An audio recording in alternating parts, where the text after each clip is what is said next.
All right, we're back for... What? When it comes to video...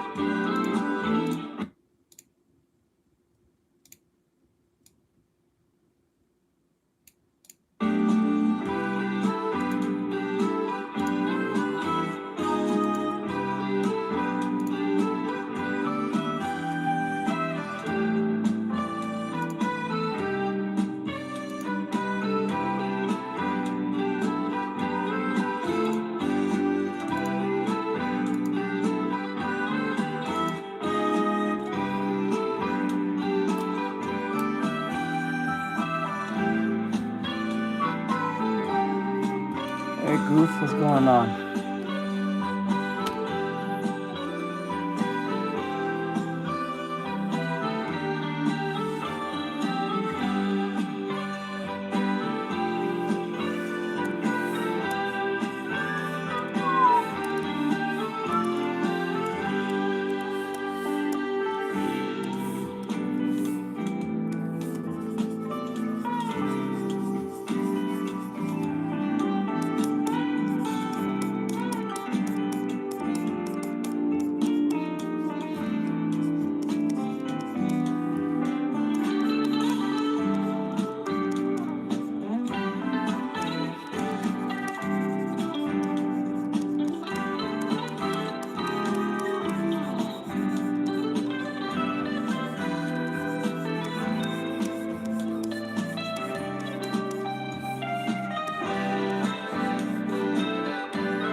Go.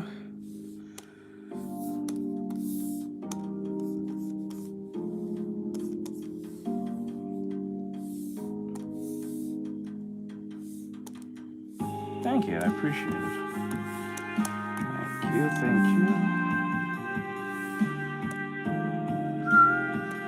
Thank you, thank you.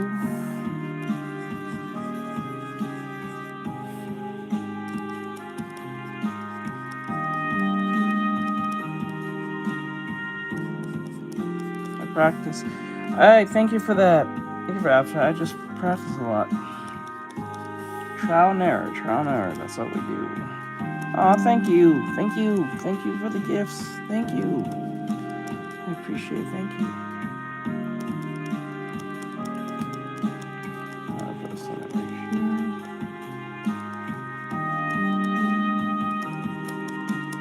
here. I got this, we got this. We can get this done soon. It's gonna be fast. I don't think this is gonna be long at all. Oh, everyone has this. You just go to your corner here, and then you hit this button right here if you have Google, and then there's a little window thing, and it shows. That's it. If you have Google Chrome, you can do it. I think you can also do it in. What do you call it?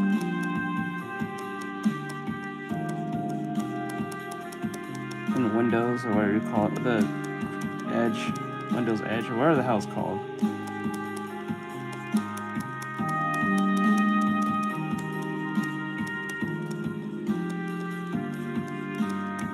Nope. I think that's ultimately built in, but I ain't get no extension. Not that I know of. No, I don't think so.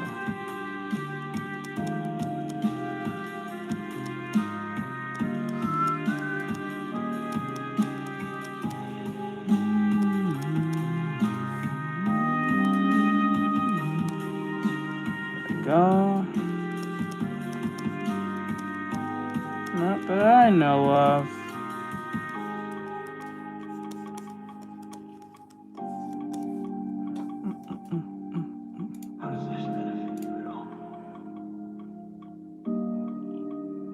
Ah, click and then you find out.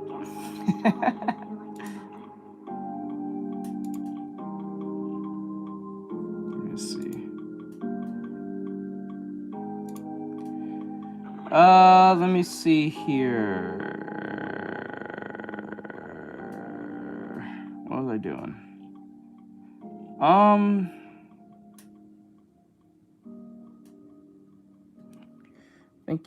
Thank you for the gifts. Oh, I remember this. Okay, go community. No, not community. Hello, Sonny. What's going on, my dude? Memberships, supers. Draw from 50 bucks. It was 50 bucks. I think it was just a chibi sketch. I think it was just a regular chibi sketch. Yeah. A chibi sketch, I think it was. Hold on. I think it was just a chibi sketch.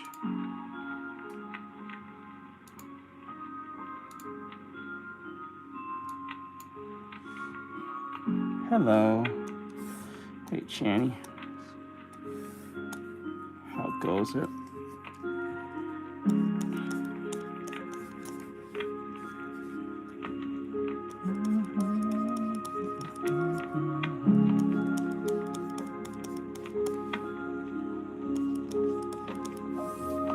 I mean, I don't live there. I think they're perfectly fine. I have no real problem with people in Florida. Or the people of Florida.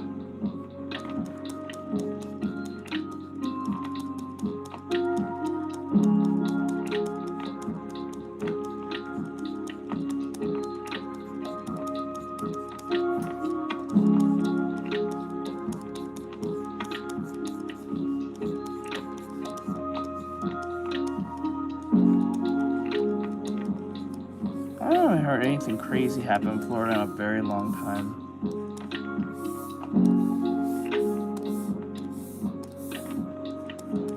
How's it? How come?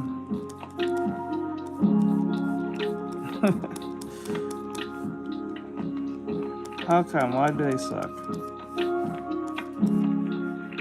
I just started, so it's going pretty okay, I guess.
She just wants she just wants to raise. She don't really want no fucking. That's funny. That's funny.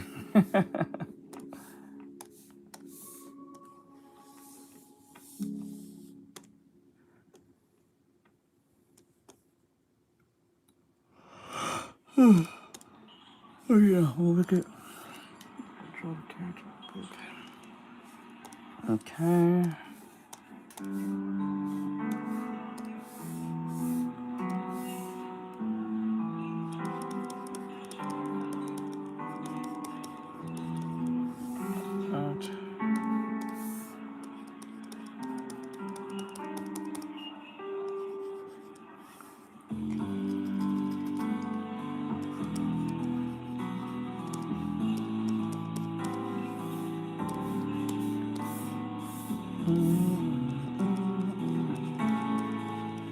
Okay.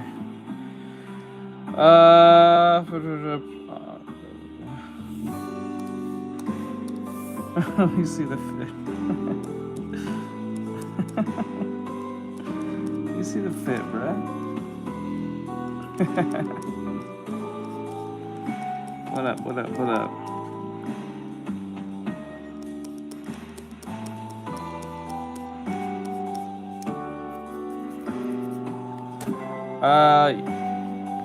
You are using a camera that is overhead, right?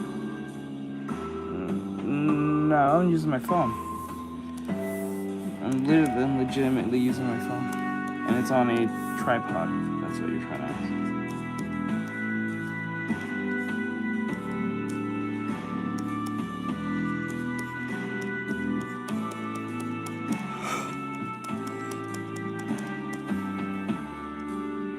I'm doing a paid commission. It was in the slots that I had to get out of the way.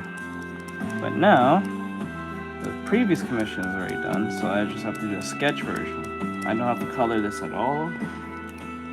Bro just wanted a sketch version, so I'm gonna try and make it as cool as possible for him.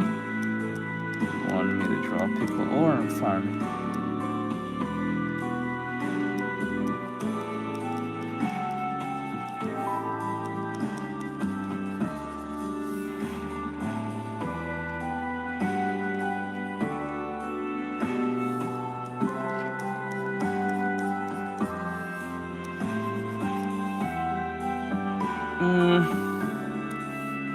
I don't know, that's I don't know.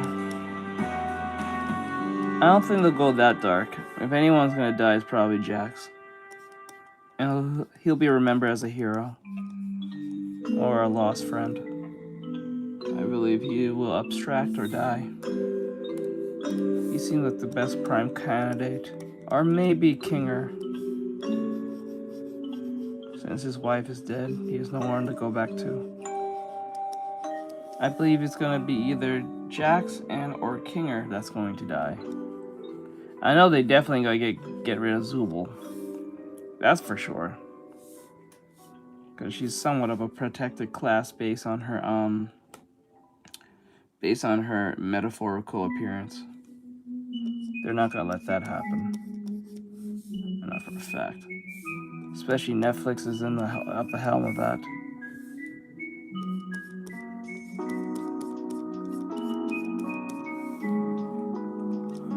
It's like it.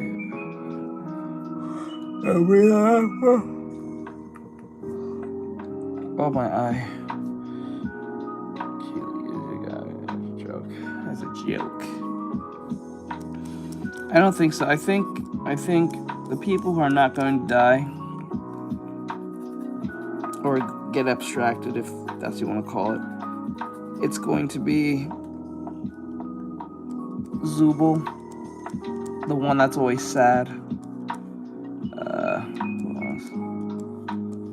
It's gonna be one of the men. I don't even think Ponzi's gonna die either. I don't think they're gonna go down that route.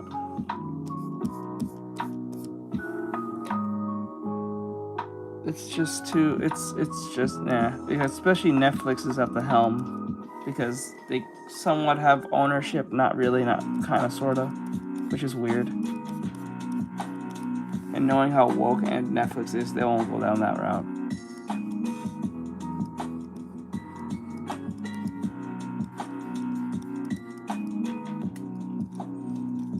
That's all you do?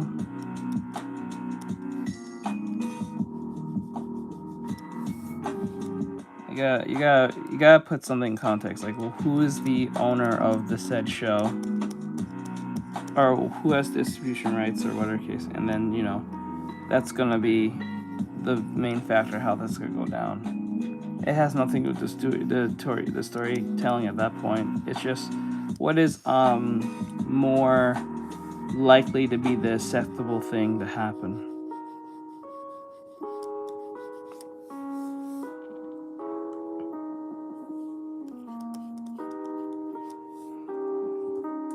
technically, but because they have some form of hand in it, Netflix will have some type of will have some influence. No, I don't know who JR Pencil is. Trust me, you'd be surprised how much these companies will have some form of influence on these projects. This is why I would never want to go. I would stay indie completely and not have anything to do with these companies, because they have their ways of how to keep the creators in check.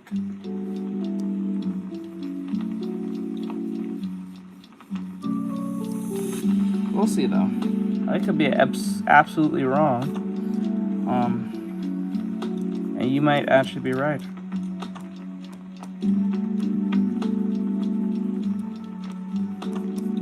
Yeah, that's usually how people work. Hello, Bri. What's up, bud? Let me erase this part.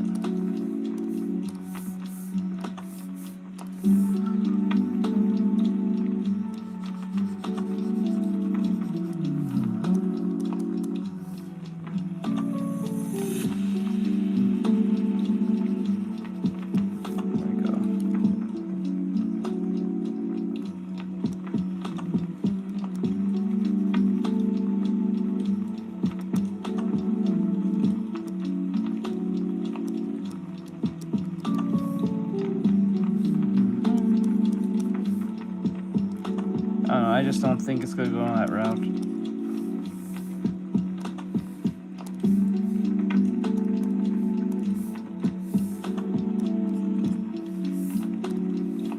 Oh yeah, I remember that.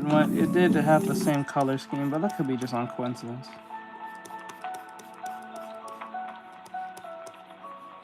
I can see why people made that connection.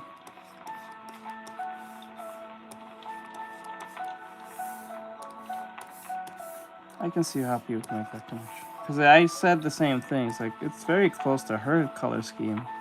And not only that, it's just the same colors, but the patterns too. So it's like, that could be just on straight coincidence though.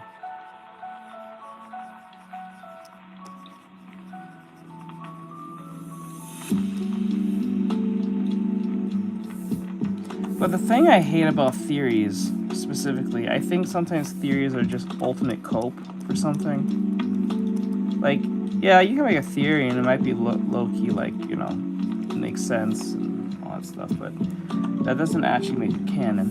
You know what I'm saying? Like, a lot of people do that shit where they take the idea of a theory and make it seem and I don't really blame MatPat for this, because he labels them as theories, but I think the problem is that theories will make way too much sense to the point that it ends up being more canon in their heads than what the creator intended. Because it's like the people who love Stranger Things. They can't let go of the fact of how things went, so they think there's a secret episode or some stupid shit. I'm like, bro, come on, let it go. It didn't go the way you wanted. Just call it for what it is. Doing all that, this a secret episode or a secret season or whatever the fuck you want to call it. You are coping, dude. That is upsetting. Like, come on.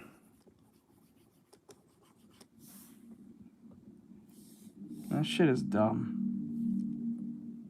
I know, but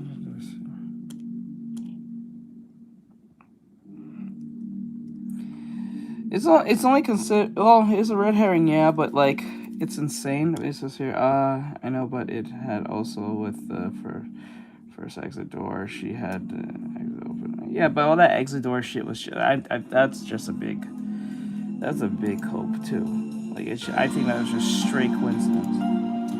Like, who's paying attention to that hard to the point that they did that? That's crazy. That whole exit door behind everyone type shit. I'm like, that could be just straight coincidence, bro.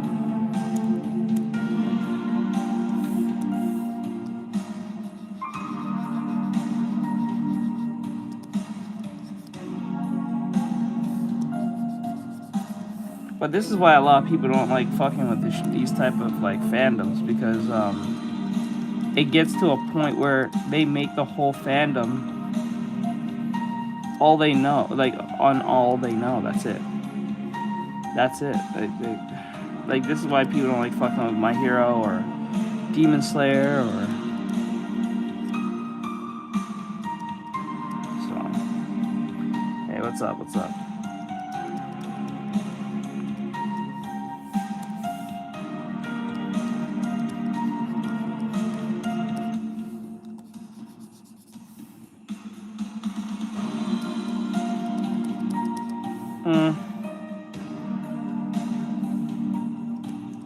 It might make sense, but it's ultimately it stops where it is.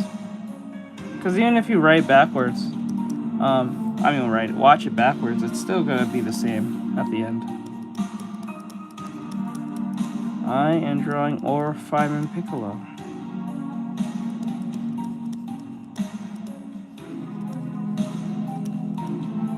I got you.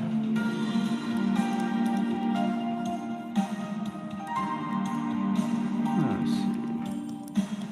The hand goes up with this. Is that right? And then erase this.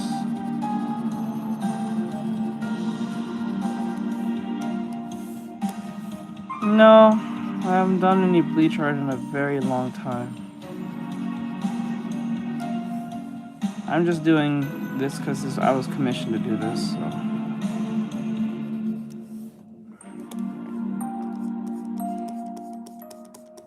Bleach goes hard.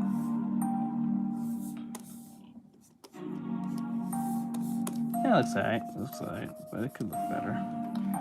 Gotta make sure that head is a lot bigger.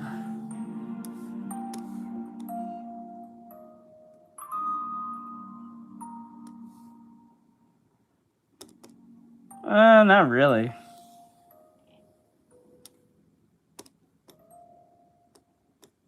A 3-second fight.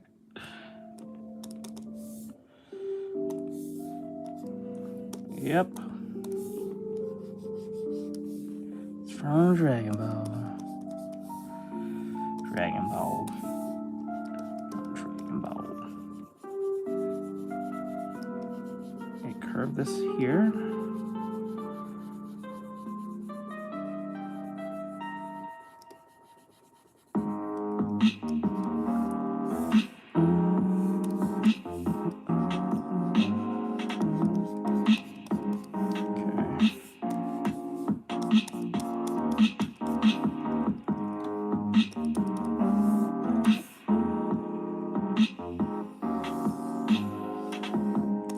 That it's down here.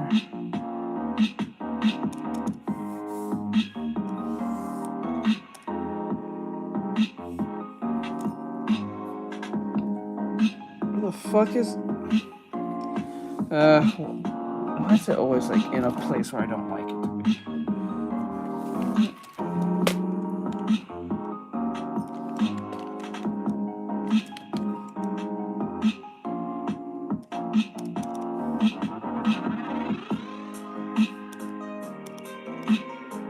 There we go.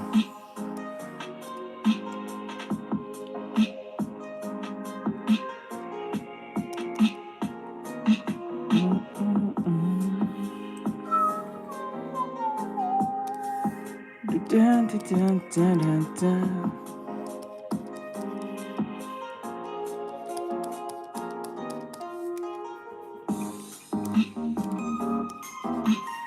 Oh, that's the perfection thing. We always want to capture that perfection in things. So I don't think that's too far off weird. I think that's pretty normal. Especially if you can find a good perfection loop to do that. That'd be great. A perfection loop. No, otherwise we call it workflow.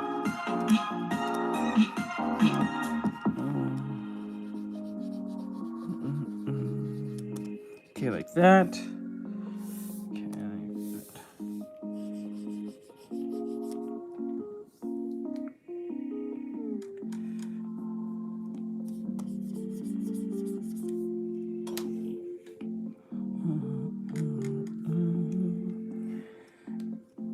See how low the numbers are, boys, when I'm drawing a male or someone that people usually identify with? If I was drawing a mannequin chick, it'll be like 56 people in this bitch. Yep. This is exactly why people act like crazy. Why do you jelly women? Because it brings motherfuckers like you in here.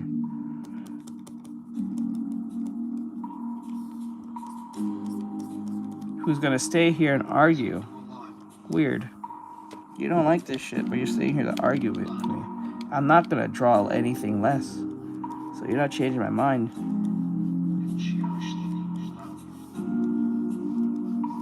This teacher. Oh, you talking about the teacher lady. It's kind of funny how he made her black. It's like, okay, I see what you're doing there, Kira. I see what you're doing there, bro. Let me see you. There's no way you would get anyone else. Like, okay. Just happens to like a black lady.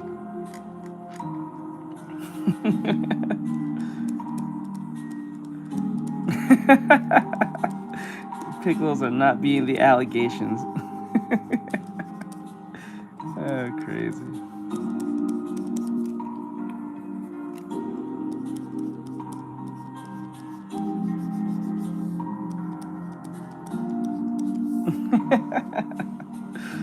You know what's funny? It's like the thing about Piccolo is like his race is an asexual species.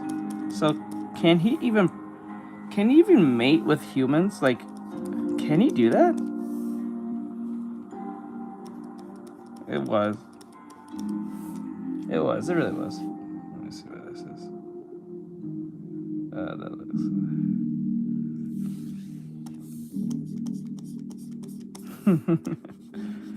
Can he procreate with human women? I don't think he can. I don't think so.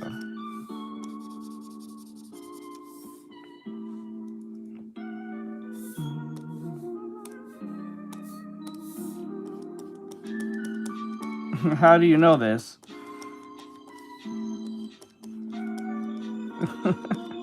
How do you know that? How do you do this, BT?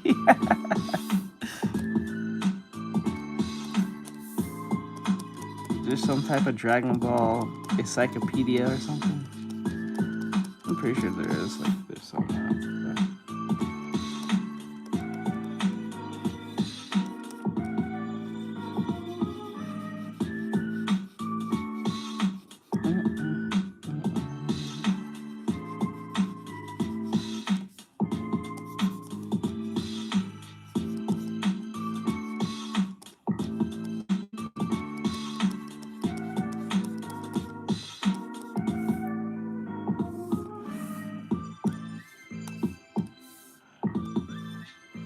PMO.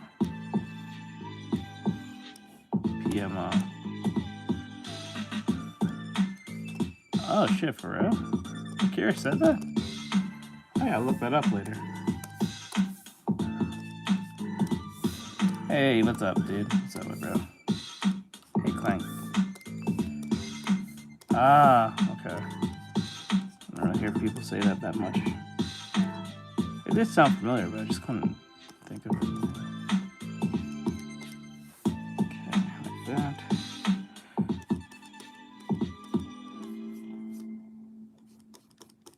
That's a good question. That's a very good question.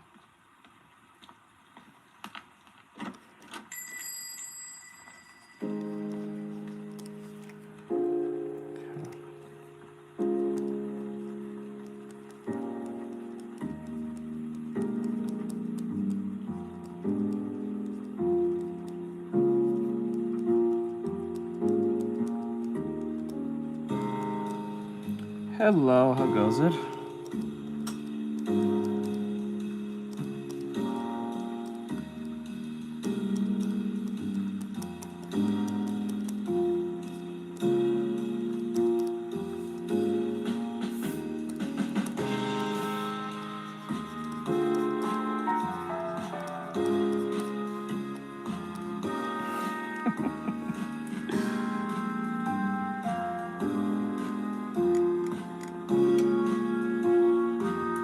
I think they'll probably have antennas. I don't think. Like, I thought, yeah, I know they're asexuals. That's why I was always wondering, does he have the same anatomy that of like a human man? I wouldn't think he would.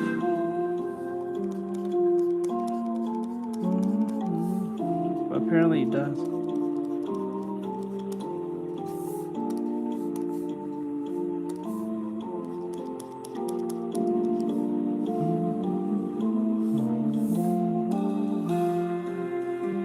I can get rid of this. We don't need that anymore. Turn this down.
Did anyone what? Hey, kid OCs for them, but not no kid OCs. What are you talking about?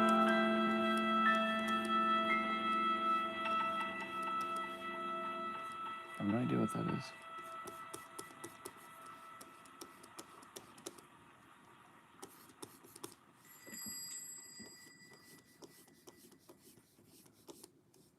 I still don't understand about the adventures. Why even go on them at all? While not trying to find a way to leave? Well, we usually do when we first arrive, but after a while you start to realize. What's up? What's up? We really can't leave.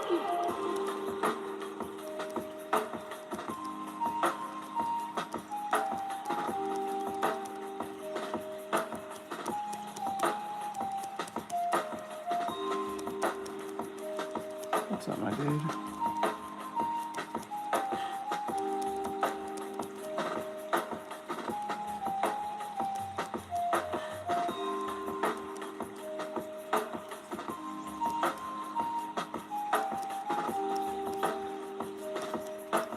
Thank goodness this is all a dream, right, Pomni?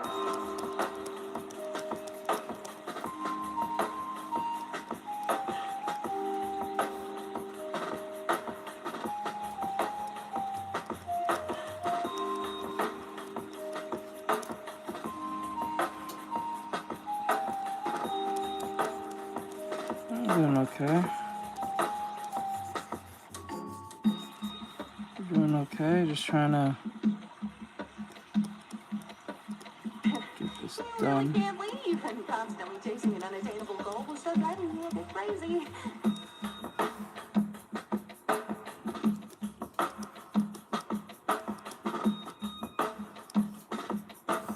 Mm-hmm. Yep.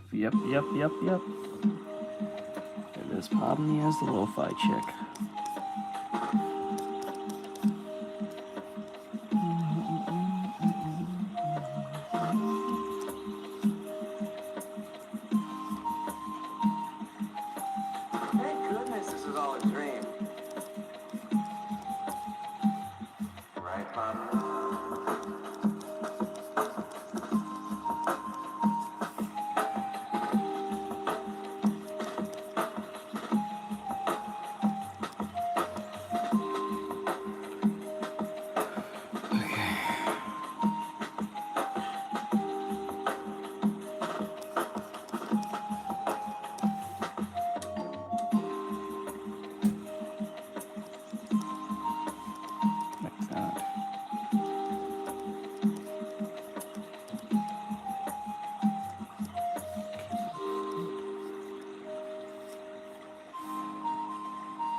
How is it not a mess?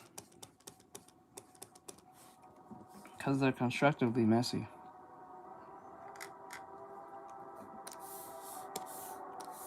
I use constructive techniques to keep things more clean, and then after I'm done, I clean everything up.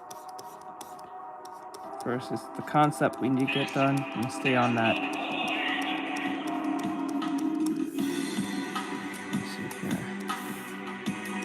So, I'm constructively being messy. I'm just pointing on the focus on what people see. Okay, so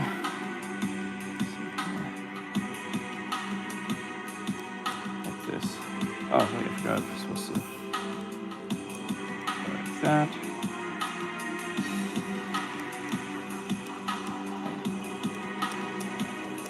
There we go.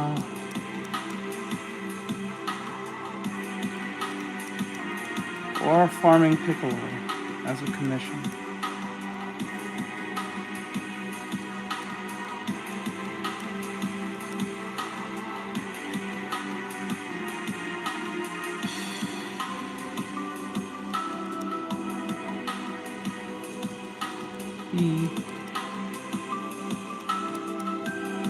Hello.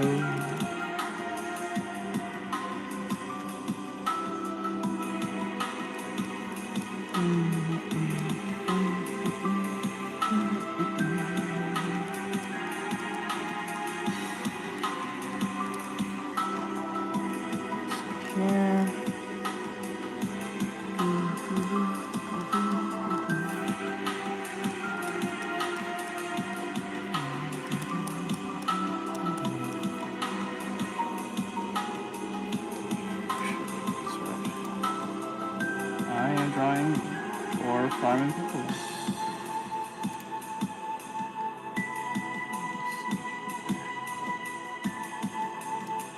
Make sure I got that nice word.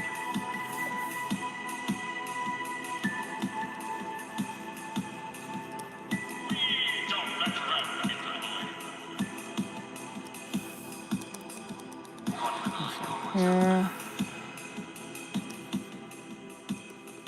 Yep.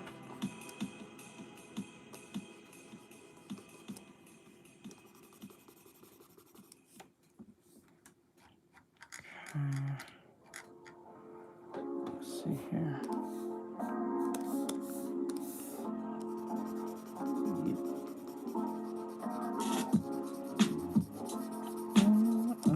Okay, there you go.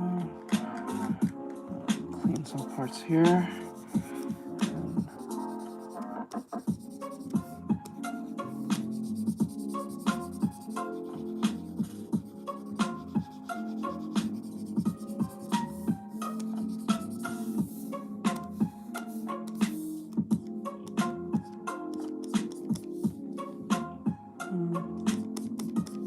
Does it? Does it really? Yeah, I've never really truly noticed, to be honest.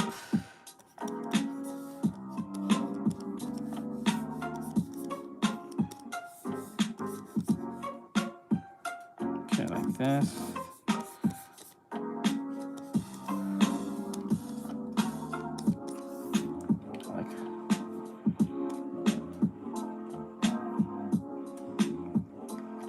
Yeah.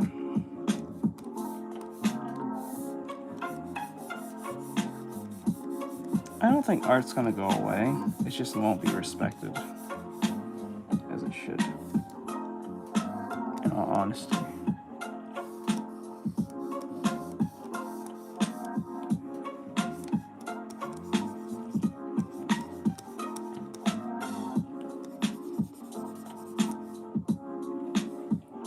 Just like how people still knit to this day when we have machines.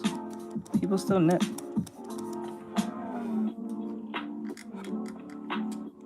It's gonna end up being like more of a therapeutic thing than it is a career at this point. And it'll just build communities in that sense and interests. Yeah. I don't really see the point, like, maybe because I'm just being biased, but like, I've seen what AI can do, and it just feels boring. It just feels extremely boring. Like, I use the, I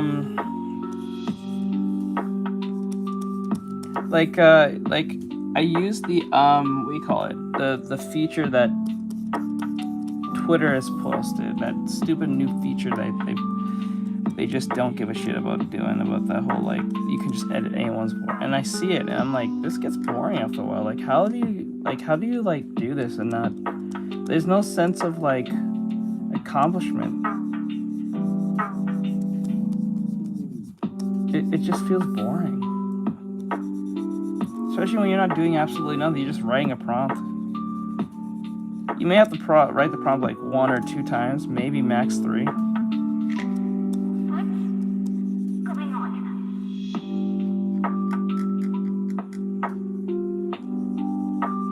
Yeah. And I think what makes it worse is like these content creators, the ones that are not artists, you know how the reactionary content creators, they'll make a reactionary video on something like that is obviously AI generated, but sometimes they'll pretend or don't care, and then people are gonna think it's real because other people who that like them will watch it and say this is funny, and many times you can see like this is AI generated with this stupid cat doing this weird thing. Like obviously a cat won't do that or react that way. The likelihood. But it's like these people just don't give a fuck because it's just content. So it's like, you know, this is gonna fuck everyone in the long run, but they don't see that. They just see the quick money bag and that's it.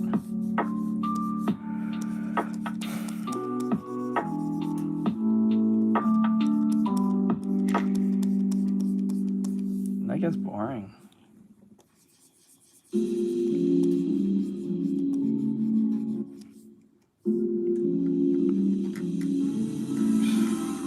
At least when we do reactions, I'm doing artwork while doing reactions and giving my opinion, but they just the ones on TikTok just react, say their thing, and move on, and get millions of views. I'm like, bro, and then you realize they're using AI. It's like they're using an AI video to react to and pretend like it's real. I'm like, bro, you can obviously tell that shit is not real. And then there'll be shills in the fucking comment section saying, oh my god, this is funny and X, Y, and Z. I'm like, no, it's not.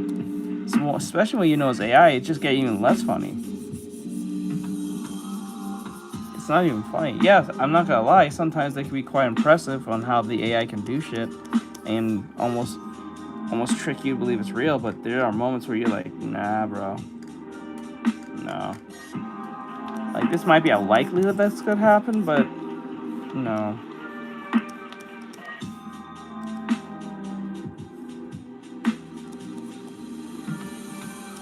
It's just annoying. I think AI should have been just for the military, for military applications, medical, and that's it.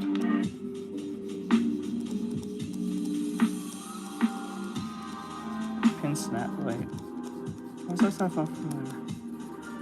Like, that sounds familiar. Why does that sound familiar? Crocodile. Why does that sound familiar? I'm gonna look that up later. Completely optional, by the way. Yeah.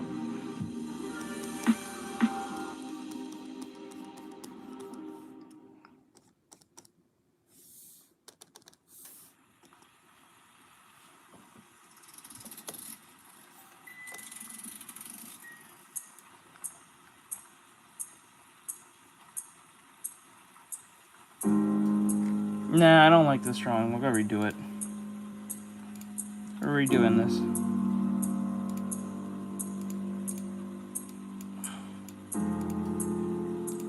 Alright, do your thing, bro.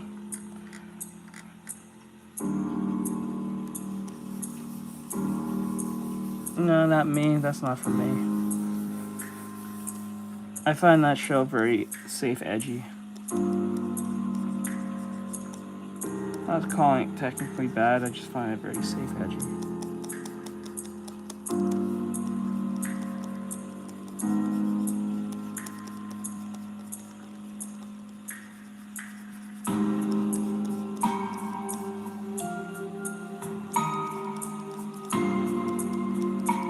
I've seen it before. Are you serious right now? What the hell? Piccolo.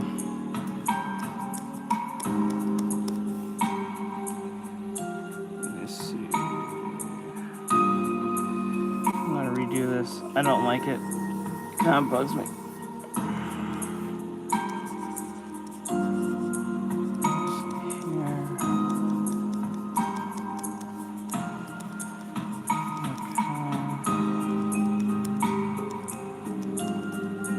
Okay, let's go. Get that stream out.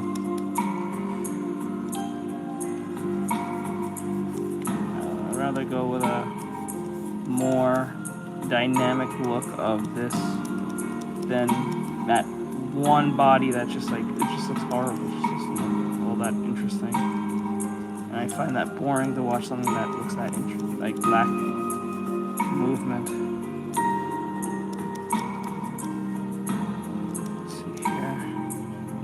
About here. Okay.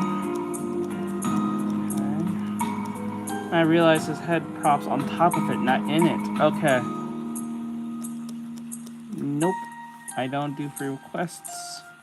Sorry. I only do commission requests. Sorry, bro.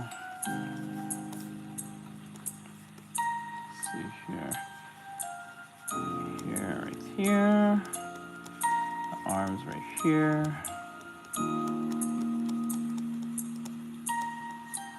Yep.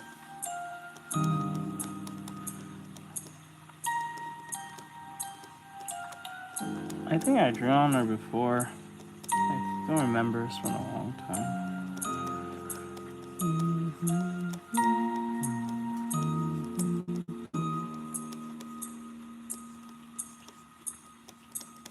Okay. I'll put it like that.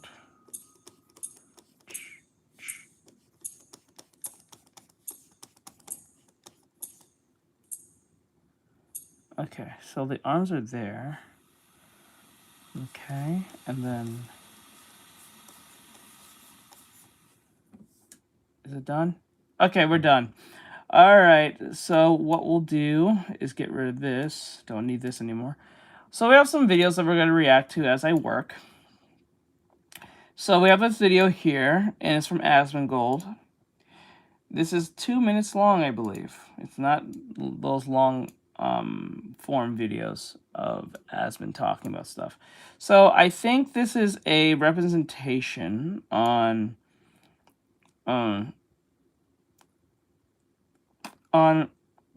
the issue between Emaru, her ex-boyfriend, Miskif, and Asmongold, who's part of that drama. So I don't really care for any of these people per se. But it was interesting how this person made this this correlation with South Park on the situation. It's kind of fun, entertaining. I'll see if there's anything else that's worth looking at here. So how you do lives is you get a phone or you have some type of device, maybe a computer. You stream yourself streaming, and there you go. But I think you need a certain amount of people. I think 50 subscribers or some shit. First-time relationship, you get walked all over. Babe, how you doing? Oh, hey, baby, what's going on? We still on for recess? Yep, I'll be there. Okay, babe, love you. Is that Miskif? Yeah, Miskif. What? Hold on, go back. I'll see if there's anything else that's worth looking at here. Where's it at? So if your side of the relationship, you get walked all over. Babe, how you doing? So that's Emaru. The girl on the side is Emaru. Cartman is Miskif. Oh, hey, baby, what's going on? We still on for recess? Yep, I'll be there. Okay, babe, love you. They even gave me a Dr. Pepper. I thought you said you broke up with Hattie. I decided to give her one more chance. But you said she was mentally abusive. She is mentally abusive. So then why did you take her back? Because she said she was going to kill herself. All right, guys? There. I broke up with her, and she called me being all like, I can't live without you. Cry. Okay. I don't know who the black guy I'm is. scared what I'm going to do to myself. Oh, God. This is crazy. What am I supposed to do? Hey, Stan. Yeah? Can I talk to you about Eric? Cartman? Okay. I just want to make sure he's all right. What do you mean? I don't even know if I should be saying this, but Eric said he was thinking about killing himself. What? We broke up, and and he called saying he was about to do it. I'm still really scared for him. I'm about to send this to her. I'm Wait, Cartman said he was gonna Alright, kill bro. himself? I'll send you the voicemail if you promise to keep it private. Totally. Oh, shit. You had to. I'm gonna kill myself. I'm gonna send this to her right now. I'll kill myself and then you'll be sorry. You wish you could have me back, but I'll be dead.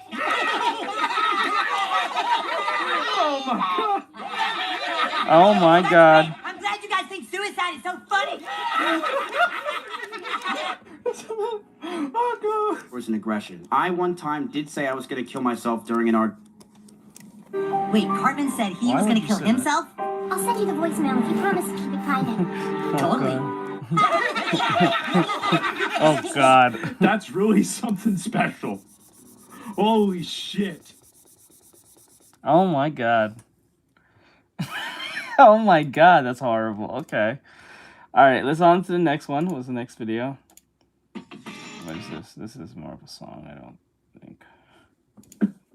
A man who spent a quarter century behind. Okay, let's see here. Says here. It says here. This is from the news. I think it's from Detroit. And it says, Detroit News, it says, man wrongfully convicted. This is only 2 or 3 minutes long. Man wrongly convicted of murder, ordered to return more than $1 million to the state. Behind bars for a murder he was wrongfully convicted of has now been ordered to repay more than $1 million to the state. It is part of a Court of Appeals decision after a separate lawsuit paid him more than $7 million. This is a story I've been following for years. Back in 2017, our cameras were rolling as Desmond Ricks learned he would be released from prison. And today I talked with his former attorney and a state lawmaker in response to this latest move by judges. For roughly 25 years, Desmond Ricks was an inmate in state prison where he always maintained his innocence for the crime of murder. And then in 2017, a judge ordering his release, finding he had been wrongfully convicted. Ricks was among those who received $50,000 a year for every year of incarceration under the state's Wrongful Imprisonment Compensation Act, also known as WICA.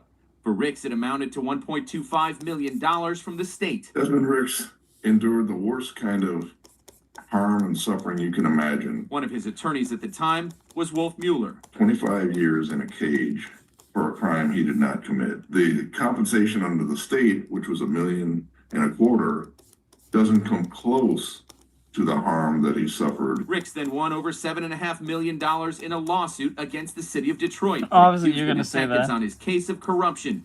That's when the state wanted him to repay their $1.25 million to the WICA fund.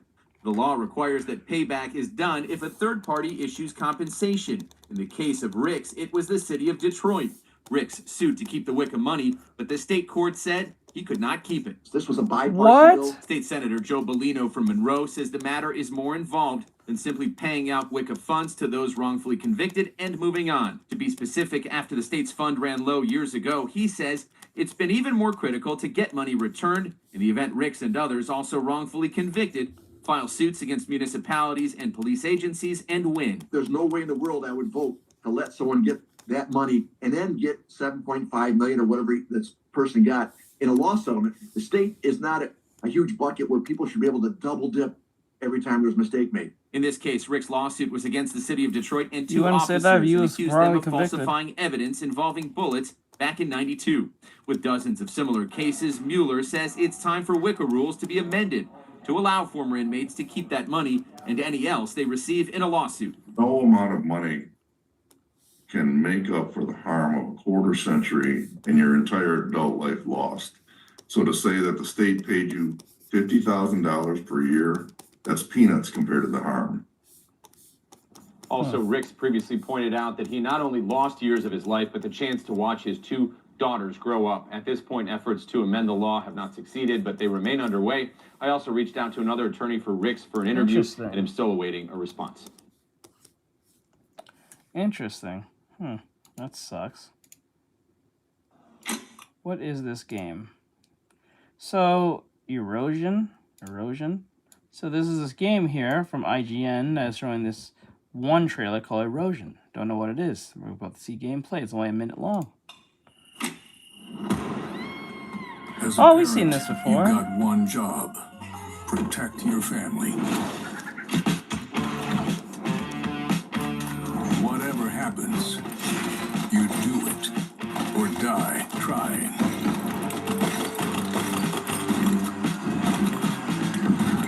But even if you kick the bucket, you don't stay dead for long.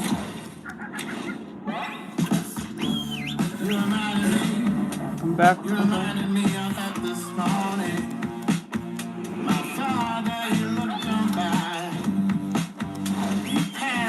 Nah, just Piccolo.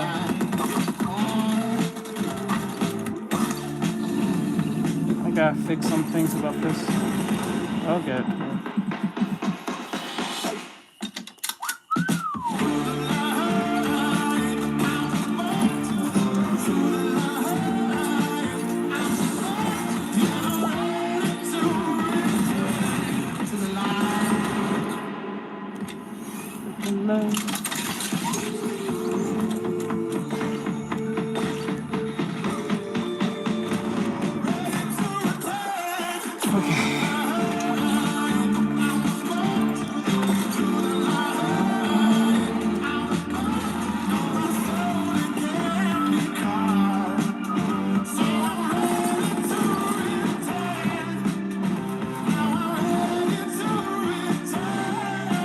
I love ASUS, man.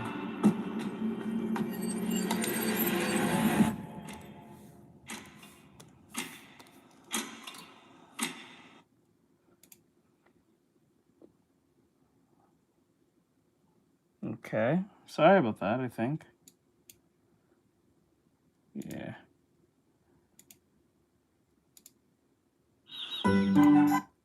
Here's another game here. I think this game is going to be sent to me. I'm not sure. As a test, if they have the beta coming out. I'm not sure, but I don't think I'll play it, but I'm debating it. I won't really play this off rip, but if they pay me. I think it's supposed to be some type of Sims Animal Crossing thing.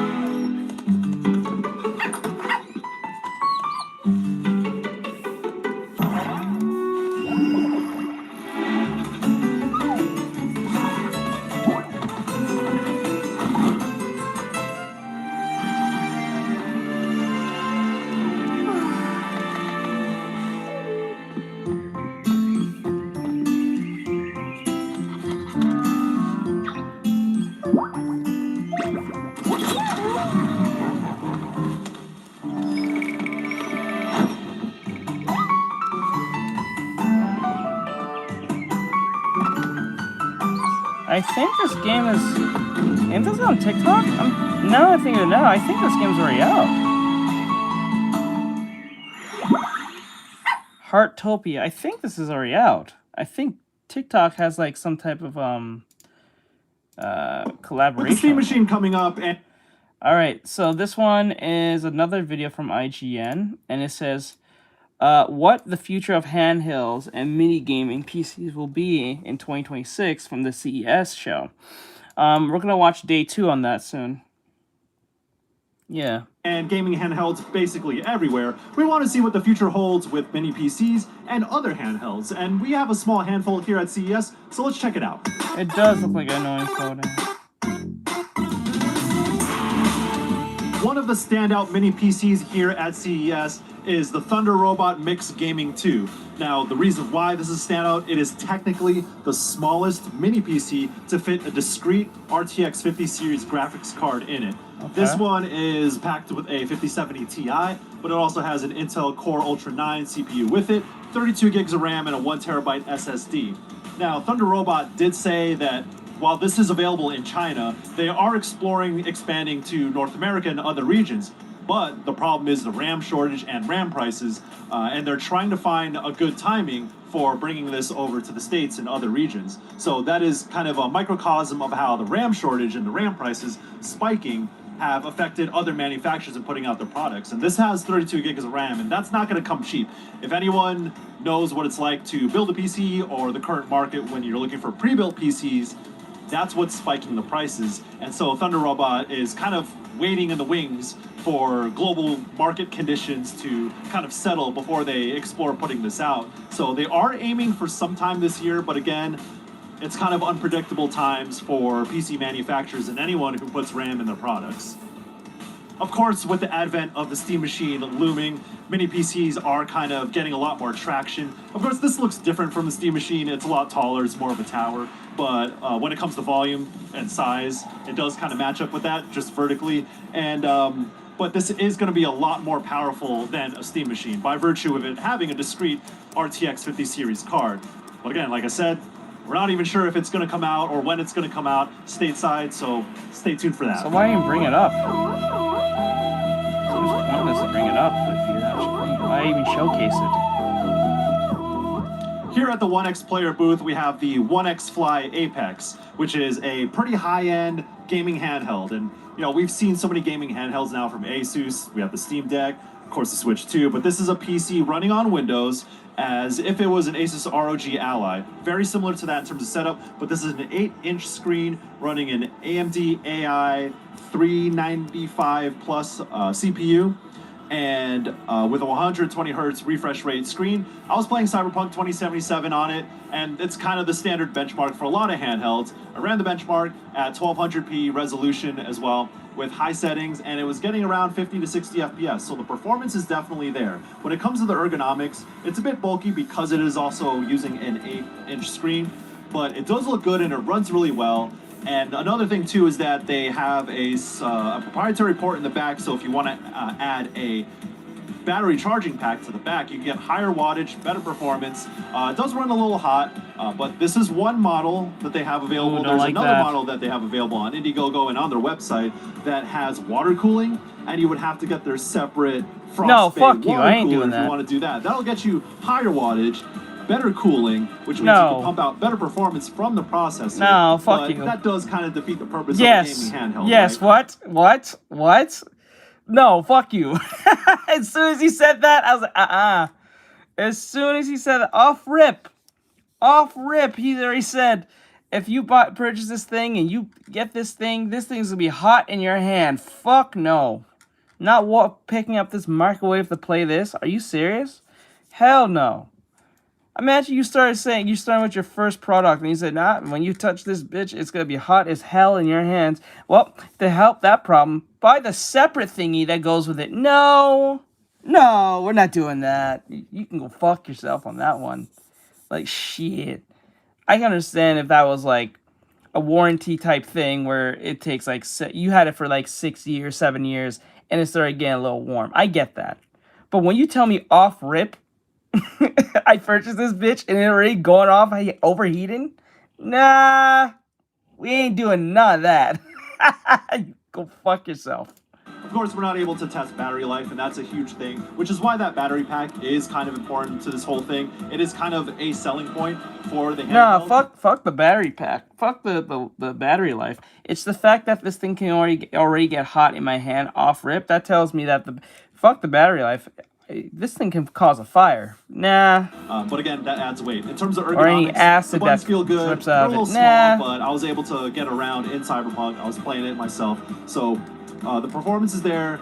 The ergonomics, you know, I've had better, especially in light of the ASUS ROG Xbox Ally, where the ergonomics feel like a full controller. I think the standard is a lot higher. Trust me, if Xbox knew if they came out of rip and told you back in the 360 era, you can buy our console, but 3 years it's gonna overheat and probably stop working. You think they'll make any profits? You think Xbox would be where it is now? Fuck no. And I think they knew that. They outright knew it. They just pretended like they didn't know. They knew. Because remember, they had to test this thing over and over and over again. Just like, what the fuck? Talk about false advertising. Like, what the hell? Imagine they told you that off rip compared to the PlayStation. I know the PlayStation had its own issues, but it didn't have the same issues as the red ring of death. You know what I'm saying? That's wild.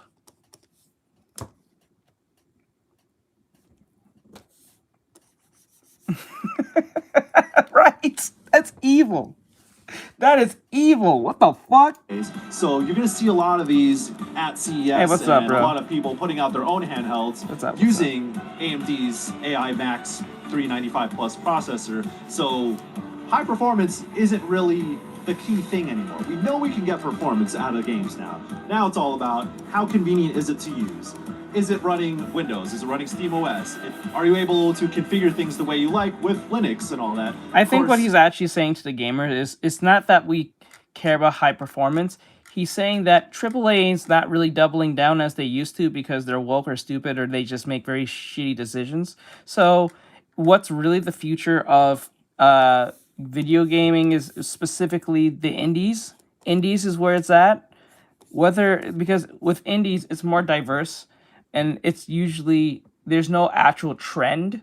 It's whatever you feel, right? So that's what I think he's really translating to gamers. It's all about what trend, what indie game is like right now popping. So like, look at Lethal Company, look at Repo, look at Silksong, right? These are working on a much lower scale and budget compared to the AAA, quadruple A, even double A studios, right? And that tells you right there, graphics is not that important.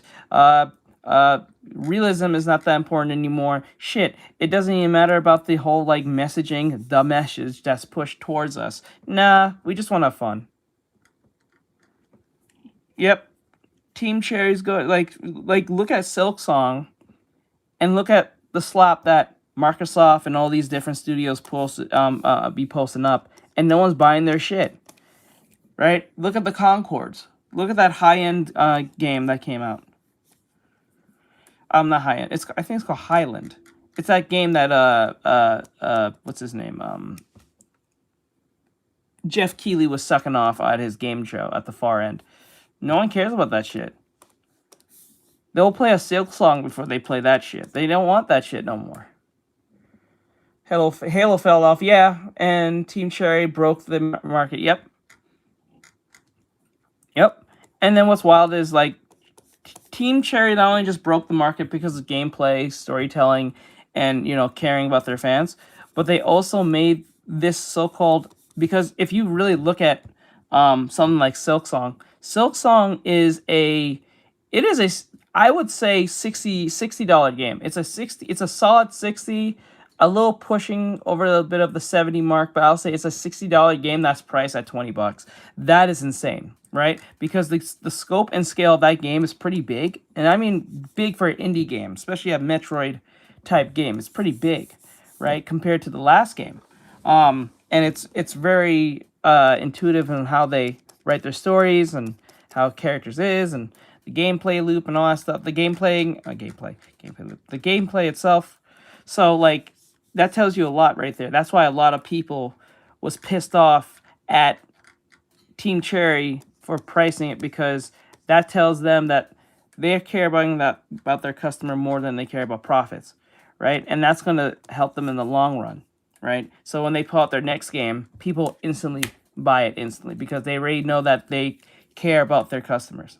So that makes a lot of sense in the long run, playing the long game. Yeah, they just want money. Yep, they're doing everything that doesn't make them money. They're only doing it to share appease their stupid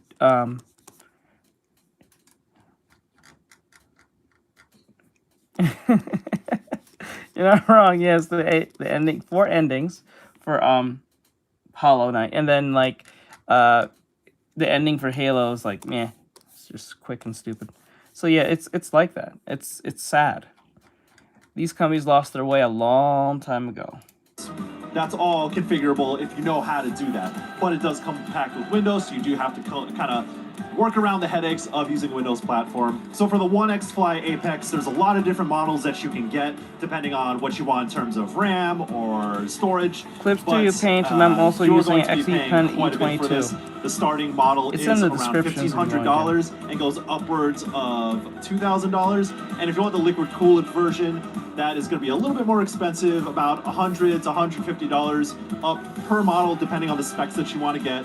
And of course, you're going to want to get the cooler with it if you're going to take advantage. I'm not gonna lie to you. That is evil. If you think of it this way, if you already know that your if you already know that your product off rip gets hot when you use it after like what 2 or 3 hours of usage, and it's brand new out of the box, you should not overcharge me for, like, I don't know who said it earlier, but for the solution to your thing. I don't think you should overcharge me. Why should that be more expensive? I should think you should only overcharge me for that when this thing has a warranty of like 6-7 years or something like that, where I'm not going to run into this problem till like a few years from now. But if I'm going to run into the problem in a few hours from now, that's broken. That's like people saying buy the full game, but it's the demo of the game itself. It has problems and bugs, but buy the game full price. Are you stupid? I'm not doing that. So this is one of the more expensive gaming handhelds out there. Like I said, the performance is there, and all the extra stuff on top of it is kind of what you're buying into and what you're paying for. Bullshit. And in the market of all the handhelds today. Would you buy it, sir? Ask you that. Would you buy this? Knowing what you know, would you buy it? Don't fucking play this game with me. It is stiff competition, but it is doing something different. No, I don't care about different. I want my price to be justified. You can go fuck yourself on that one.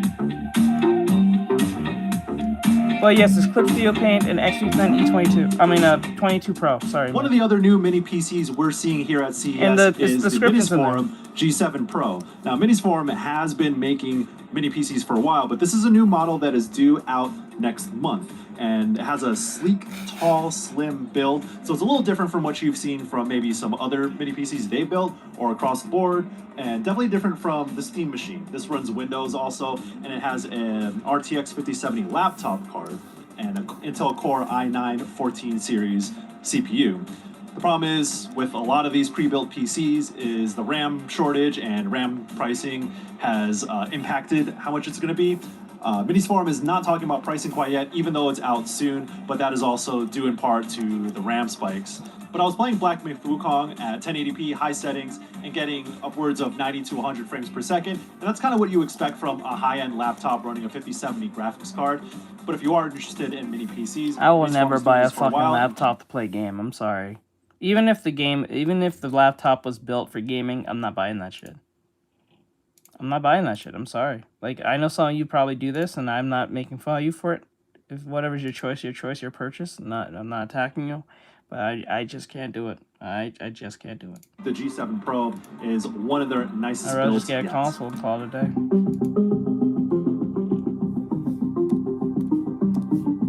The future of gaming and handhelds is actually a lot more exciting because Intel's putting out their own chip, and we have that story on IGN.com. And for everything else in the world of gaming and tech at CES 2026, stick with IGN.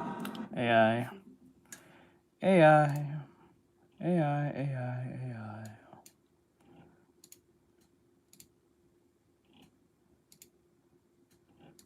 Hellfire. Is this a movie? So this, it's a Stephen Lang. Okay, yeah, this is a trailer to something. So what is this about?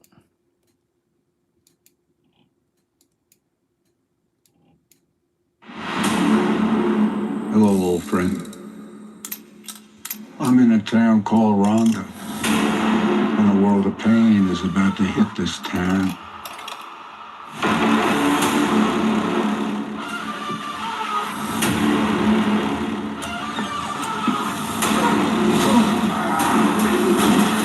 Clear your weapons. Do it! What you started here today, about to get a whole lot worse. You said you'd send an angel. If there was ever a time, it's now. There's something brewing and it ain't good. I'm afraid to ask. Tools of the trade. This is a town of fallen souls. Weak, vulnerable. Hey, is that Johnny Young Bosch? Is that Johnny Young Bosch? Let's go, Ichigo. What the fuck? Ask. Tools of the trade. This is a town of fallen souls. Ah, my boy Johnny, let's go! Yeah, let's go, Johnny! I remember I met this dude at a convention. I went off to dude, right? And they was doing like the whole like meet and greet, and you have to pay and take a picture.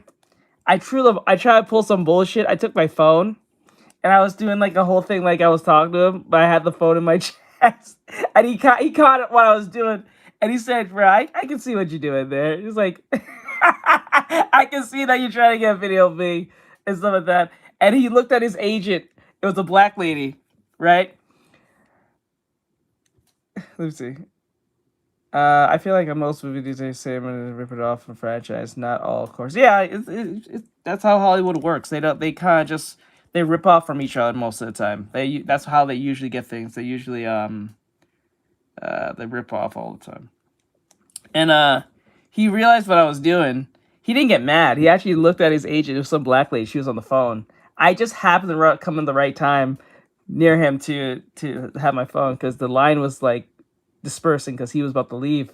So he gave me a free picture and video with him while she was distracted because I guess she was riding him, giving him a hard time or some shit. His agent was being an asshole while she was on the phone. So he gave me a free picture and everything and signed. And he's like, "Yeah, get out of here."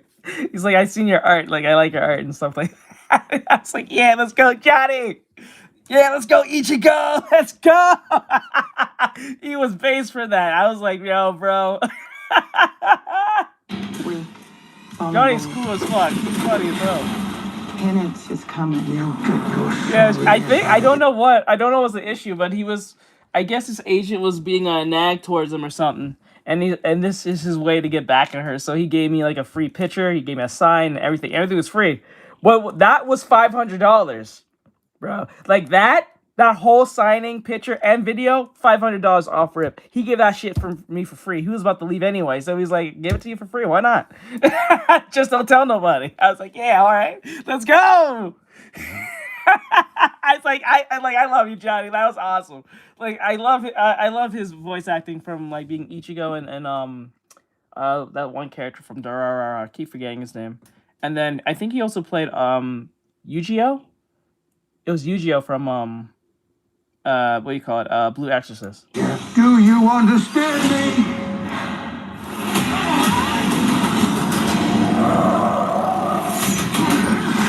You betrayed me and my family.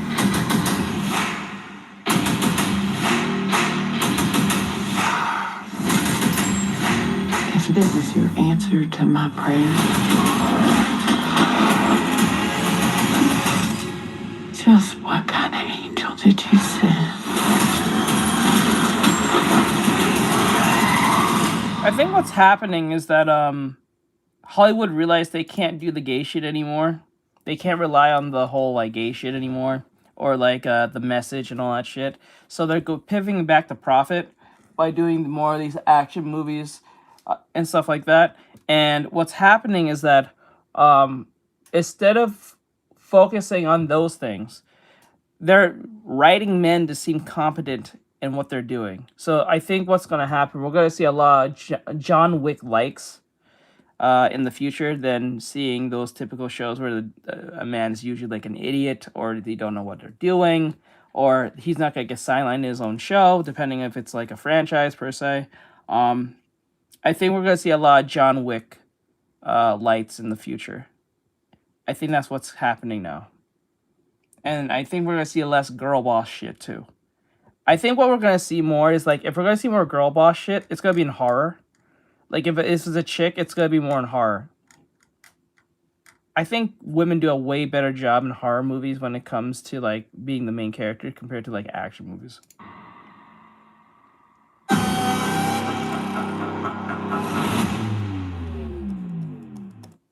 Because they can't rely on being in 2016 anymore. That's not going to work anymore. They have to make money.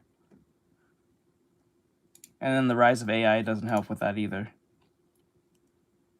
That's why I think a lot of actors now are just like, they're not really walking with the woke ideology anymore, because they know that's not... Because these actors, they're not even people who you can trust, because even if they start saying base stuff, you remember the same person was saying woke shit at the same time, so you can't believe anything they say.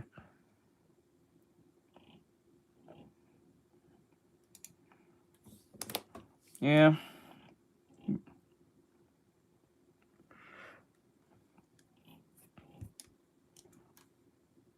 Yep. I just want to watch a movie. I just want to turn off my brain and watch something that is just fun to watch. Like, I think a good indication of I wouldn't say a perfect example, but like, at least they're going down a more right direction was the John Wick spin-off movie. What was it? Was it a movie? I think it was a movie. It was the ballerina thing. She was not sidelined or anything. She was not a girl boss per se. She was an assassin. Come on, like, you know what I'm saying? But she wasn't a girl boss at the same time. She knew her weaknesses and stuff like that, and then she was not strong against men she fought. She had to be more cunning. I like that. I like how they write women like that. I don't like when they just think a 5'2" woman can take on a 6'7" man who's like twice the body weight, and then she's just beating his ass and shit with just pure force. And she's not even like buff. She's like a regular 5'2" lady with very lanky arms, and you know what I'm saying? That shit doesn't make any sense. Like, it just doesn't. I kind of like how they wrote that character in Ballerina because she's using straight up like dirty tactics to get to point A to point B. It kind of makes sense. You have to use dirty tactics in those situations, given how that was written, especially in the world of assassins. It just kind of makes sense, you know. Okay, so this one, so this one is from IGN. This is a trailer of Dragon Quest VII Reimagined, the movie. It's a movie of Dragon Quest. No, it's not live action. It's all 3D. But, here goes the new thing.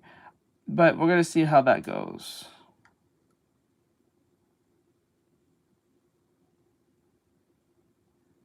Yeah. Yeah.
A movie? It feels more like a big cinematic than a movie.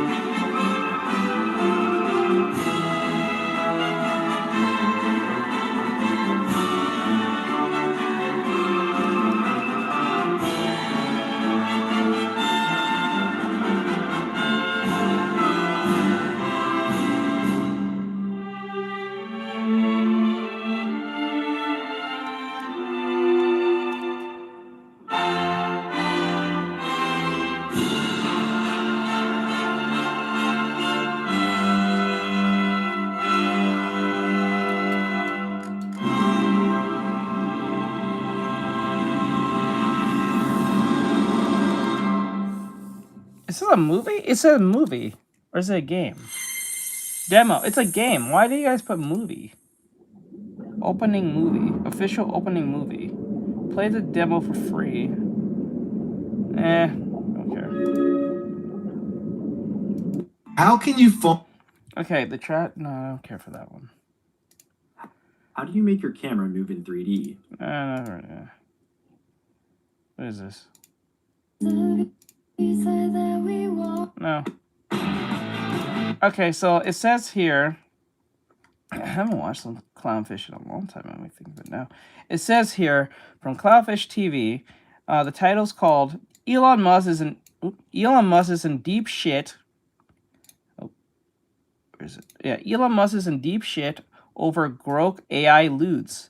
So the new update that they did with the whole you can just edit any video and any picture and ask for virtually nearly anything because it's making a lot of weirdos take like pictures of like children, and you can ask it to put on clothes, take off clothes, take off, you know what I'm saying? You can literally ask it to do virtually anything with no doorstops whatsoever.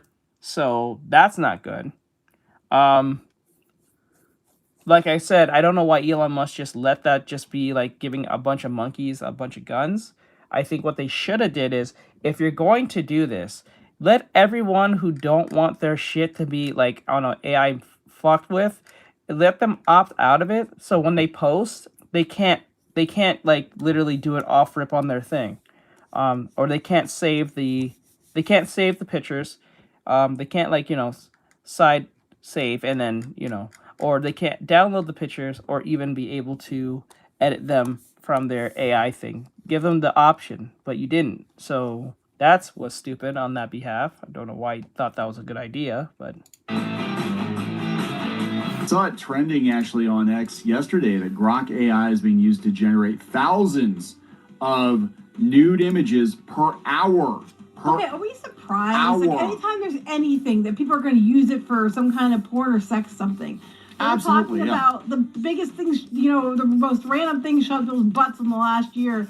And they had like light bulb glass side up, you know, and first they had like people's glasses. Like, why would you stuff glasses up your butt? What? You know, they're talking about all these things. I mean, my point is, if there's something there, you're looking at it, they're going to be like, how can I use this for porn or some kind of sexual gratification? Well, so okay. There's AI. So boom. Exactly. So that's the thing, right? Because you know, porn decided who won the videotape wars back in the 80s. Yeah.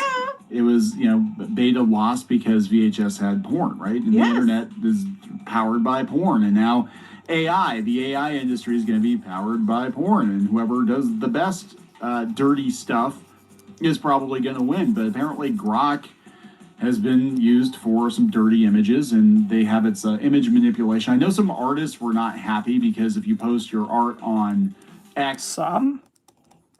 The fuck? What do you mean some?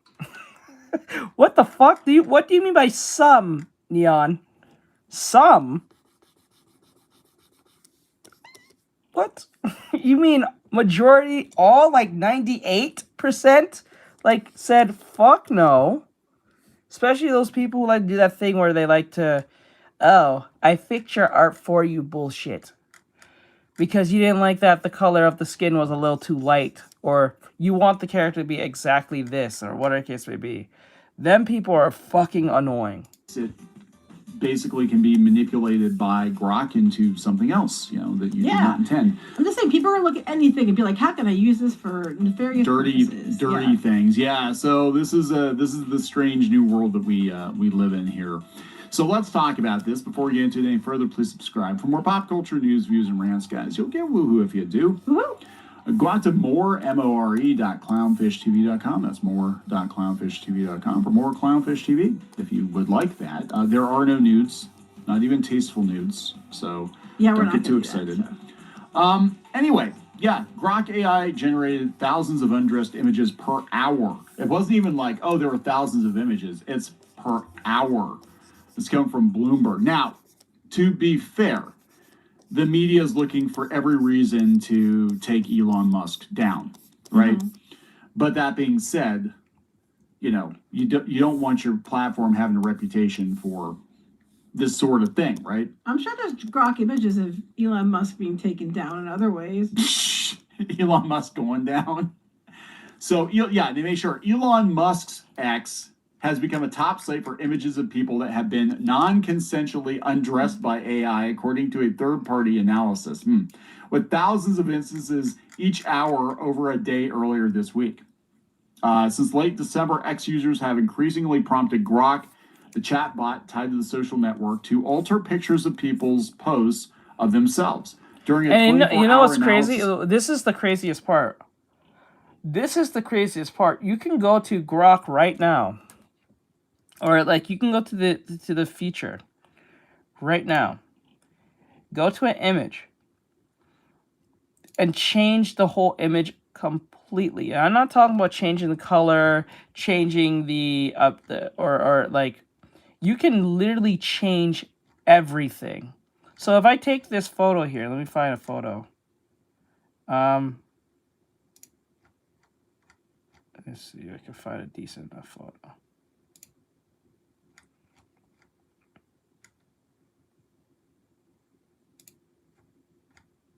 Let's find one. Oh, that's kind of cool. Oh shit, that's cool. Hold on, let me show you guys something. This is cool.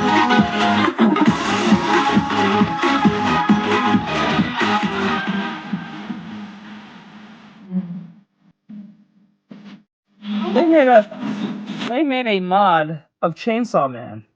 What the hell?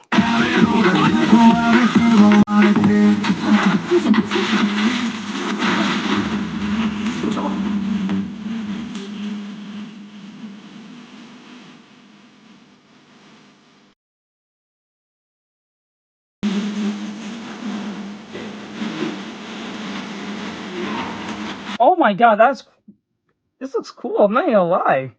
Whoever made this is wow. That's kind of crazy.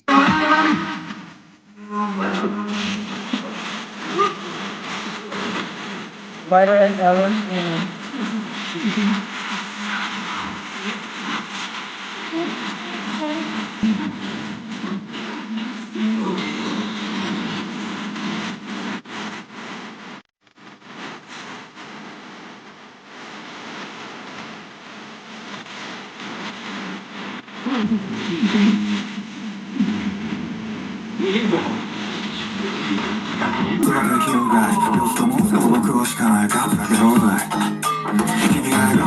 Well, if there was ever any point of a collaboration ever happening between Chainsaw Man and Zenless, I think that's out the window now.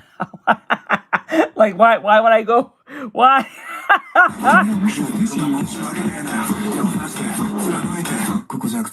That's actually quite cool. I'm not even gonna lie to you. That is actually awesome. Let me see. Let's find like a decent drawing.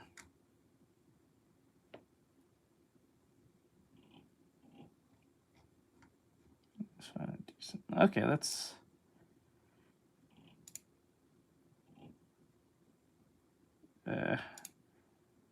We'll run with this one just for now.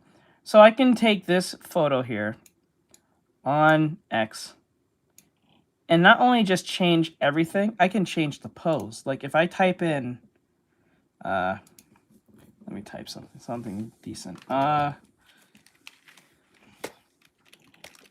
Make her do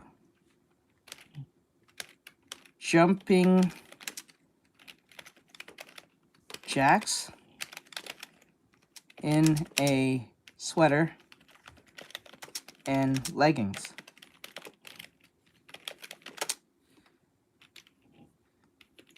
Make, yeah, I think that's how it works. You can change. You have that's a problem. See, you see that? That's a problem. Even more. It's one thing that you edit the picture and colors, or even you can give it different clothing, doing different things. That is an issue. The art style is not consistent. You can kind of see it. Like you can kind of see that the art style is not consistent. Like it's clean, but the art style is not consistent because the person who made it used a special type of brush. You can tell, like the brush, it has more shading and texture on the character, right? But if you go to the AI version, there's not a lot of texture. It's like this plasticky looking look.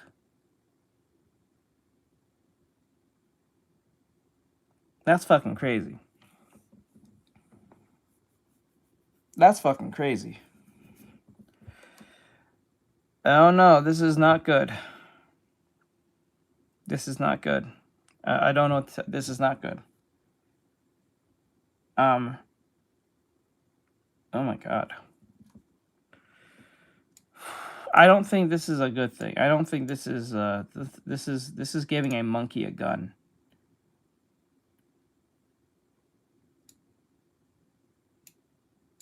Oh, I've seen this already. So this way.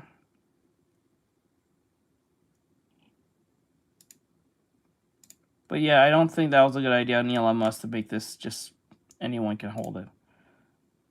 Of images, the Grok account posted to X, the chatbot generated about 6,700 every hour that were identified as sexually suggestive or nudifying. Is that a word? It is now. Nudifying. Nudifying. So instead of saying, hey, baby, get undressed, you'd be like, hey, nudify yourself. No, they're just looking at pictures now of people and like, oh, I bet she'd be hot naked, and then having it generate an image of it. It doesn't mean that's what she looks like, but that's what the AI imagines. Yeah, that's evil. That's actually quite evil. And you know what they should also do as another doorstep? If someone say you screenshot someone's work, right, and you put it on Twitter, and then you try to throw it through an AI on your account, if the algorithm can recognize picture-wise what this looks like, right, it will not allow you to use AI on it. Does that make sense? Like if I take a picture, like say I take a picture of these two, but these two pictures are already on the internet, on Twitter, right, and I take a picture of these two, and I try to post it on Twitter and then try to run it through AI, instantly, it should recognize this picture being used before from a previous owner of said picture, right? And then it will say it cannot do that because this has already been uploaded by a previous person who owns this, or something like that. I think that makes total sense. That will prevent a lot of people trying to screenshot your work and then try to re-upload it and say they did it, and then using an AI to, run it through the Twitter. I would keep that. Yeah, I would do that because TikTok has something similar to this because you can't repost the same video over and over again anymore. Because if you post the same video, they're gonna look at it and say, "Oh, you can't get any views on this because this video has been uploaded before. You have not made any sort of transparent transformative change to it in the slightest, so you cannot get no money for this, and it can't not be uploaded." So I know they have the technology to do that, because if the algorithm's constantly learning virtually everything that's being uploaded on the thing, I'm pretty sure it can recognize a very clear picture of something similar to this. You know what I'm saying? So I think that'll prevent a lot of fraud, a lot of people stealing your work and trying to post it as yours, and then people trying to alter your work and trying to post it off as theirs using AI and saying, "Oh, I drew this," or "I made the AI do this," and you know what I'm saying? I think that'll prevent a lot of problems. But then again, this is using common sense, so that's not gonna fly. Yeah, just put their face on it and be like, "Here you go, fap away." Make sure to get my third nipple in there, Grok. According to Genevieve O, a social media and deepfake researcher. Okay, the other top 5 websites for such content average 79 new AI undressing images per hour. Oh, dang. That's almost 100 times more with Grok. Grok can do it 100 times faster. Oh, boy. The scale of deepfakes on X is unprecedented, said Carrie Goldberg, a lawyer specializing in online sex crimes. We've never had a technology that's made it so easy to generate new images, because Grok is free and linked to a built-in distribution system, she had. Oh, don't worry. Don't worry. Well, actually, the good Grok you have to pay for, but they'll pay well Grok. Well, I'm just saying, but this is why your electric bill's going up, guys. That's evil. That's evil. So let me get this straight. I can make revenge porn and stuff like that. As long as I'm paying Grok, it's all right. It's all good. As long as you're paying us, it's not a crime. What you're doing is not a crime. You undressing people's children on the internet is not a crime, because you're paying us. Right? You undressing your ex-girlfriend because you pissed off her because she don't want you no more, and you posting it on the internet of old pictures you have of her, so you can just undress her although as much and then post it up saying this whore. That's all right. You can just give me money. As long as you give us money and pay Grok, you good. You good, bro. You're not doing any crimes. If anything, this is free speech. That's not a good... No. No. No. I'm not gonna lie. Elon Musk should take this away. This is not gonna end well. People are generating porn on AI, and so you have to pay higher electric bills. Wow. Okay. Unlike other leading chatbots, Grok doesn't impose many limits on users or block them from generating sexualized content. Money talks, people, right? And just including block them minors. from doing it. Says Brandy Nonek. Wait, is that her name? Yeah. Senior Director of Policies at Americans for Responsible Innovation. Okay. They said, yeah, Google are giving good faith efforts to mitigate the creation of this content in the first place. Okay, so there's like, look, there's a lot of things going on here. One, realize that Elon Musk has basically gone, and I'm not making excuses for Musk. I don't think he's always right, but he has gone to war with a lot of these other tech companies, and they don't like him very much. He's gone to war with Wikipedia. He's gone to war with Google. He's called a lot of these other companies out. He is a threat to them. So they're going to look for every opportunity to take a shit on his stuff. But if they are actually generating thousands and thousands of images per hour. Bro, Elon, come on. Don't do this, bro. If they are, you mean not, come on, dude. Come on, don't play that game, Elon. I mean, Neon, Elon. Wow, I just realized. Like, come on.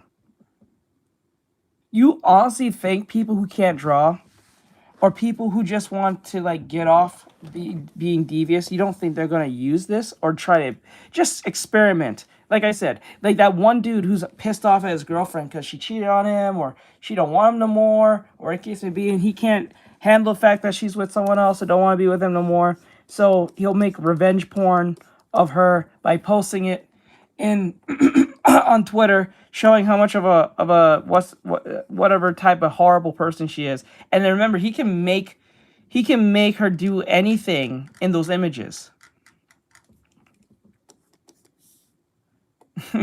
Probably. Because like he can make her do anything. You guys saw just a second ago, we had a picture of an anime chick standing and I made her jump. So that's crazy. At least paywall it, right? At least have it on OnlyFans. That's Well, crazy. no, I mean, I just, no, because I don't want my face on somebody else's body on OnlyFans. You know what I mean? I don't like, oh, yeah, you know, by the way, we found this. You're trying to find a job. You're trying to get a job as like a teacher or something. And like, oh, well, you have an account on OnlyFans. Like, the hell I do. You know what I mean? Well, I hate to break it to you, but there's Rule 34 about someone may be aware of a few years ago. Oh. Anyway, Yeah, don't do that. But that I'm was just my, saying. yeah, don't do that. I'm just like, you know, they just don't let it happen. Doesn't want to generate that kind of imagery. It's not that big of a deal. I mean, just don't. And then I know right now other countries, like in the EU and stuff, are going after Musk to try to get him to stop allowing this stuff to be generated on Grok in the first place. So, yeah, they said it doesn't leave many options for victims. Here's what Musk said. Okay, X did not respond to a request for comment. Rather than preventing the chatbot from creating the content in the first place, Musk has spoken about punishing users who ask it to do it. Anyone using Grok to make illegal content will suffer the same consequences as if they upload illegal content. That is dumb. That is stupid. Just don't have it up there. That is dumb. Dumb take, Elon. That's stupid. That's a dumbass take. So let me get this straight.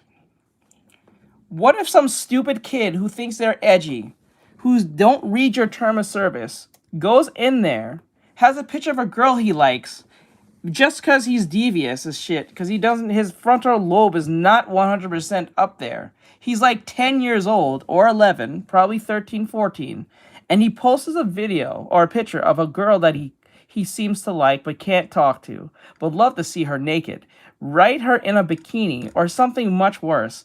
And then he doesn't read your thing. Should his parents go to jail because you gave a monkey a gun when you don't have to have the gun in the first place to run your website?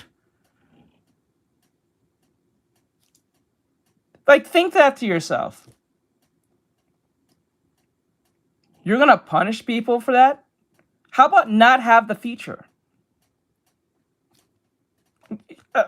It's not like X wasn't working without the feature before. It's not like you need this. That's a dumb take. That is a shit take. Because kids out here just read the term of service.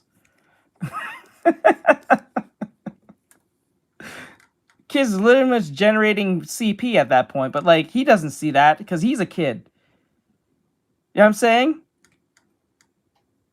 Oh, God. Problem is, if they start putting hard limits on Grok, I think then Grok is going to be about as useful as other chatbots that lie constantly. Yeah, but here's the thing: if they're going to put hard limits on Grok, then they're going to, they need to put limits on Grok so they're not putting hard things on other people. Well, yeah, I mean, I don't think it changes Grok's mandate to tell the truth if you're like, hey, yeah, don't put boobies on a 12-year-old. I mean, that's that's a pretty easy. Like, just anybody, like, if it asks you to don't make put boobies on me either. If it asks you to take this photo and turn it into a naked photo or in a sexual situation photo, then or put your face on a photo like that, then they should just say no. Like, I mean, we're not doing that. I can't do that, Dave. Yeah, this is not your account. Yeah, he's like, this was I'm not gonna lie. If they don't take this down now, parents are going to sue the shit out of this man.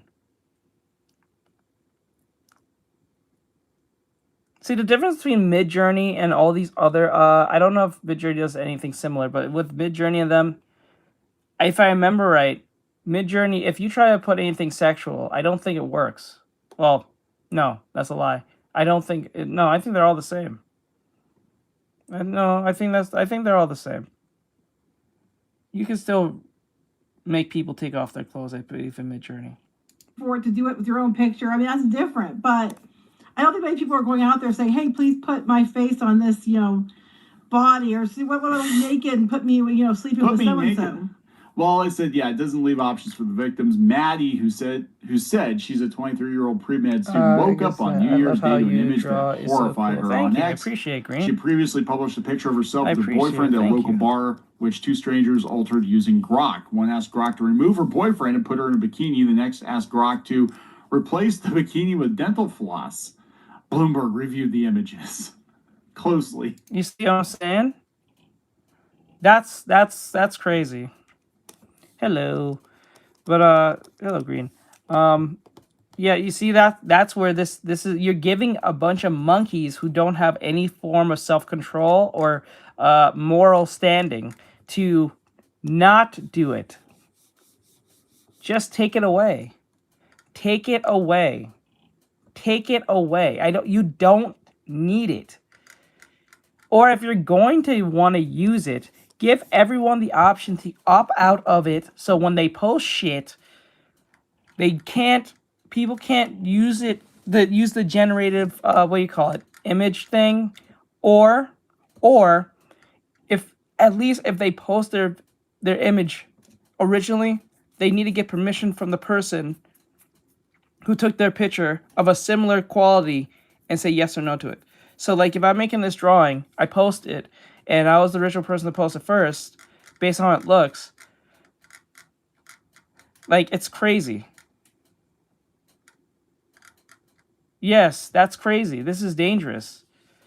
Because you can fuck with someone right now and go up to, like, if you want to break someone's relationship, you can probably make it easy. So, like, say you can say to your homeboy, oh, I saw Jessica kissing some dude. She was drunk and she took a picture with a dude and they was kissing. And then you made a generative AI of her in a different outfit kissing a dude who was her boyfriend, but you changed it to someone else that looked like him. And then change the background a little bit so it looks completely. You can make revenge porn, or you can make someone's relationship be on the rocks because you know what I'm saying? Sometimes you can figure out it's AI, but some of them are pretty clever to the point that it can look very convincing. Especially when people are, like, not really looking for certain subtleties of that. They'd be like, what the fuck? And then, you cause a whole issue. I can't do that, Dave. I'm afraid I can't do that, Dave. Yeah. My heart sank. I'd be a little concerned if my face appeared on somebody else's, like a body like that. I'd be like, oh no. Yeah, I mean, this is gonna. I mean, here's the thing, and I'm not making excuses for it all. I'm just saying, with AI technology, this is going to happen more and more. And even if Grok puts limits on it, there are other chatbots. Yes, there are others, but he could. You know what? Just because that exists and this is a problem, I think everyone should just sue them off rip. I think this is how you're gonna stop this AI thing. We just start suing the shit out of everyone.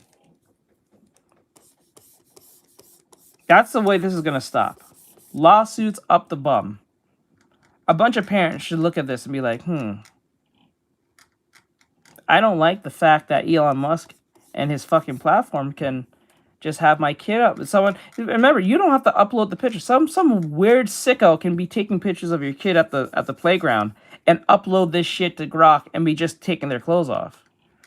You know those weirdos. They'll be in the fucking, like, at the playground sitting, taking pictures with their high 4K camera. And then upload the pictures to Grok or whatever, or some AI, and then just undress them all damn day and be selling their pictures to, like, the highest bidder. They don't even have to get near the children. Actually, you made it easier for the PDF file just to, like, get his rocks off.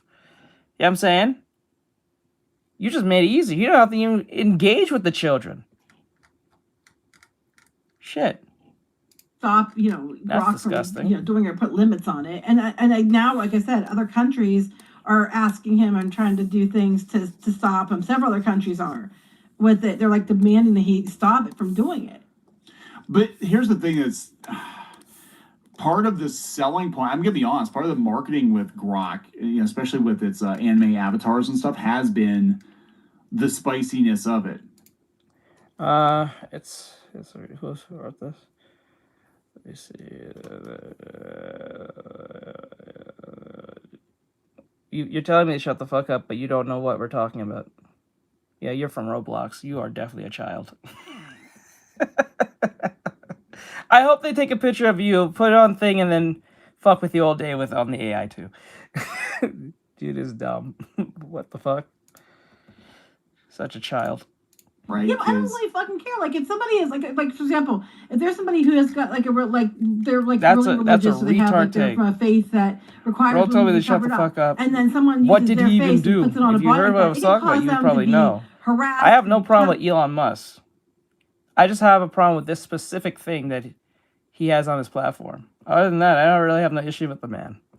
Unlike y'all people have some, like, you guys make your whole personality hate this man.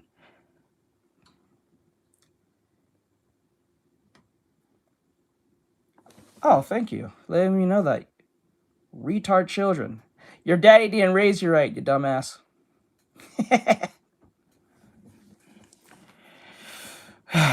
punished to be, I am a child. Be doing that because some dipshit. I don't care. I don't give a fuck that person was even pretending they say they're a kid. You're a retard. You're mentally ill.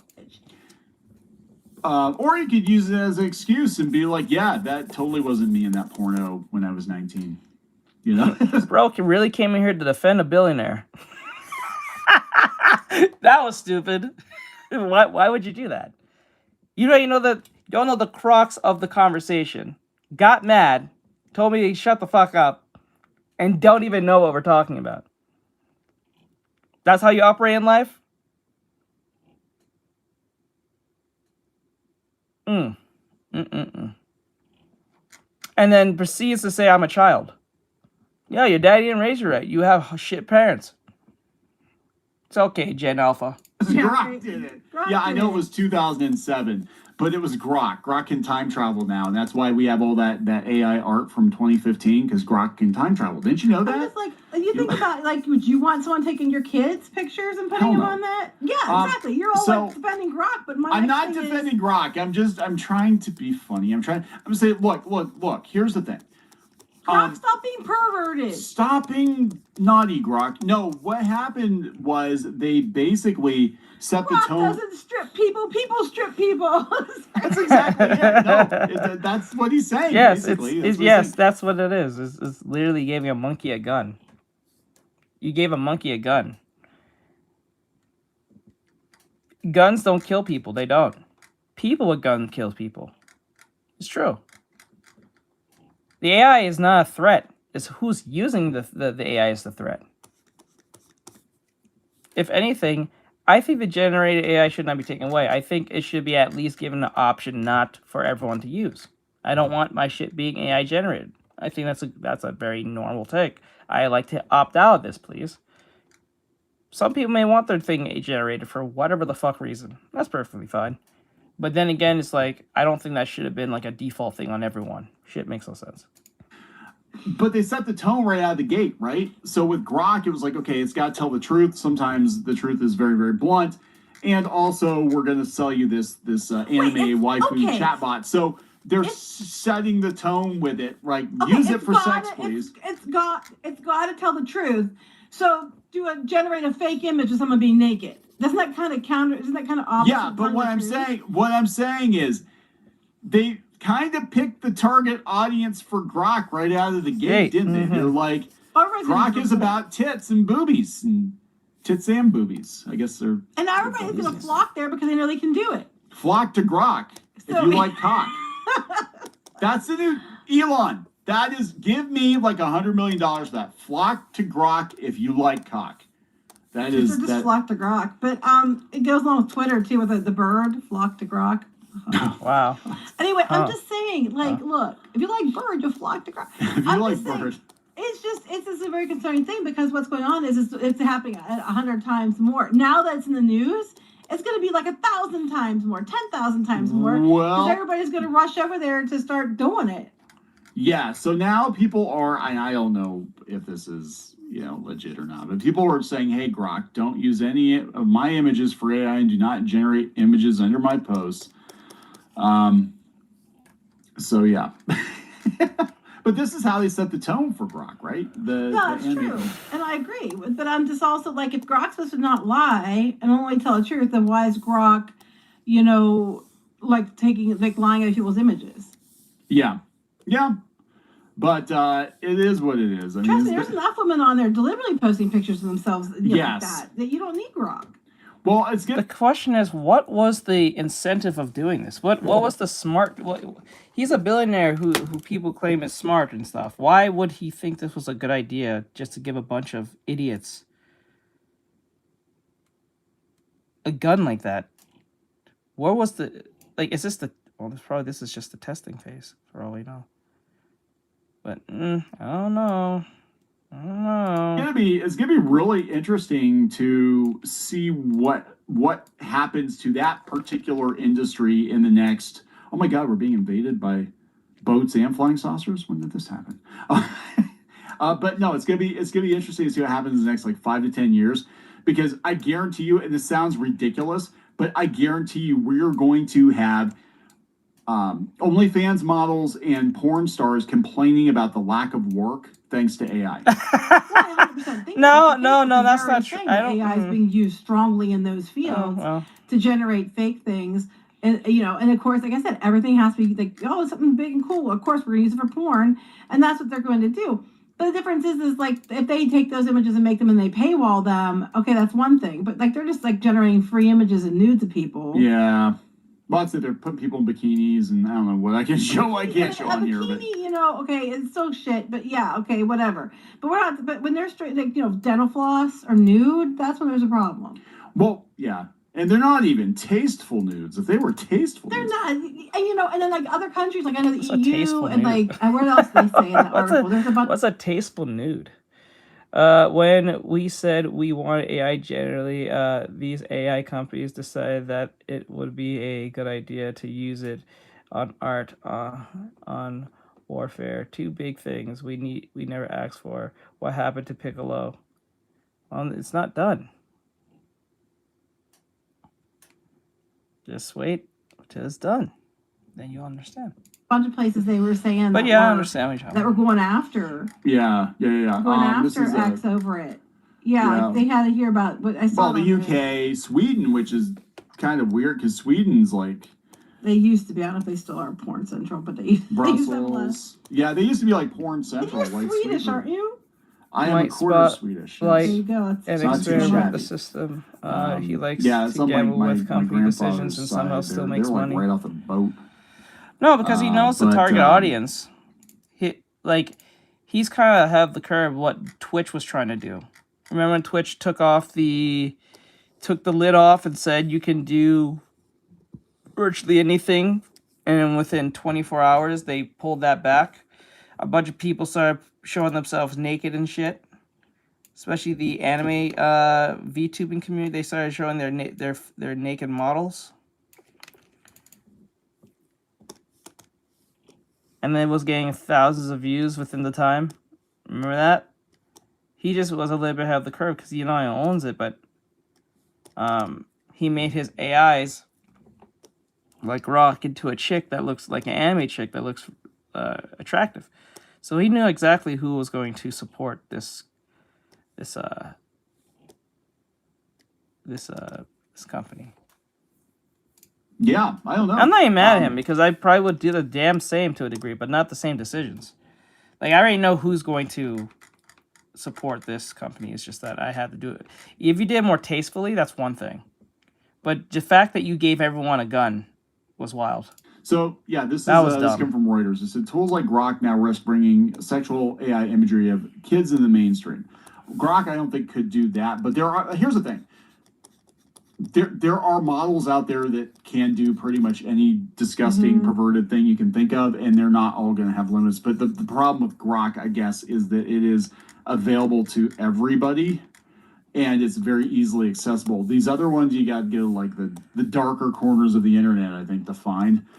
But it's not. I mean, the genie's out of the bottle.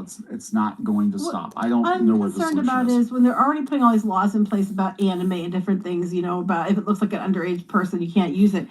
I think it's going to inadvertently hurt other media. This is going to put more restrictions on other media that wouldn't have that aren't necessarily doing anything wrong, but they're going to be restricted even harsher because of this. I was also reminded there was a story I saw the other day about a girl and some guy used AI to make a fake image of her being naked and was sharing it all over the school. Yep. And stuff. Yep. There you go. That's what I'm saying. That's exactly what I said. What if a young kid who don't read your term of service, not thinking about consequences because they're under the veil of, I'm a kid. I'm not going to get in trouble that bad. Even if I get in trouble, it's not that bad. I'm not going to be like registered as something. Right? He takes a picture of a girl he likes, who's probably one of the prettiest girls in his school, or he has a crush on. He can't talk to her because he knows he's fugly and shit. So, instead of working on himself to talk to her and stuff, he just takes a picture of her from behind, or gets a picture of her somehow from a friend or something. Take that picture, go to Twitter, go to Grok, undresses her. He has all the pictures he wants. And he only needs one picture. He doesn't need several different pictures. He needs one. And then tells that AI to make her do a bunch of, shit and poses in a bikini or less. And then he starts sharing that around with his stupid friends because he doesn't like her anymore. He just likes how she looks. Bullying taken it to a new... Yeah, imagine that. Or just fuck the sexual part. You don't like someone, right? You take a picture of them and then you write something disparaging about them in a photo to make them look bad, and then you start sharing it around the school. It doesn't have to be sexual. It could be just something stupid, like I don't know, something embarrassing. It doesn't have to be something violent, but something embarrassing. Them eating shit or something, putting shit in their mouth. You know what I'm saying? Where does this stop? You know what I'm saying? This is gonna cause people to want to see the difference between the boy killing himself because he was in love with a computer is different from a kid who took a picture of another child because these kids are just so responsible with their phones and they're quick to pull it out whenever there's a discrepancy happening. Responsibly. You know what I'm saying? These kids will go in the bathroom just to fight, to record it, to post it on the internet, to WorldStar or Twitter or whatever the fuck, right? You don't think those same children will who their frontal cortex is not developed, they're literally just gonna take a picture of someone they like or they don't like and put them in disparaging situations when they feel threatened, pissed off, or their favorite person didn't do what they wanted them didn't want to do in their headcanon. That's dangerous. That's stupid. This can go down a rabbit hole of hell for all types of kids and adults. Like, what if you don't like a teacher, right? And then you write a teacher and make them naked, and then you send that picture to a teacher and saying, "Oh, I have a picture of you," saying a picture of me of you naked. Yeah, I'm saying that happened to a teacher. Some kid used a generative AI against a teacher, and they couldn't tell the difference because these people are not that tech savvy. They're not really into the AI thing. So the board fired the teacher, and then even when it was found out that it was an AI, they still kept them fired. And I think that same teacher is suing the school and the parents for their stupid kid and their decisions to, just because. And the only reason why the kid did it is because they said, he gave him a bad grade on a test that he didn't study for. You know what I'm saying? This is giving a bunch of idiot monkeys a gun. Literally a nuke, if you think of it. It can ruin so many people's lives under the whim of a moron. No, I'm not for this. This even goes past the whole art thing. This can ruin people's lives. This is crazy. And then she reported it to the principal and stuff because this kid was sharing all this stuff. And by the time they got to look at the Snapchat, it was gone. So they said, well, she was probably overreacting, wouldn't believe her. And this kid kept it was all being shared all over the school, and it wasn't real. And then she decked the kid because he was sharing on a bus, and she hit him. And then she got it. No, they expelled her from school. Oh hell! She got expelled from school because from off rip. I would sue the school. If I was parents, I would sue the shit out of the school. I would sue the shit out of the school, and I would sue out the other parents for the kid who was sharing that one too, who she punched. She hit him and everything else, and then when the principal number called in, like, why didn't you do anything? She came and told you. Well, we thought she was overreacting because we physically couldn't find evidence of it. You're definitely getting sued. I'm suing the fuck out of you. You think my daughter is overreacting when she's telling you directly they are taking photos of me. They have generative AI pictures of me naked doing shit, half naked doing shit, and you call that an overreaction? Are you a piece of shit? Like, what the hell? That is wild, dude. That is fucking dumb. That principal needs to be fired off rip. All the staff needs to be fired off rip. The school needs to be shut down. That's wild. That's crazy. It has expelled her.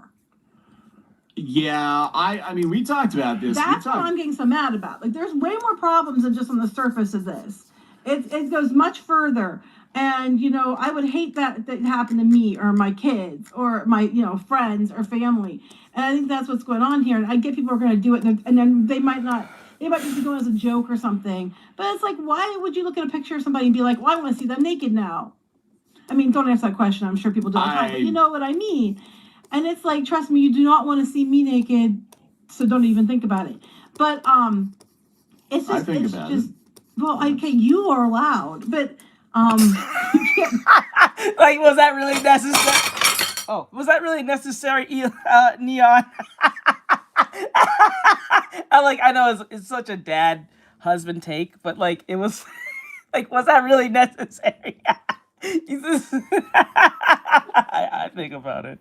It's like, okay, bro, chill. Bleach that memory out. But I'm just saying, it's just, I think it's very dangerous, and I think Grok, it could be something that they could put restrictions on to a point. Yeah, well, I think in this case they absolutely have to. I think that you just made a bunch of Redditors just salivate at this. No matter what the age group it is, you just made a bunch of Redditors who are alone want to do this now. Yeah, especially if this is something that's available to everybody on the platform, damn well it's going to be used Yeah, and like I said, it's going to end up causing people harm. It's going to end up Yeah. causing, other media that's not, like they're already going strict on anime, even because the girl could be 30, but she looks 12, so they're just going to ban it. It's going to make that even more so banned. People are going to, end up like other countries where, you have that anime in your house. Oh, you're going to be arrested for kiddie porn now, even though it's not. Yeah, of this kind of stuff.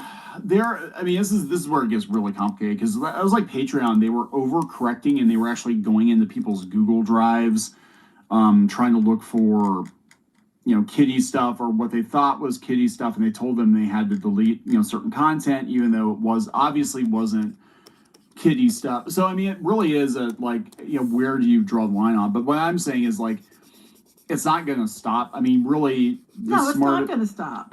I honestly think this whole AI thing should be outlawed. Like I said, this AI thing should be only used for military applications and medical, and that's it. I was going to say financial. I did yesterday, but when I think of it now, that's not a good idea. I honestly believe this shit should only be made for military applications and medical reasons to prolong medicine. That's it. I don't think it should be in the entertainment space. I don't think it should be in the education space in that sense. I don't think it should be. I don't think it should. I think it should be outlawed. I don't think it should be in the hands of regular people at all. And even saying it for military reasons is probably a big stretch in itself right there, because that can go rogue and we can have a Skynet problem. But I'm saying this is a technology or a power that I don't think should be given to man, or man should have discovered. I think this is something that should never been in the hands of man, to be honest, as I think of it more and more and more and more. So it is what it is. Let me see. Is it probably broken? It does not belong to the military. That is a horrible idea. Well, they're using it for military already. We already know they're using it for the military a long time ago. But I think that's a better idea compared to giving it to people who are regular schmoes who can just ruin your life under a whim. Because other countries are using it for military reasons, let's just be honest. That's the only thing they'd be good for, just in case. You could do just to absolve yourself of any responsibility for it. But if not for military cases, I think the last and final thing AI should be used for is literally for medical reasons. How we can prolong medicine, make better medicine. You know what I'm saying? What if people are asking for any level of undress? We're not doing that here, because it's going to be used for the wrong thing. But I know, will Musk do it, or will he double down and just be like, no? We'll find out, because he's going to look at it as, well, as it's probably going up to 1,000 times what other AI have it now at this point. He's probably like, oh, look, all the engagement. Yeah, pretty much. I mean, that's why I've actually, that's not right, though. I mean, they're like, wow, look how fast it is. Actually him drawing his sword, it's where is he pulling it? It doesn't even make sense. Anyway, yeah, that's the thing about X, and this is just a side tangent. I've actually told people I'm probably going to be pulling back on X in 2026, because what I'm seeing is, in my personal opinion, is engagement at any cost. And I see a lot of people that have, I'm going to be honest, they've turned into absolute shitbags on X because they're getting more engagement for that. And I don't really want to participate in that. So I'm kind of, I mean, I'll post here and there, but I'm it's getting worse. I'm not gonna lie. It is turning into a free-for-all. Well, I keep posting positive things over there when I see it'll get buried. I'll try my best. But I noticed the algorithm, and I'm one of the guys that, I get paid for posting over there, and I've seen what they do, what they promote. It's not the positives. What gets promoted is this shit they think is going to get the maximum amount of engagement, and, it's usually political clickbait. And it's or outrage stuff, Or outrage stuff. And I was like, I don't want to do that. I don't want to do that. And this is the whole next level of it. So we'll see where it goes. We'll see where it goes.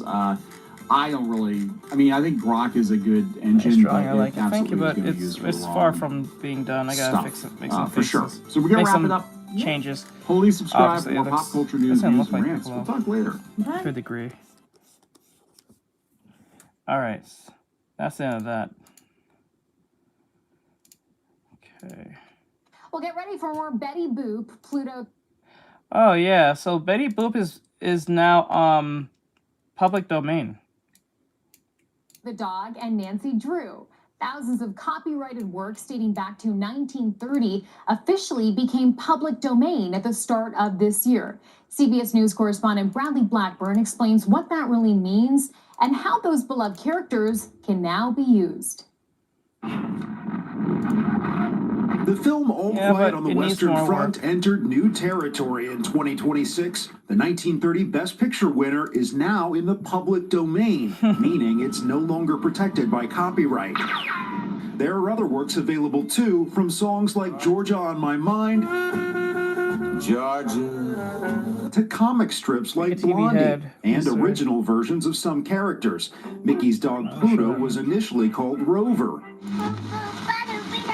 And when Betty Boop first popped on screen, she had dog ears. Some of these characters change and develop over time, and so it's only the first iterations, you might want to call them Betty Boop 1.0 or Pluto 1.0, that are in the public domain. Duke professor and intellectual property law expert Jennifer Jenkins leads a team that tracks down copyright records every year. Looking at these works is like a time capsule, and you realize that the memory of the Roaring '20s was fresh, but we were in the midst of the Great Depression. Classic books include The Little Engine That Could, the first 4 Nancy Drew novels, and Agatha Christie's The Murder at the Vicarage.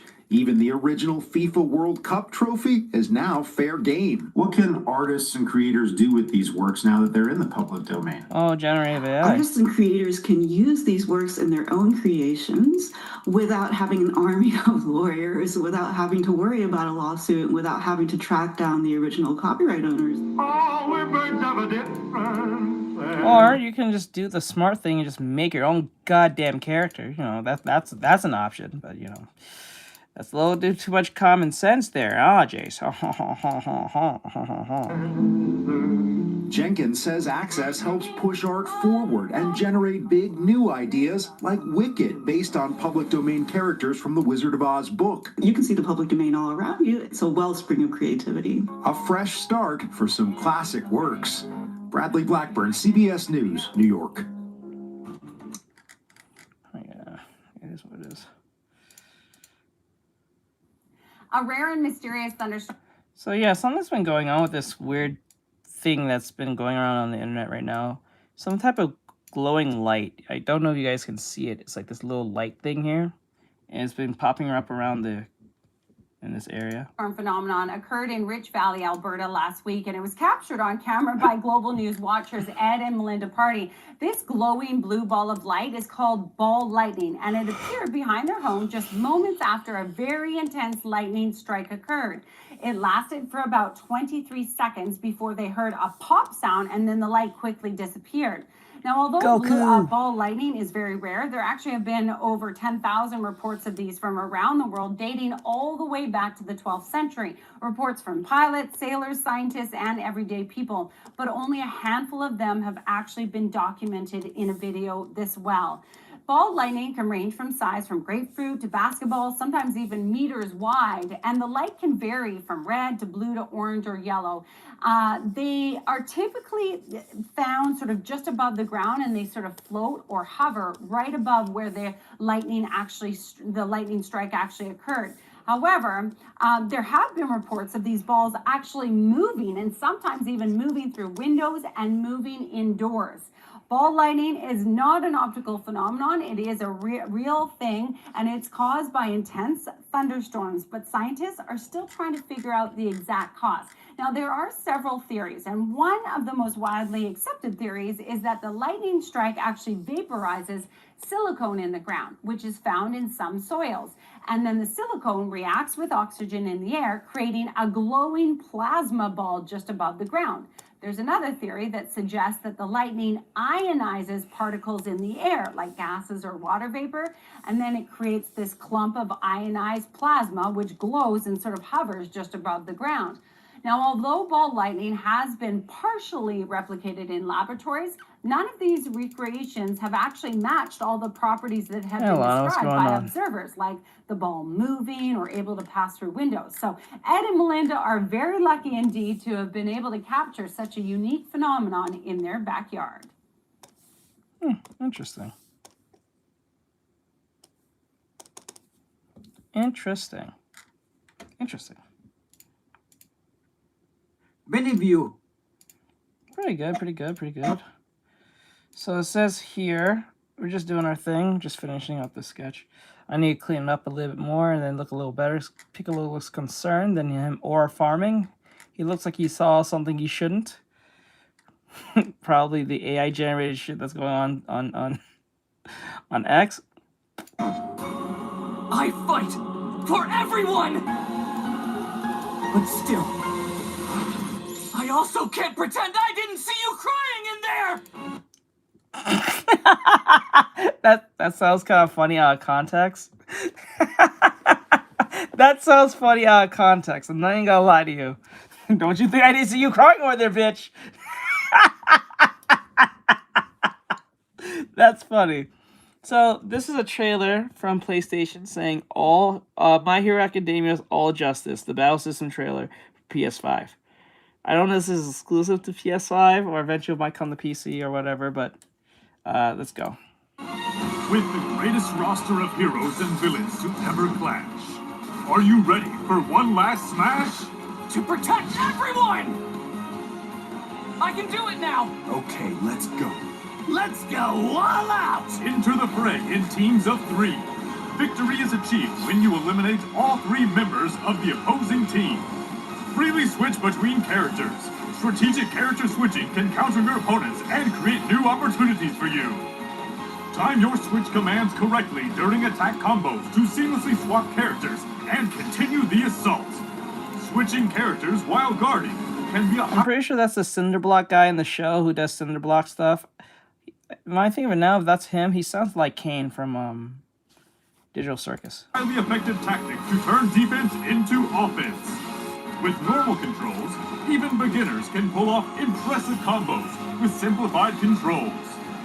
Destroy everything, that's all.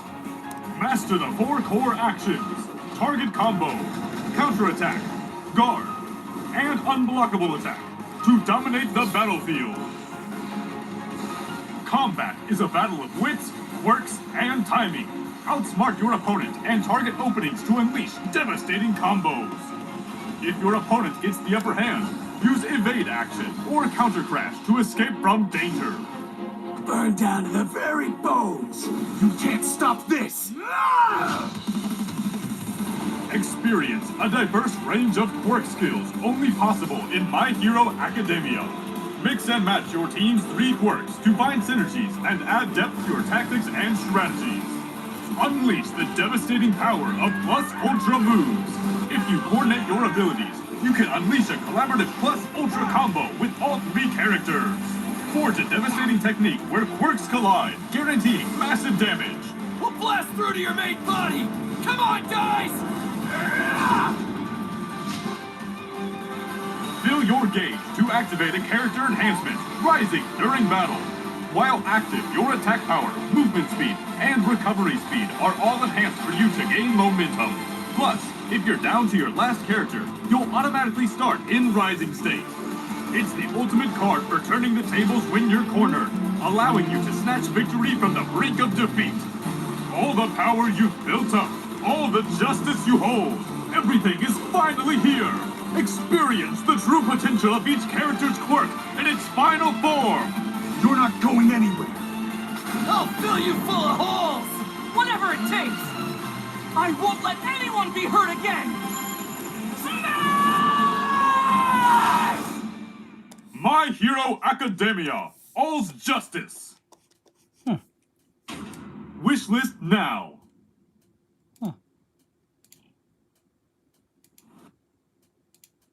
Looks real online. Universities offering any degree you could imagine, and with just in minutes, a few $100s, you've received a freshly minted printout with a degree you didn't work for. It is a billion-dollar business, selling fake degrees to people we trust. Some of the buyers, cops, firefighters, teachers, and engineers right here in the Tampa Bay area. Schools handing out master's degrees and doctorates for cash, even when students don't take any courses. Yeah, we found plenty of public employees and others. You know, there are hundreds of so-called diploma mills online basically selling master's or doctorate degrees for a price. So people padding their resumes with fake degrees is nothing new, as you can see from that intro. But Dr. Richard Ritchie, and I use doctor in air quotes, takes it to another level. For example, he says he has a law degree, a Juris Doctorate from Haiti. He then claims that he has a PhD in quantum physics from France. He's another Neil deGrasse Tyson. And let's not forget about his master's in neurophysics from Cambodia, or his neuroscience degree from Nicaragua, or his master's in applied physics from Costa Rica. No way. No way. They did? Oh my God, that's crazy. No way. He has all these degrees? Where did you find the time to do all of this, bro? Bullshit. I call bullshit. Most of those are probably take like more than just 4 years to get. Even though I average, I think a master's is 4 years. But like, no way. You have, that was like 6 or 7? Hell no.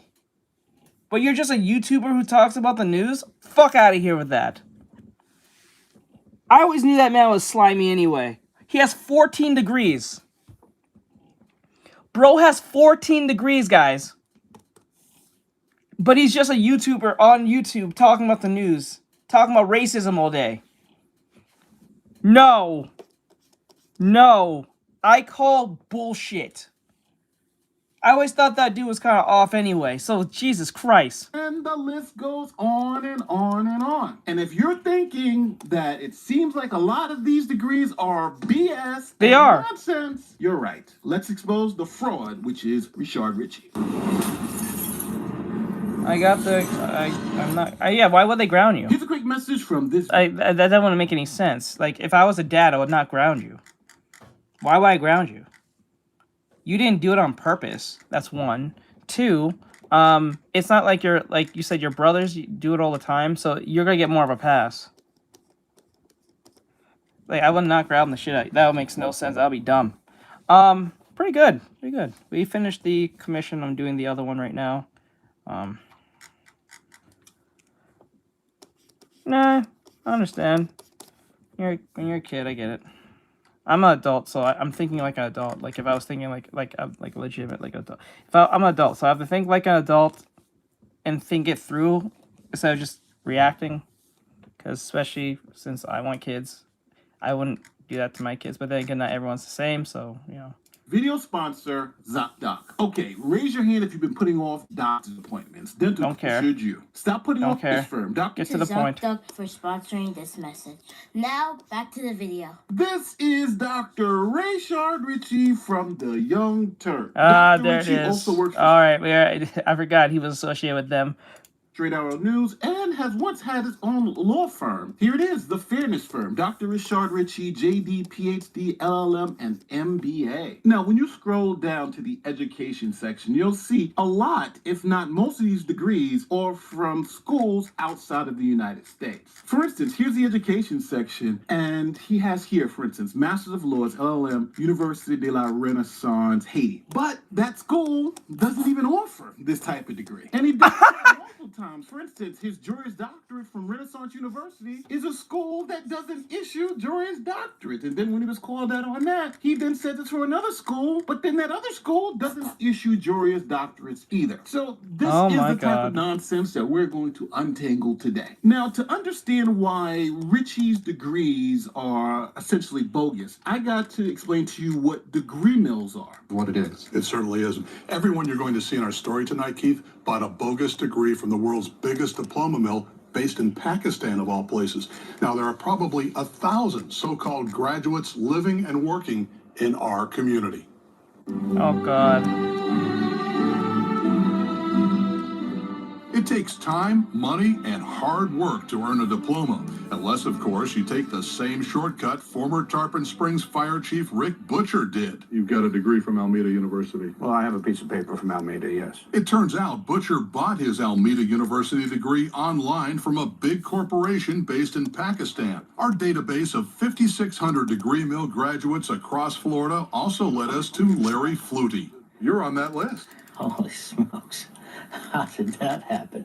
We confirmed that Flutie is a Florida licensed professional engineer, but Flutie also claims he earned a PhD diploma from Grant University, a diploma mill that's vanished from the internet. Our investigation also uncovered a VA police officer who submitted his fake Alameda diploma in a failed bid to become police chief in Polk County's Lake Hamilton. Now, this is not a new scam. From fire chiefs to mayors to even school superintendents, many people have been caught using these degree mills to inflate their resume. Even some university professors have been found to have fake degrees. All right, so now that you know about degree mills and resume inflation, let's get into the nitty-gritty of the lie. So now, Rashad Ritchie's offenders are going to say, hey, Nate, this is misinformation. He has documentation. So I want to make sure I'm as fair as possible to Dr. Rashad Ritchie. Okay, this is Nate from the future. And in the past couple of hours, some very interesting things happened with this story. This video was already canned, and I was about to make it public, but I had to pull it back down and add this new information so you guys can understand how really crazy this stuff is. So Dr. Ritchie did a response video essentially trying to clarify his fake degrees. This first one is an official letter of admission from UNIP. Now, this letter is fake, and it has a whole bunch of things that show you exactly why it's fake. And it's leading me to believe that since he put two fake documents up on TYT, they made him take down this video. Again, that's just my assumption. Ooh. Look how fake this document is. Now, let me show you exactly why this document is fake. First, this is allegedly from the Universidad del Pacifico. But when you go down and look at the seal of the document... This is why when people sit there and talk about racism all day, you must wonder. I never trust people who talk about racism all day. All day. That's all they talk about. That's all he talks about. They have something to hide. I don't trust people who just talk about racism all day, every day, because that's their literal job, to be a perpetual victim or find victimizing situations all day. Not even just racism, just other things outside of that. But this dude, that's all he talks about. Now it's coming to light. It's from a totally different school, the San Jose University, Santa Ana, Costa Rica. This thing was so bad, I put it into multiple AIs, and they all essentially said the same exact thing. Here's what Grok says about that letter. I asked, is this legit? No, this admission letter is not legit. It appears to be fake from a dubious source, likely tied to a diploma mill or unaccredited institution. Grok even says the school doesn't even have a neuroscience program. So it's insane that he didn't even check, it seems like. Then he put up this other document, and shout out to Johnny Walker Black for pointing out that this document looks just as fake as the other one. Matter of fact, when you put it into any of the AIs, all the AIs come back and says this thing is absolutely fake. Now remember, this transcript is supposed to be a neuroscience transcript. It has zero physics, biology, or neurology courses, from what I can see. It's just generic stuff. And the university website says it's only a business school. It doesn't even offer this stuff. So, oh my God. Who knows? Now, he put these documents that look as fake as heck in a video defending himself, and then had to take that video down when people were like, hold on, these documents look fake. Now, I don't know how Richie's going to respond to publishing provably fake documents to prove that he has these credentials. And that's a federal crime. I'm pretty sure this is a federal crime. I think this is dangerous because you could be a doctor saying that you went to Harvard or some shit, knowing that you didn't do any training whatsoever, and saying you're a doctor, you're a PhD neurosurgeon or some shit. This I think that's against the law. I'm pretty sure that's fraud. That might be a felony. I think. I'm not sure because I think it depends. But like, what the fuck? He's obviously getting a lot of these things from degree mills, and he's trying to hide that fact. So, with all that being said, here's the rest of the video. So, I want to make sure I'm as fair as possible to Dr. Richard Ritchie. Now, to do that, I need you to understand what a Juris Doctor is and how you obtain it. Now, I am a Juris Doctor. I have a license from the state of New York, and I graduated law school. Now, I was also a professor at the law school and taught classes. So, I have a little knowledge on how to obtain a JD, what it means to have a JD, and I've also worked with foreign lawyers who wanted to practice here in the United States. So, I'm very familiar with the process. Now, to really understand why Ritchie is obviously lying to you, and it is not even questionable that he's lying to you, let me explain the various types of legal systems, the various types of degrees offered in those legal systems, and why it's impossible for Richard Ritchie to have the degrees he's claimed to have from the schools he's claimed to get them from. So the first thing I have to explain to you are the different types of legal systems the world recognizes. One is known as the common law system, and one is known as the civil law system. If you look at this map, the countries in red are what's known as common law countries. That's Canada, the United States, Australia, and the UK in Europe. Now that's totally different than the French civil law system, which is practiced in most of the world, Brazil, South America, Europe, etc. Now there are huge differences between the two systems. For instance, look at how each system handles a trial. In the common law system, you have a judge who's the referee. Then you have, let's say in a criminal case, a prosecutor who may say, hey, this person stole a laptop. And they'll argue to convince a jury that that person did steal a laptop. Then you have a defense attorney who will argue this person didn't steal a laptop and then put on evidence to show the person didn't steal the laptop. And then at the end of the day, the jury makes the decision who's correct. In a civil law system, the judge is the person asking the question. The judge is the person trying to determine who's right and who's wrong. The lawyers act as assistants to the judge, and there's generally no jury. Now, because the systems are so different, their degrees are different. For instance, if you're in a common law system, your undergraduate is likely going to be either an LLB or a pre-law, where if you're in a civil law system, it's called license of joint. And as you can also see, a Juris Doctor is not available in the civil law system. It is only available in the common law system. Now, I need you also to notice that the license in joint from the civil law is an undergraduate degree, where the Juris Doctor in the United States or in common law is a professional practice degree. So now, if you have a license in joint from a civil law system law school, then obviously you're not qualified to practice in a common law system because the systems are totally different. Saying that the license in joint under the civil system is equivalent to a JD is like saying a driver's license is equivalent to an automotive engineering PhD. And it's obvious, someone who can drive a car is not qualified to claim they have a PhD in automotive engineering. That's ridiculous. But that's what Ritchie's claiming, the ridiculous. So now, where did Dr. Richard Ritchie claim to get his degree from? Was it a school that teaches the common law, or was it a school that teaches the civil law? Well, Dr. Richard Ritchie says he got his license in joint from a school in Haiti. Now, Haiti is a civil law system, not a common law system. So if he did receive his degree in the civil law system, then obviously that doesn't make you qualified to practice in here in system America. That's totally foreign What the to fuck? that government. Yeah, you're stupid. What? University of Renaissance, University de la Renaissance. Let's put it up. Full mass. University de la Renaissance de Haiti is accredited by Haiti's Ministry of National Education and Vocational Training. It is recognized by evaluation services like the International Education Evaluations, IEE, with its programs appearing in evaluations. They have agreements with Université de Montréal for student-faculty exchange in law, University of Rennes II in France, which is a recognized major university. So we know for a fact he got his degree from a school in Haiti that doesn't teach common law, it teaches civil law. So it is a totally different system, totally different law, and totally different degree. So let's take a look at the school. So I Googled it and went to Google Maps, and look who's giving a review of this great institution, Richard Ritchie. Now here's some pictures of the school in Haiti. As you can see, here's one of their classrooms, here's the outside. Now, from this school, Dr. Richard Ritchie says he has a license in joint droit, which is the undergrad degree under civil law, and that is equivalent to the professional degree of a Juris Doctor in the United States. Here's him saying that. Professional licensure. Yes, I have a law degree. Put it up, full mass. My law degree does, in fact, qualify me to take the bar in the United States of America. What you're looking at is called a course-by-course evaluation.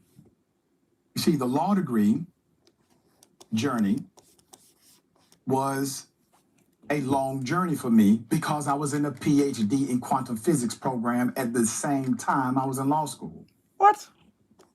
The course-by-course evaluation that you're looking at, let's read it top to bottom. This is by a NASUS member again, which qualifies me for the professional licensure in order to qualify for the bar exam under what's called the FLE or FCE rule. That is a foreign credential evaluation rule. State of California, New York, everybody has it. Course-by-course evaluation, professional licensure. It says, summary of evaluation. It is the judgment of A to Z evaluations. Once again, a NASUS approved entity for evaluation of professional license. That Mr. Rashad Ritchie's educational credentials from Haiti is equivalent to the degree of Doctor of Jurisprudence, JD, awarded by a regionally accredited institution of higher education in the United States. You can go down to the bottom. It says equivalency, U.S. degree, Doctor of Jurisprudence. I completed my Doctor of Jurisprudence at Renaissance University through their law program. Now, this lie is so obvious. People in his own chat started calling him out. Here's what one user said. Mr. Ritchie, by claiming circa at 23 minutes that his law degree from Haiti was evaluated by NASUS entity A to Z to be functionally equivalent to a JD. Here's the thing. I hold an LLB from an elite institution outside the United States. One major aspect they look for is functional equivalence is the pedigree of the legal education, specifically as descendant from the English common law system. Haiti, being a former colony of France, has its law primarily derived from the civil law tradition. The ABA does not recognize legal study under civil law tradition to be functionally equivalent to the ABA-approved JD program. And there were many more comments calling out this lie. He does not have a Juris Doctorate, and he knows it, but it's easy to lie to you because most people don't understand the nuances here. Now, this gets even worse because Ritchie doesn't even know how to lie about which degree he actually has. See, in the follow-up video that he deleted, he specifically said he has the license in droit, which is the undergraduate degree. But when you go to the law firm's website, the degree turns from a license in droit under the French system to a LLM under the common law system. And remember how he kept saying it was the Université de la Résistance of Haiti is where he got his JD? Well, in his bio, he puts that he got it from Renaissance University, RU. Now, I'm just going to be very blunt here. He can't even keep the lie consistent on where he got the fake degree from. He got the fake JD from Renaissance University. No, he got the fake JD from the Université de la Résistance, and we should just believe him because some accrediting agency says that his undergraduate degree is equivalent to a postgraduate degree here in the United States. Now, I want you to forget that Ritchie says he got the Juris Doctorate from one school, then he says he gets it from another school, and you could even really make the argument that this is the Americanized version of the French school because he literally put the French school down here. So we know this is all full of crap.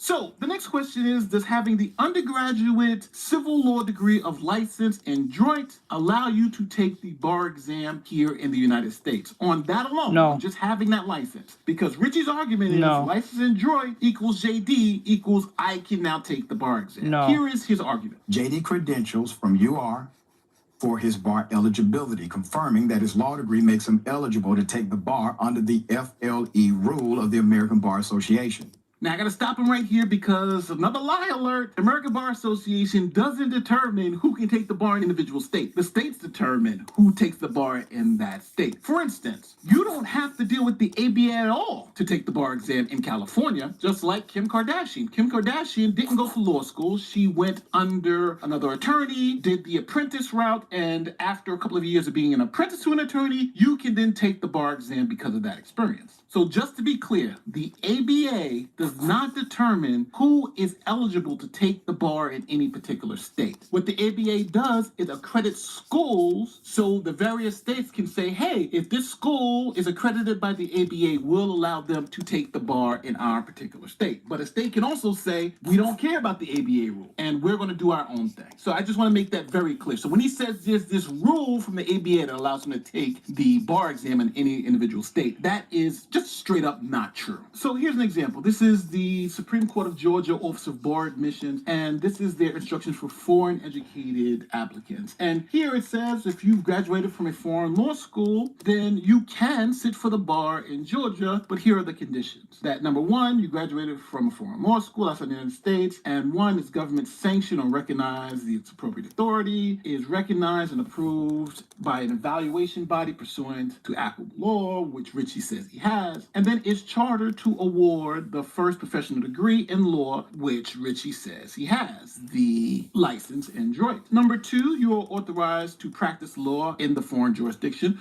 which we're going to say Richie is able to practice law in Haiti. But I don't think he is, but we're going to say yes to this question anyway, so he can practice law in Haiti. But third, you are currently enrolled at or have been awarded an LLM degree. So in the state of Georgia, if you have a foreign degree and you want to practice law in the state of Georgia, you need to go to a American Bar Association approved program leading to an LLM degree. So can Rashard Ritchie just wake up tomorrow morning and sit for the bar exam in Georgia? No, he needs more education. He has to go to an American Bar Associated approved law school and obtain his LLM. So if Richie says he's able to take the bar in any state, then you know for a fact he is lying, because in the state of Georgia, where he is from, he can't take the bar exam there. However, my last semester, I transferred to Renaissance and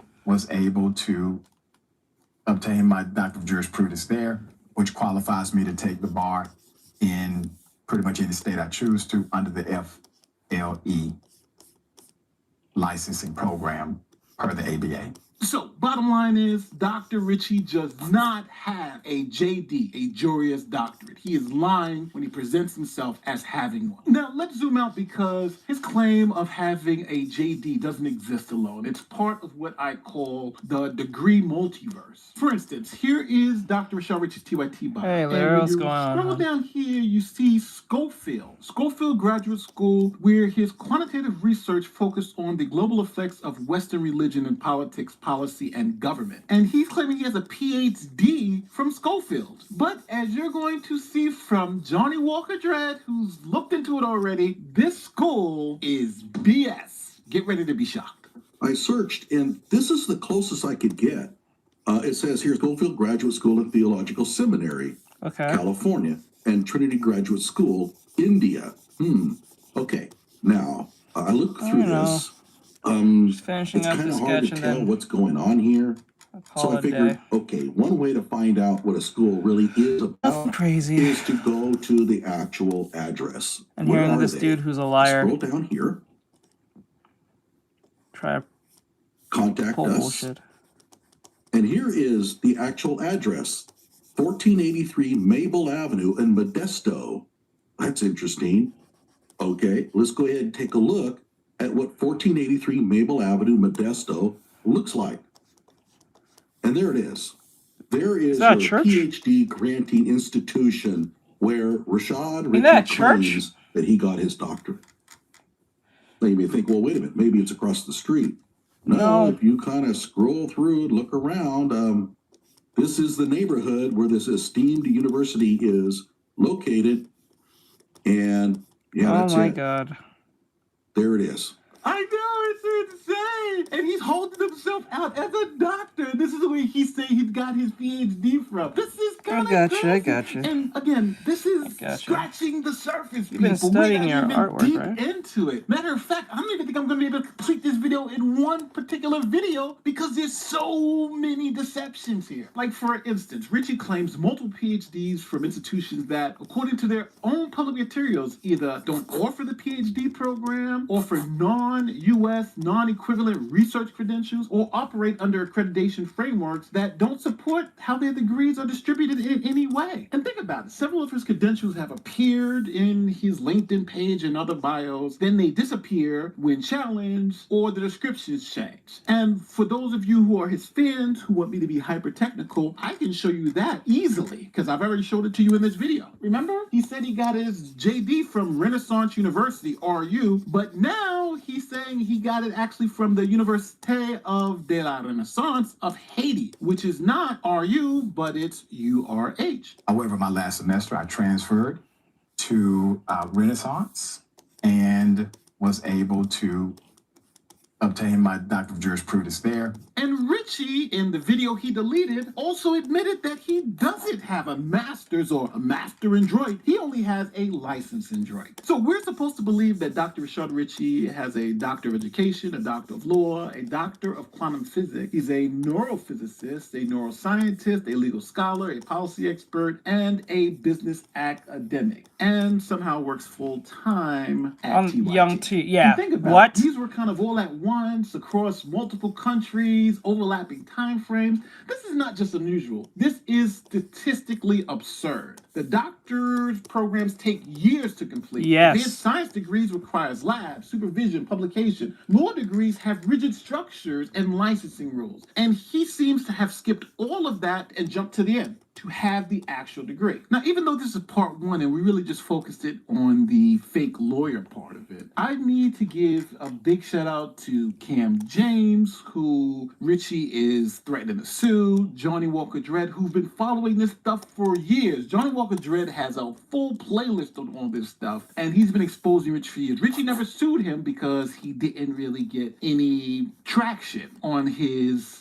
videos regarding Richie's fake credentials. So I'm giving him that exposure. And fake PhD investigator, that community really came through and has flooded me with documents, sources, and everything. So, I need to thank those three creators because they did the work. And I was able to go behind them and check out the work. And then I went and looked at everything myself. And my opinion about this whole thing is Richard Ritchie's likely a fraud. Some of his degrees, to be fair, are legitimate, but they're from schools that are low-end schools, seems to be from countries like Cambodia, Haiti, and it seems like he's just looking for degrees. And Richie himself admits that he doesn't care about accreditations. He just wants to get the paperwork because for him, accreditations don't matter. He just cares if the school is licensed to operate. So that is what we're dealing with. So at the end of the day, tell me if you believe Dr. Ritchie is a doctor of education, a doctor of law, a doctor of quantum physics, a neurophysicist, a neuroscientist, and a legal... No. That is... No. You are fucking with me. Scholar. And remember where they're from. Costa Rica, Nicaragua, Cambodia, Mexico, Haiti. Either this man is one of the most well-traveled, educated people in the world, or he is deceiving his audience big time. Don't forget to like, share, subscribe to other great YouTube stuff. My name is Nate the Lawyer, and I'm seeing you on the next one. Lying. Peace. Different countries, different. He's a physicist, but he's working with the Young Turks. This is a man who talks about racism all damn day and saying how racist everything is. But he's a physicist. What? And a neurosurgeon. The neurosurgeon alone makes crazy money. Okay. Right. Know that there's a God of War. Okay, let me see. No, enough of that.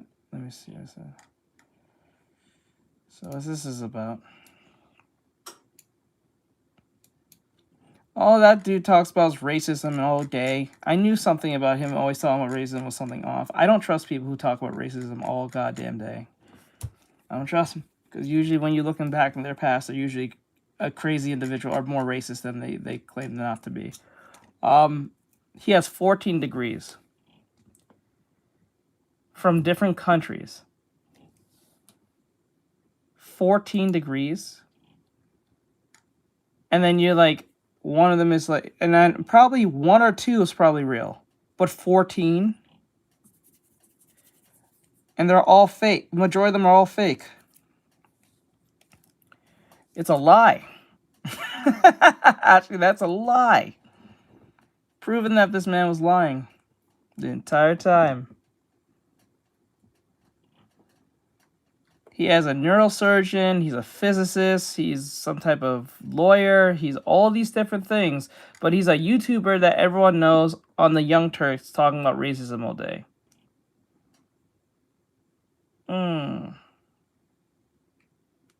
What was all that just to be in front of a camera to talk about racism all day from the Young Turks? Our very left-wing radical YouTube channel that is known to incite their audience to go down a spree of destruction. Did you know that there's a God of War multiplayer mode and it's still active? Oh, 2013's yeah. God of War Ascension is a prequel to the God of War franchise, and it marked the first and only time this series would get a dedicated multiplayer mode.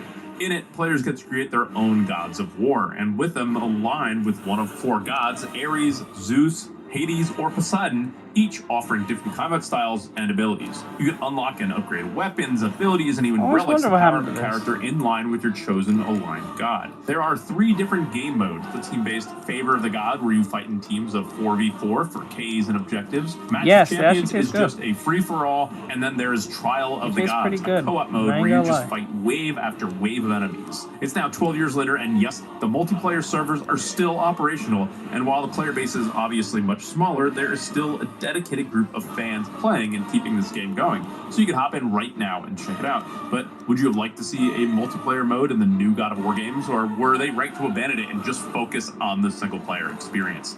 But did you know that there's a God of War multiplayer mode and it's still active? 2013's God of War Ascension is a prequel to the God of War franchise, and it marked the first and only time this series would get a dedicated multiplayer mode. In it, players get to create their... What do you mean, red flag?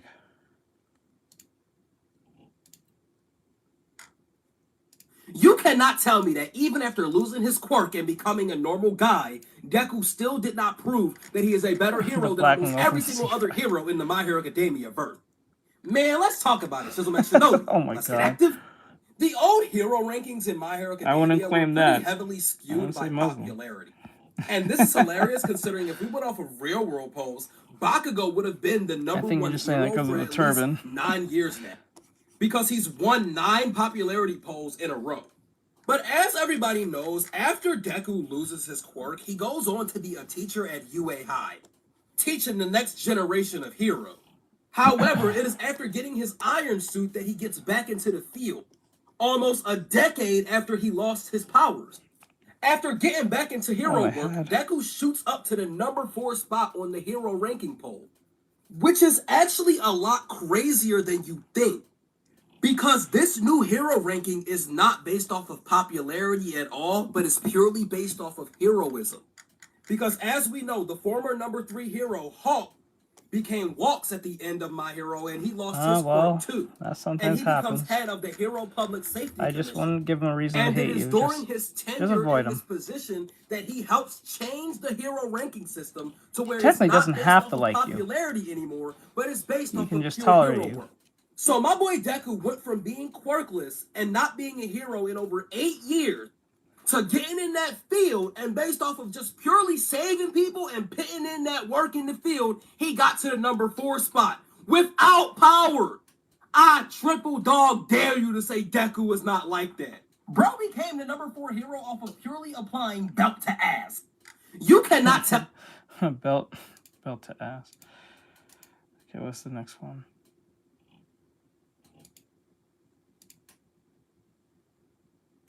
Okay.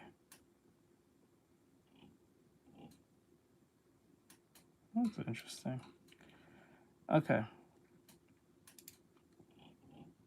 The biggest looks maxing websites just got leaked, and here is what the perpetrator looks like. Now it's Okay, right here. It says here, this is from Maury. For those who know, you hear me hear about him many times.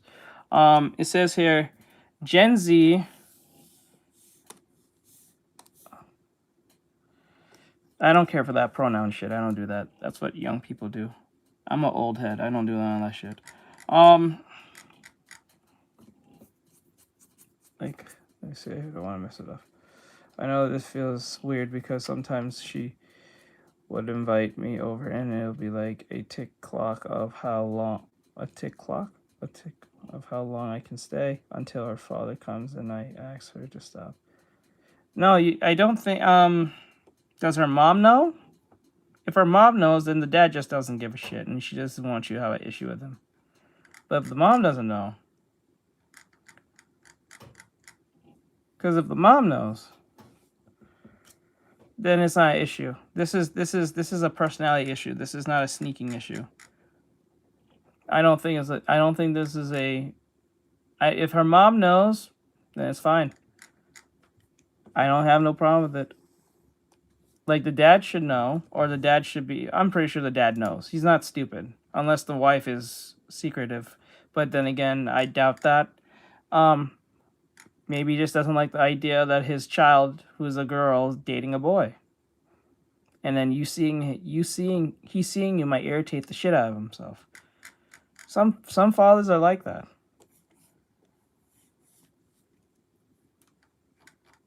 Some fathers are like that.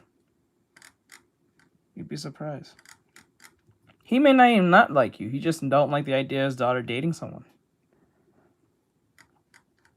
So I would, as long as the mom knows, she's telling the father. 9 times out of 10, she told the father.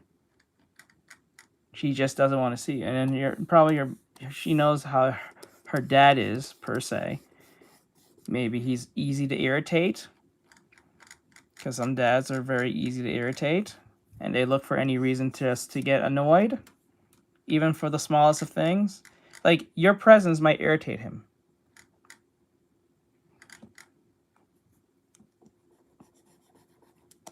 You know what I'm saying? Because for all we know, the father was against her dating at all. And then, like, the mom convinced the father that she can date. You know what I'm saying? But just to make things easier on him, she doesn't want you interacting with him or seeing him because he probably might get irritated. Look for a reason. Try to try you as a young boy. You might say something, some YN shit, and then he has a reason to kick you out. So, some people are like that. Some family members are like that. They will do shit like that just because.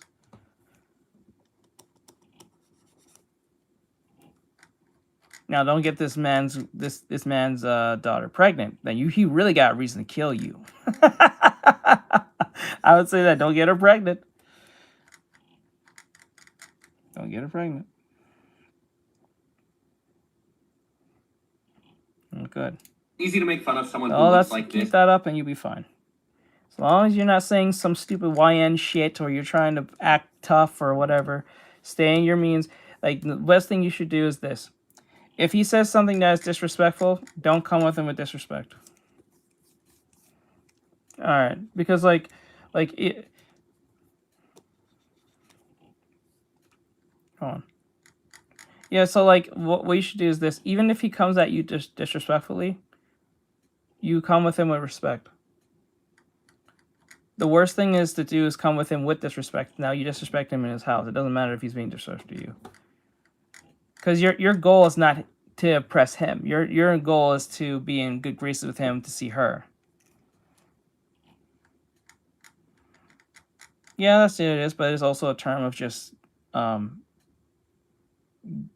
mostly just destructive ghetto thinking at the same time. We use that term a lot, but then again, it's like, you know what I'm saying. It describes mostly more of the behavior than the individual.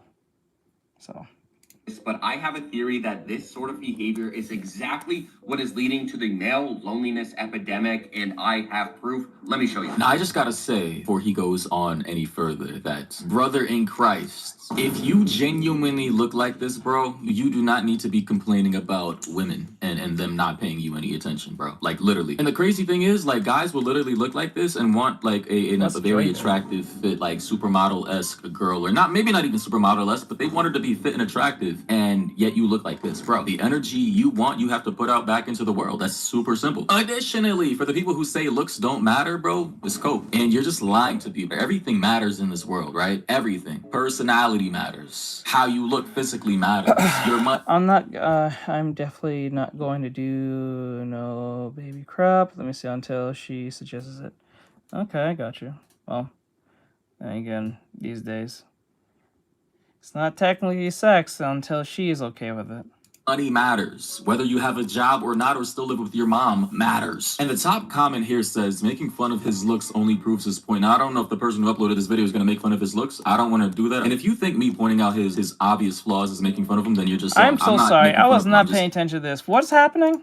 The owner of one of the biggest looks maxing websites just got leaked, and here is what the perpetrator looks like. Now, it's easy to make fun of someone who looks like this, but I have a theory that this sort of behavior is exactly what is leading to the male loneliness epidemic, and I have proof. Let me show you. Now, I just gotta say, before he goes on any further, that brother in Christ, if you genuinely look like this, bro, you do not need to be complaining about women and them not paying you any attention, bro. Like, literally. And the crazy thing is, like, guys will literally look like this and want, like, a very attractive, fit, like, supermodel-esque girl, or not, maybe not even supermodel-esque, but they want her to be fit and attractive, and yet you look like this, bro. The energy you want, you have to put out back into the world. That's super simple. Additionally, for the people who say looks don't matter, bro, it's cope. And you're just lying to people. Everything matters in this world, right? Everything. Personality matters. How you look physically matters. I'm not gonna lie to you.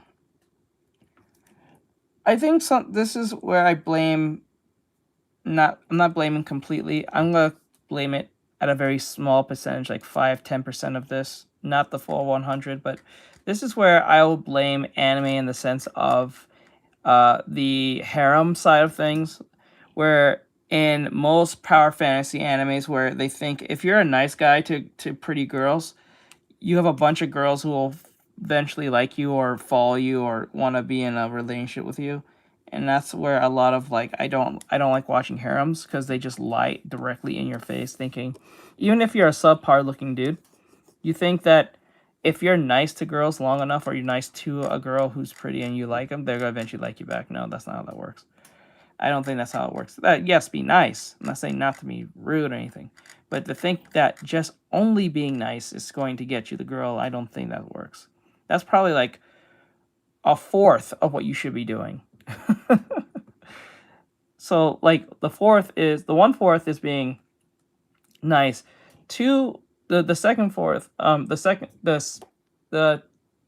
2/4 is being smart, like being smart, like you're smart, like book smart, street smart, just common sense. Third is attractiveness, and fourth is competence, like straight up competence and confidence at the same time. Confidence and competence, alongside emotional intelligence.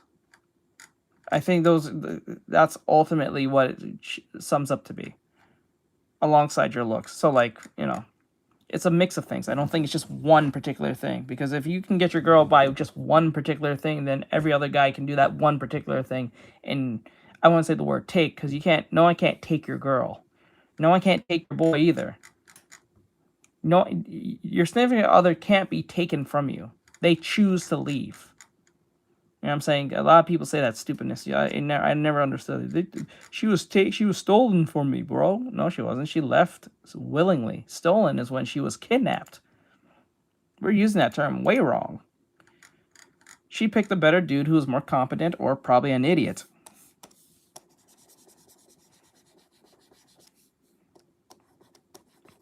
He gave up and ate crayons. Money matters. Whether you have a job or not, or still live with your mom, matters. And the top comment here says, making fun of his looks only proves his point. Now, I don't know if the person who uploaded this video is going to make fun of his looks. Yeah, like the confidence, emotional intelligence, and competence, they all encapsulate that. That's the fourth half of that. And then third was good looks. Second is just literally smarts, like common sense, book smarts, street smarts, common sense. And the other one is like being nice and having manners or morals. Morals and manners and standards. I think morals, manners, and standards is the first half. Second half is, hygiene, good looks, take care of yourself, know how to dress per se. Fourth, and I'm not talking about brand name shit. I mean, like, you look decent. Keep yourself decent. You don't have to be a supermodel, but and then work out, keep yourself healthy, eat healthy type shit. Don't look like you've been smoking crack or some shit. Don't do drugs. You know what I'm saying? The third one is like, what was it? What was the third one? The third one was, what was it, intelligence? It was intelligence, like intelligence, common sense, and just book smarts and street smarts, depending on where you're from. And then the last and final one is competency, competence, and competence, confidence, and social, emotional intelligence. If you have those things, then you'll be fine. You'll pull some bitch. Hopefully someone of value. You know what I'm saying? But like, you'll pull someone. But if you're not doing any of these four things and you're thinking one of the four is going to do, you're fucking stupid. You're going to waste your time. I don't want to do that. And if you think me pointing out his obvious... That's what competence overshadows.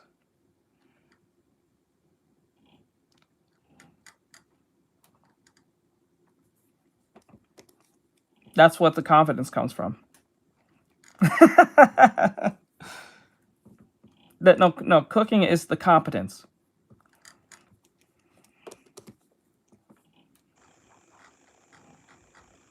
That's lack of competence. that it's like it's from my psychology, like it's from my psychology thing. Like literally, it makes sense. If you have competence, you should have some idea of how to cook. Even if you don't know how to cook, you'll say, you know what, I don't know how to cook, but I'm gonna try and I'm gonna look at a YouTube video. I'm gonna put the effort, right? So like you can learn by yourself, you can be taught by somebody, but if you just gotta sit there and hope the food cooks itself, then I'm saying, like you know what I'm saying, that's where competence comes from. So that's one way. So that's how I look at it. It's competence from that point. If they lack competence, you're gonna have a problem. And emotional intelligence. So if you have these things, you'll be fine with your girl. Because if you have competence, even if you don't know what to do, you'll make an effort to make it work. You'll put the effort to solve the solution. So that's what competence is. And then you have confidence, meaning you don't have to fake your bullshit. Like if you have confidence in yourself, you don't have to fake it. You know what I'm saying? So let me see. I bet you're gonna have to teach him. You had to teach someone to boil some water? That's funny. Yeah, so like if you have competence, no matter what the issue may be, you'll find a solution to it. If you have confidence, even if you're not sure, you'll have trust in thyself to do what you can do as best as you can without faltering, in the sense of like, even if you fail, you're not going to, crumble. You know what I'm saying? What was it? What was the other one? Oh, emotional intelligence. Yes, never do that. This is why the smarts comes in. Emotional intelligence comes in. This is why I put them in 4 sections, because it covers majority of everything at that point. Within the skill level of the individual. So like you shouldn't lack one of the 4. I think you should do all 4. Depending on where it doesn't matter if you're a kid or a grown adult. Like this applies to everyone. This goes to girls and boys. And you know what I'm saying? Like it covers all bases. So each of them are in their own section, and they're all common sense things, because these are things you'd be doing anyway in life, whether you know it or not. But if you're thinking that being just nice to girls and then you're ignoring your confidence in yourself, your competency in yourself, if you are lacking smarts, you have no intelligence, and you're not trying to improve yourself in any way like that, you know what I'm saying?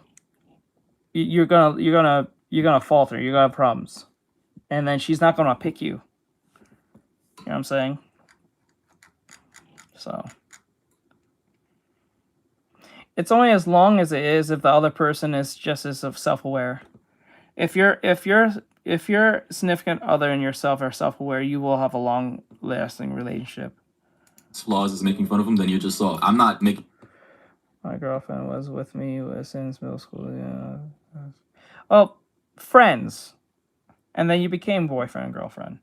Because some girls will be. This is why, like, some girls will be with someone with so long. Like, will be friends with a dude for so long, but never date him.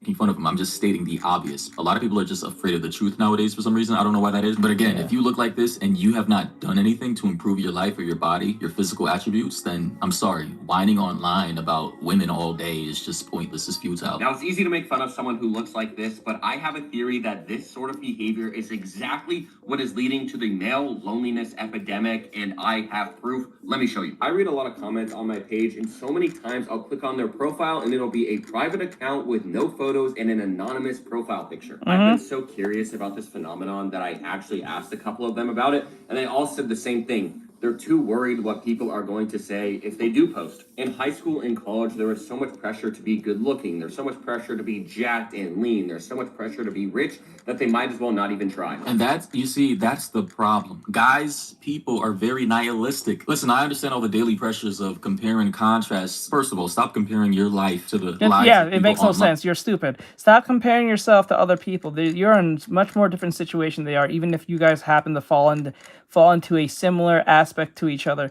You guys are different. Similarity doesn't mean exact. Similarity does not mean exact.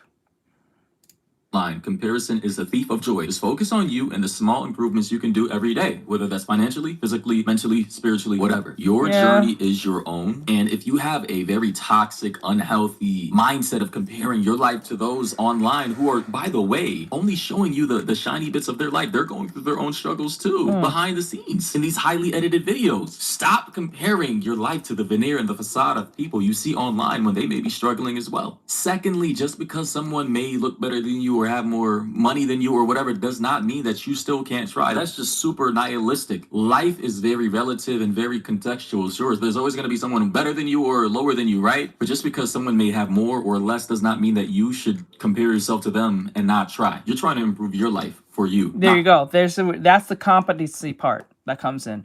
If you're competent and you have confidence, you will try. Even if you fail, you keep trying and make it work. And even if it doesn't work after a few times, you try something different and a different approach, you get what you want. So it encapsulates everything dealing with an individual on yourself at the same time. Because if you lack confidence and competency, you're going to have that will probably destroy mostly everything. You know what I'm saying?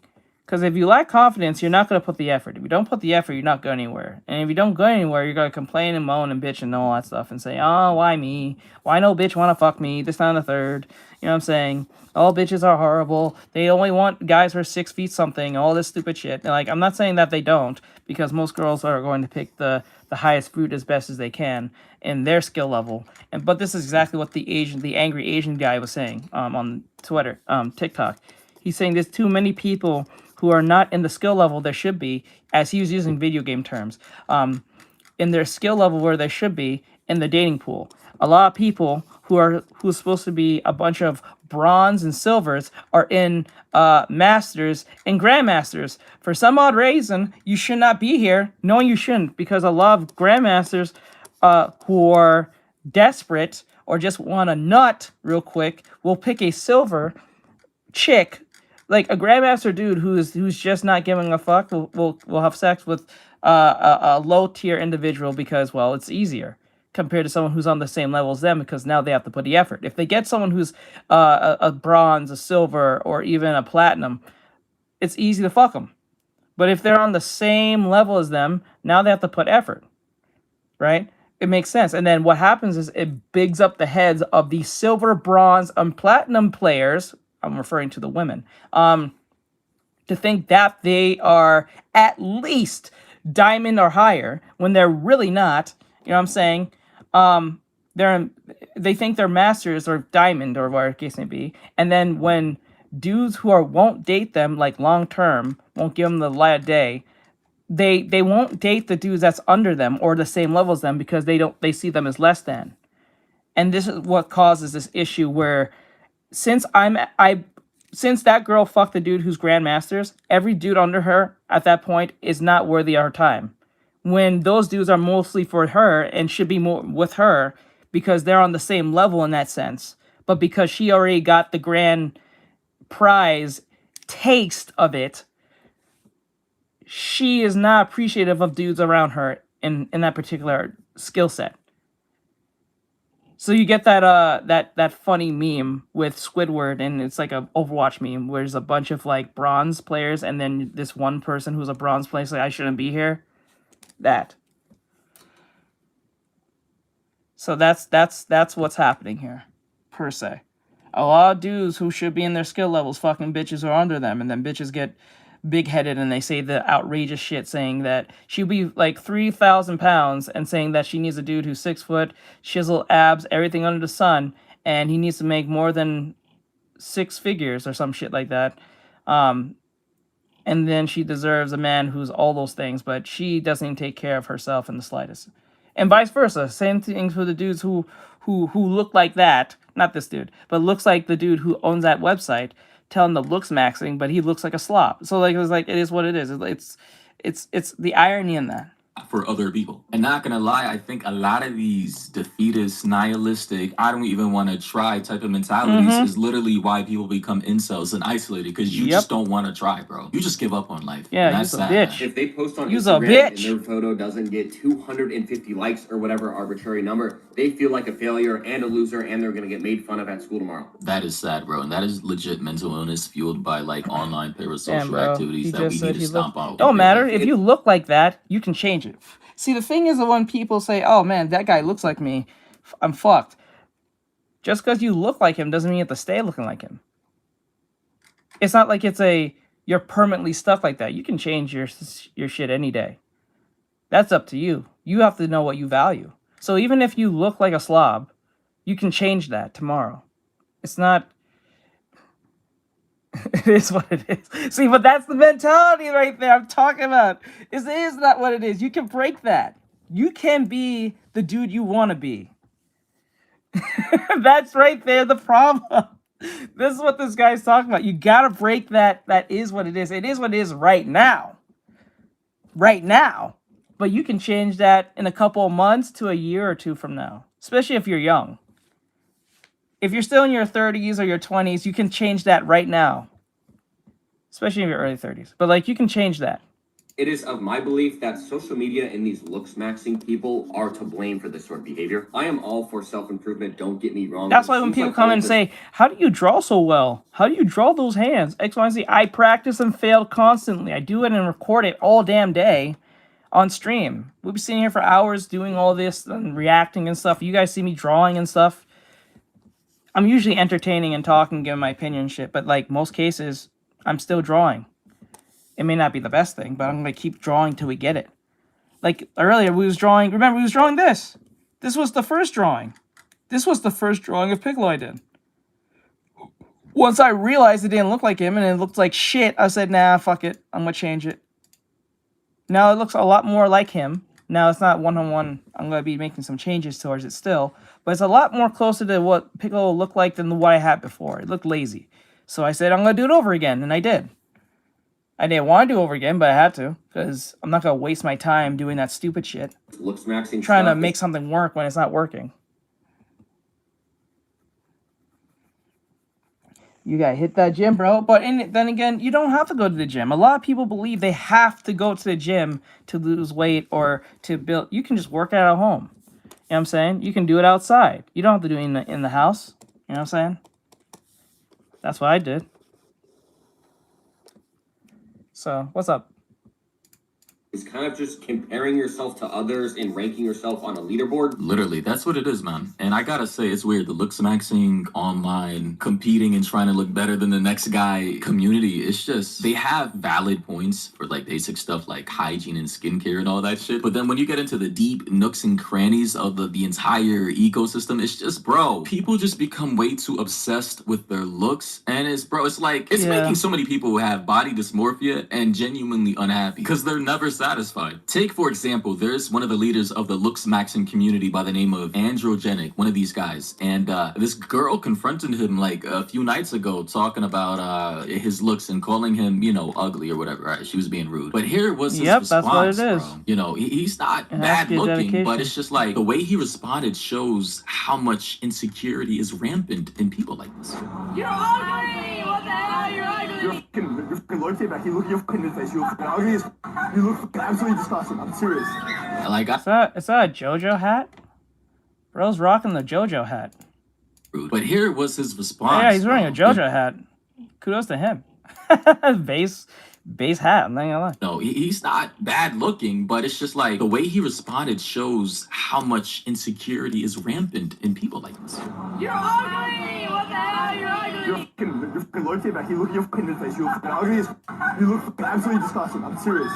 Like, I gotta say, bro, as a man, a little girl like this, you know, in size, right, not age, she should not be able to ever get you off your rocks like this, bro. She should not emotionally trouble you to the point to where you look so flustered, you can't speak, you're stumbling, she's laughing at you, you're pointing down at her, and you're just like, you're clearly bothered. Guys, take a more relaxed approach to life. When people say disrespectful things to me or rude things to me, mostly online, because I don't get that energy in real life. Online, I don't even, bro, either I lean into it, I laugh, I troll back, or I just ignore it because it doesn't mean anything to me. Doesn't and really in real mean life, anything. bro, I don't even associate with people like that. It's just like, yo, things aren't that serious. You're trying to rage, but you're trying to troll. I understand that. And like, you're not gonna accomplish the goal, your goal of trying to make me bothered by calling me ugly, because I'm a very unbothered individual. I couldn't give a fuck less. But when you have a guy like this, Androgenic, he's like in the same field as Clavicular and all them, who are so obsessed with their looks, and he got surgery. Let me show you.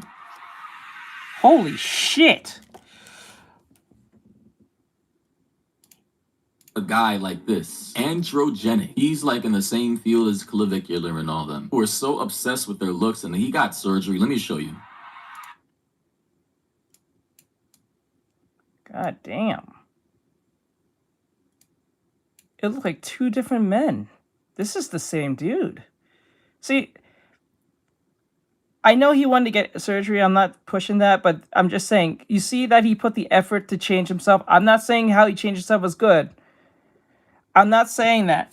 Please take that in note. I'm not saying that looking like this or him doing surgeries was a good idea, but he at least put the effort to look from this to this. Now, I'm pretty sure he did some workouts. He must have had to do some form of workouts and stuff, but like, besides the surgery, outside of that, he did the effort.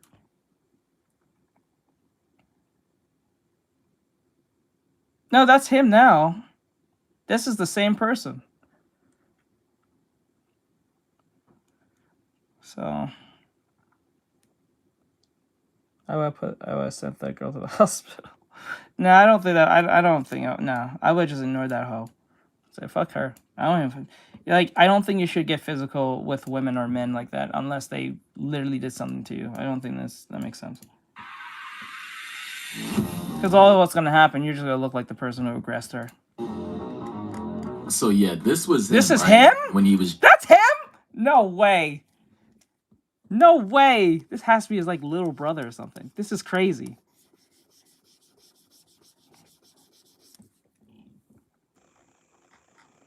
Let me see. What the fuck? No way. That's him?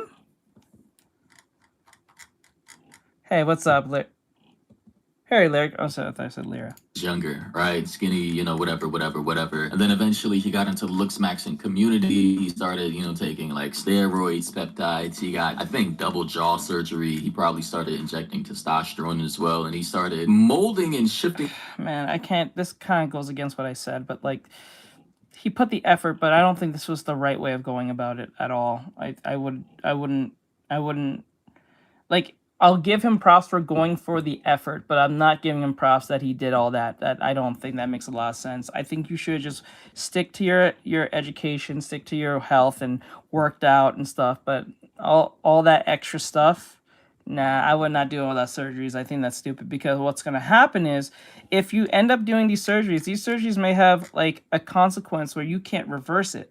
Or if you get a girl, you get her pregnant, and your kid don't look like anything like you, this could cause some trouble.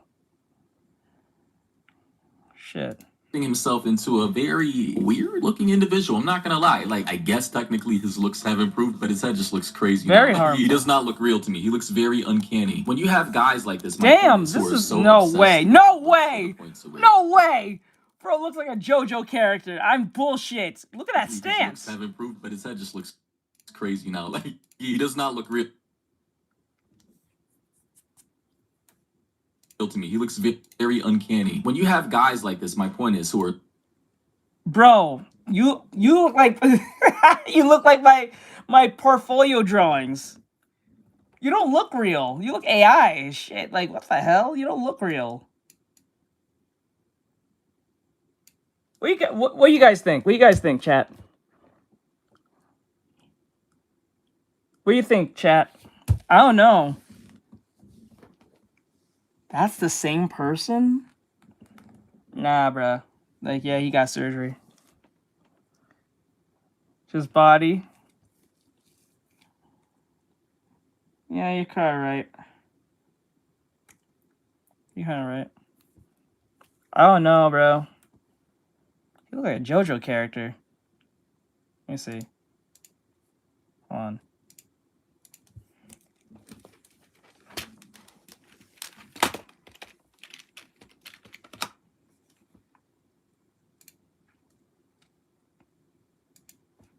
Nah, I say JoJo.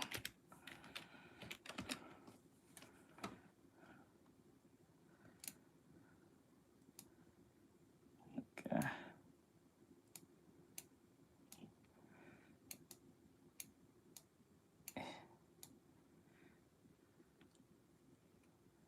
Nah, you look like a JoJo character. It looked like he's just like, he's like exaggerated.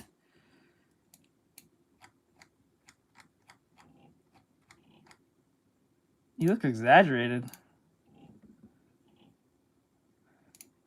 Hey, Red. Wait,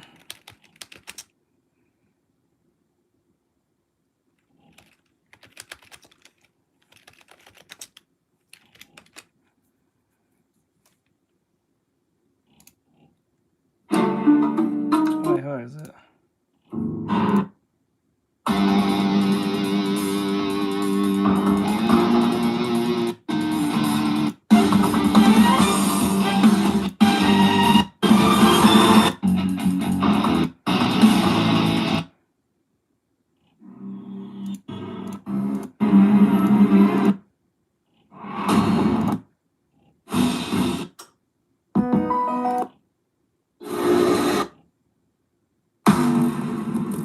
Hold on. What is it?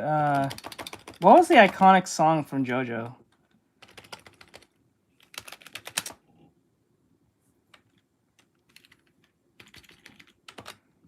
His lips? I think it just like, I think it's the stance for me. Just kind of. I can't find it.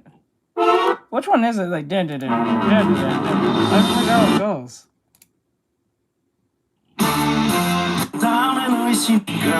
I can't find it. I gotta find it later. Because like, it's like, I can't find it. I'll have to find it later. But bro, like, I don't know. You don't look right. are so obsessed with their looks to the point to where they completely change like everything about their physical appearance. They're gonna be attached to everything that has to do with their physicality, to the point to where any critique or pointing out of a flaw can send them over the edge. Say that they're ugly, or you're not their preference, or you're not their cup of tea. They will have erratic emotional outbursts that are borderline unhinged, actually completely unhinged. And true confidence, in my opinion, no matter how good you look on the outside, has to really come from within. Like, again, What the hell? your fucking Lord tape back. You look at your fucking in the face. You look fucking ugly. You look fucking absolutely disgusting. I'm serious. Like, he starts talking about her mid-phase, bro, and she doesn't care at all, bro. Guys, this guy reeks of insecurity, man. And if this is you, man, despite getting all these surgeries and injecting steroids and peptides, then you clearly have a lot of healing you still need to do. People are too scared to put themselves out there because they are too worried what others are going to say. And I'm out here just trying to do my small part in fixing this. Like, look at this. I got a fat-ass cold sore on my lip. I don't give a fuck, bro.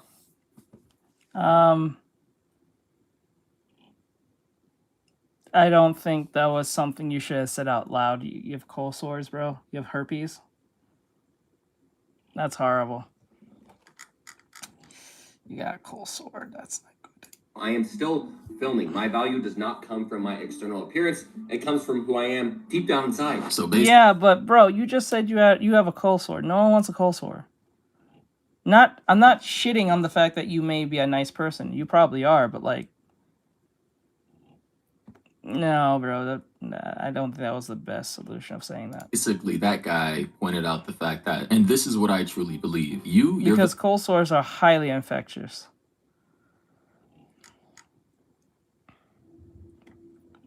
Like, that was not a smart thing to say.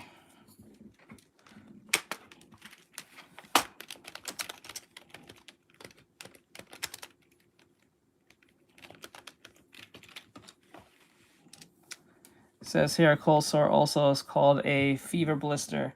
A common... Yeah, you can't, actually. You're stuck with you for the rest of your life. Bro technically has herpes.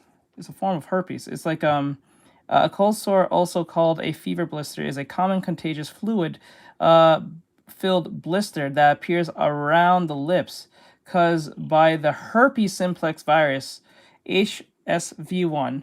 After the initial infection, the virus stays dormant but can reactivate due to stress, illness, or sun exposure, causing painful sores. No, it goes away, but it will be with you for the rest of your life. It will go away. It usually goes away within 2 or 3 weeks or something like that. But the thing is, says due to it's a dormant virus that'll never leave you. It'll be with you for the rest of your days. Once you get it, you got it. You can't get rid of it. It can reactivate due to stress, illness, or sun exposure. No, if he kissed someone, they get it. It's highly contagious. Actually, it's so contagious that if you wipe your hands, if you have a cold sore and you wipe your face with your hands exposed to that cold sore, and you wipe it on a surface or something, if someone touches it, they get it. They don't need to kiss you. It's a virus. It's that contagious. Once you get it, it's stuck with you for the rest of your life. So once stuck with you, it will go away after 2 or 3 weeks or maybe a couple of days, but it can always flare up at any moment. Yeah, it is scary because that's why I said that was stupid what he just said. I don't know why you said that. Well, I understand. Well, you're being honest. I can't fault you on that, but that was dumb to use because now you're telling people with cold sores that it's perfectly fine to just go around people with cold sores. No, when you have a cold sore, you stay the fuck home. Yeah, technically. Let me see. At the initial infection, the virus stays dormant, but it reactivates due to stress, illness, sun exposure. So the thing is like, if he gets stressed out, it can flare up. If he gets sick by another sickness, it can flare up. If he's in the sun too long or sun exposure, it can flare up. So he can't be in the sun like that, like in the beach or something. But for everyone, it's different. So it causes painful sores. Typically, it bursts and crusts over, and it heals within 1 to 2 weeks. So it's like a big red bulge, and it's disgusting, and it's contagious. Anyone can get it. You don't have to have sex with them or anything. It's literally, you can call it, I guess, somewhat of an STD. But then again, it's not. It's like, it's a very contagious virus. Starts at tingling, it itches, it burns sensation, develops into a red swollen patch with small painful blisters. Blisters break open, ooze clears fluid like pus, and then from a yellowish crust or scab. causes transmission caused by herpes simplex. You have herpes. Herpes simplex virus, usually type 1.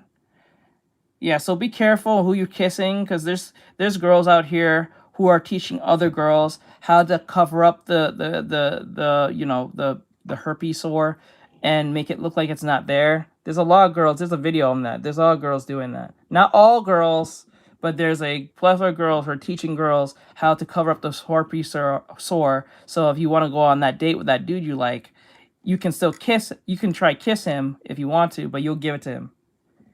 Very much so. So be very careful who you fuck with and who you're kissing, because it won't kill you. It won't kill you, but it's something that will be stuck with you for the rest of your life, and you can spread it to other people.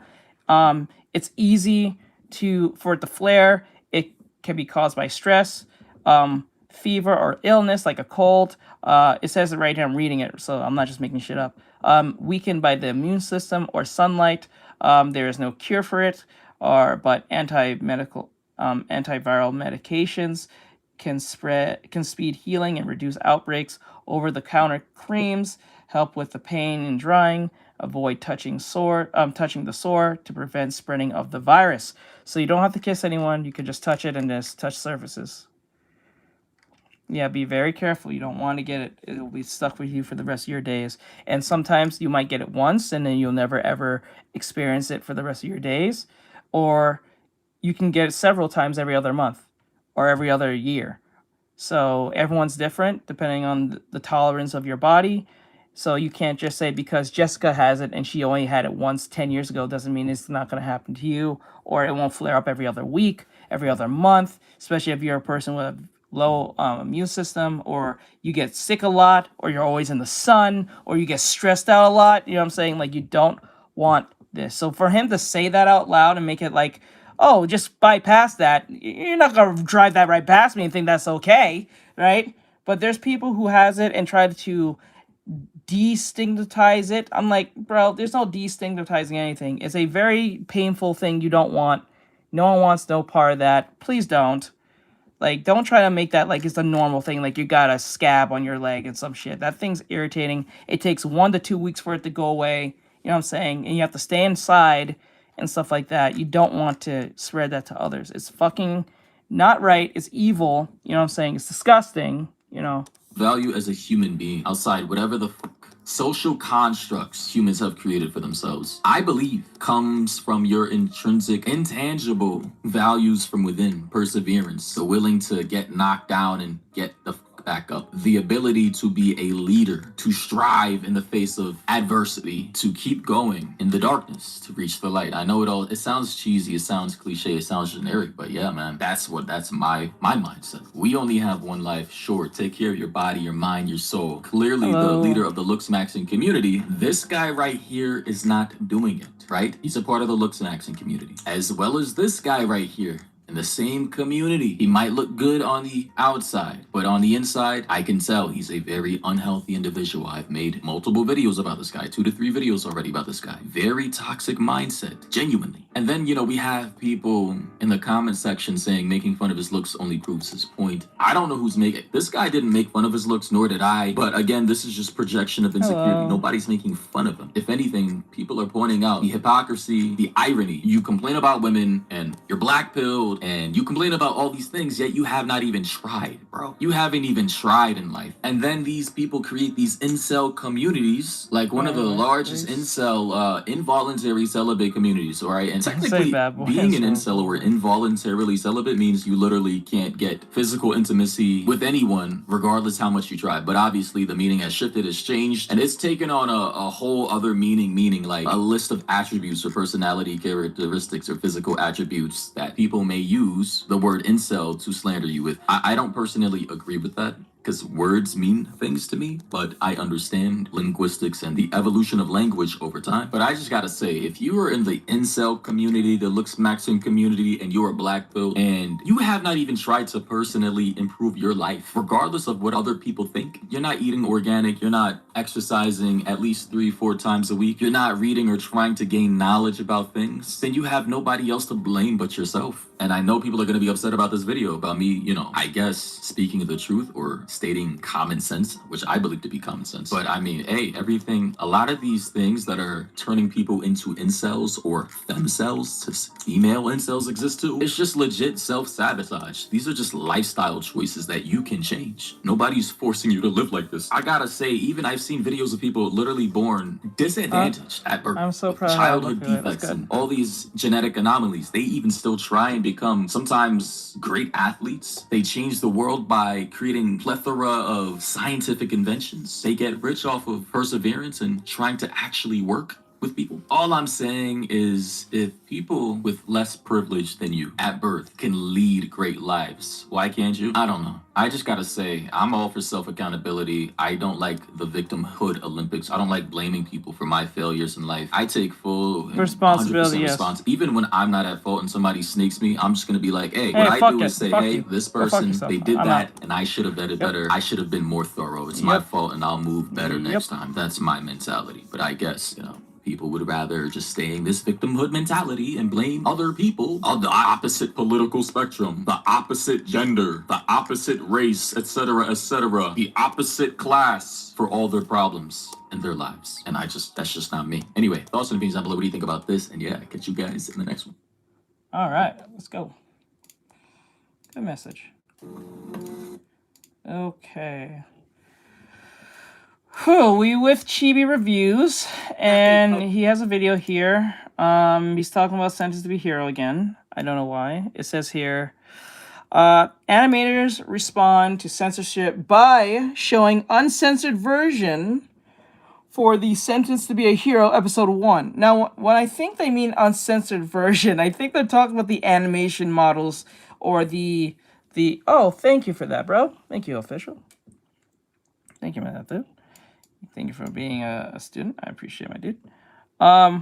So you can see this is the animation sketch of what's to be seen or what we're going to be seeing on the stream. Posted this, especially after everything that's happened in the last week. For those that are out of the loop, this is the official Studio Kai account that are the animators of Sentence to be a Hero. And in the last week, to give everybody context, Sentence to be a Hero has exploded in popularity. It's exploded so much that even the author of Sentence to be a Hero, this is their official account, commenting on the adaptation, talking about the praise that's receiving worldwide, globally, in the West and in Japan, and how it's been rated like an 8.9 and then eventually to a 9.1 on IMDb. And you have even the author talking about how popular this work is becoming thanks to the anime adaptation. Good job. This last week, there's been a lot of controversy around the series, where people have tried to straight up say that the series is censored. People are trying to compare Mushoku Tensei to Slender Bow series, and a bunch of other stuff on the side that's just very miscellaneous. But the point of the matter is that there's been a lot of I gotta add more stickers, to be honest. Staff at Studio Kai were censoring Sentence to be a Hero, thanks to the light novel cover design, which I covered like 2 to 3 days ago.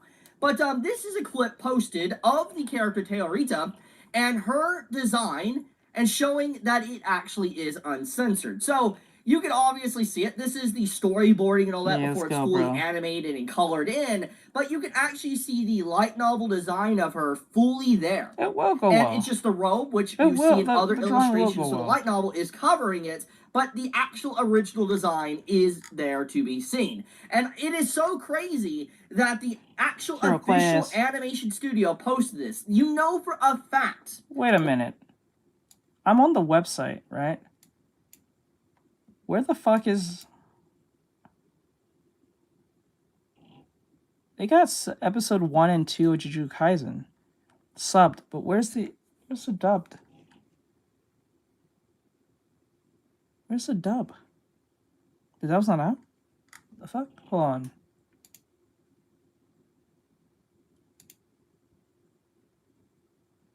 I see subbed. Where's the dub?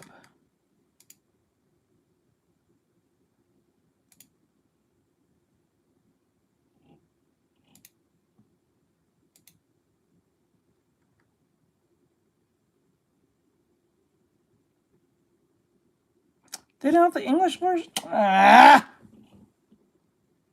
Fuck. Fuck. I know some of you be like, just watch the sub. I get it, but like, when I start off on a show on one of the two versions of dubbed or subbed. I don't like if I started on subbed, I'm not watching dubbed. Yeah, they are. Yes, they are. Like, I don't like. That's how I work. If I watch an anime first off in subbed, I'm not watching the dub. All right, bro. There. Was Nathaniel leaving? Hold on.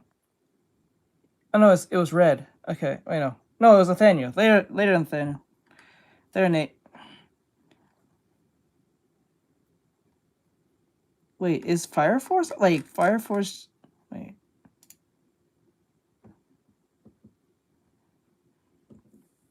This is season 3, episode 12. Okay. Oh,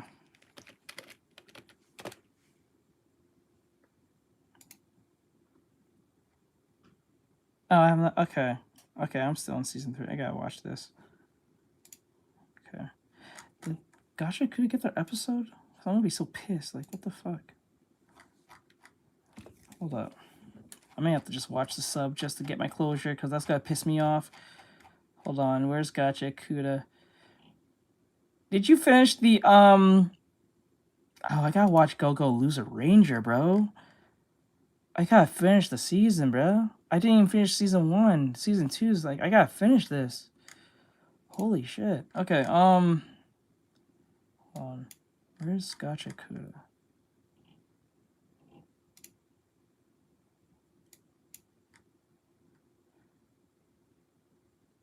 You see that? Look, episode 24 and 23 subbed is there, but episode English dub 22 is only there. The fuck is up with that? What is up with that?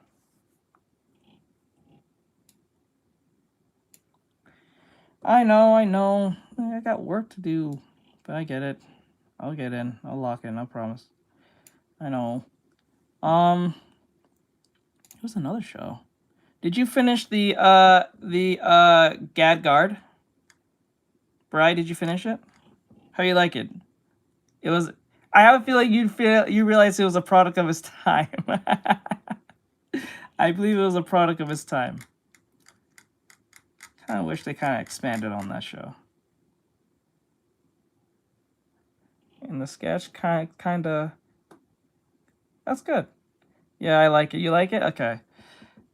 You can tell the dialogue is kind of meh, but like the designs are cool. It's fairly 2006. You can feel it. Yeah, very. Yeah, you can tell like it's very 2006, 2005. Like my god, times are different now. That's crazy. Is that another show? Is that the fun? Movies. Is this not? Yeah. Nope. All right, Mike. Do your thing, my dude. There's another show. I want to give this show a chance. This one right here. I want to give it a chance, but I feel like it's generic as fuck. Yeah, you should share it in the Discord for everyone to see. Like, I wonder if I should watch this. Should I watch this one? Like this anime here. It says, "Let the grieving soul retire." Like, I've been hearing, I don't say bad things, but it's mostly her, this character right here. There's a bunch of ass shots of her. Like, she's cute and all, but there's like a bunch of like ass shots of this character right here. Let the grieving soul retire. I think it's let the grieving. Oh, there it is. I just saw it. Wait, real quick, let me. Yeah, let me see. It's. Let me see if I can find it. Yeah, her. This character right here. This character right here. I think she's not the main character, but I'm pretty sure she's like the main reason a lot of people watch it. Because she got the assets, as you can see. You know what I'm saying? There's a lot of like shots of showing her ass half the time. Like her ass is always shown. Like it's kind of crazy. Like there's always an ass shot like somewhere down the line. Especially this one, when she stopped her former master and he put her leg right here in front of him.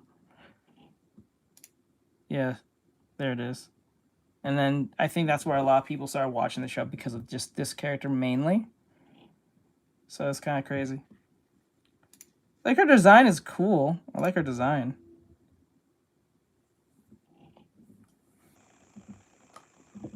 Thunder thighs. Yeah, she got them thighs.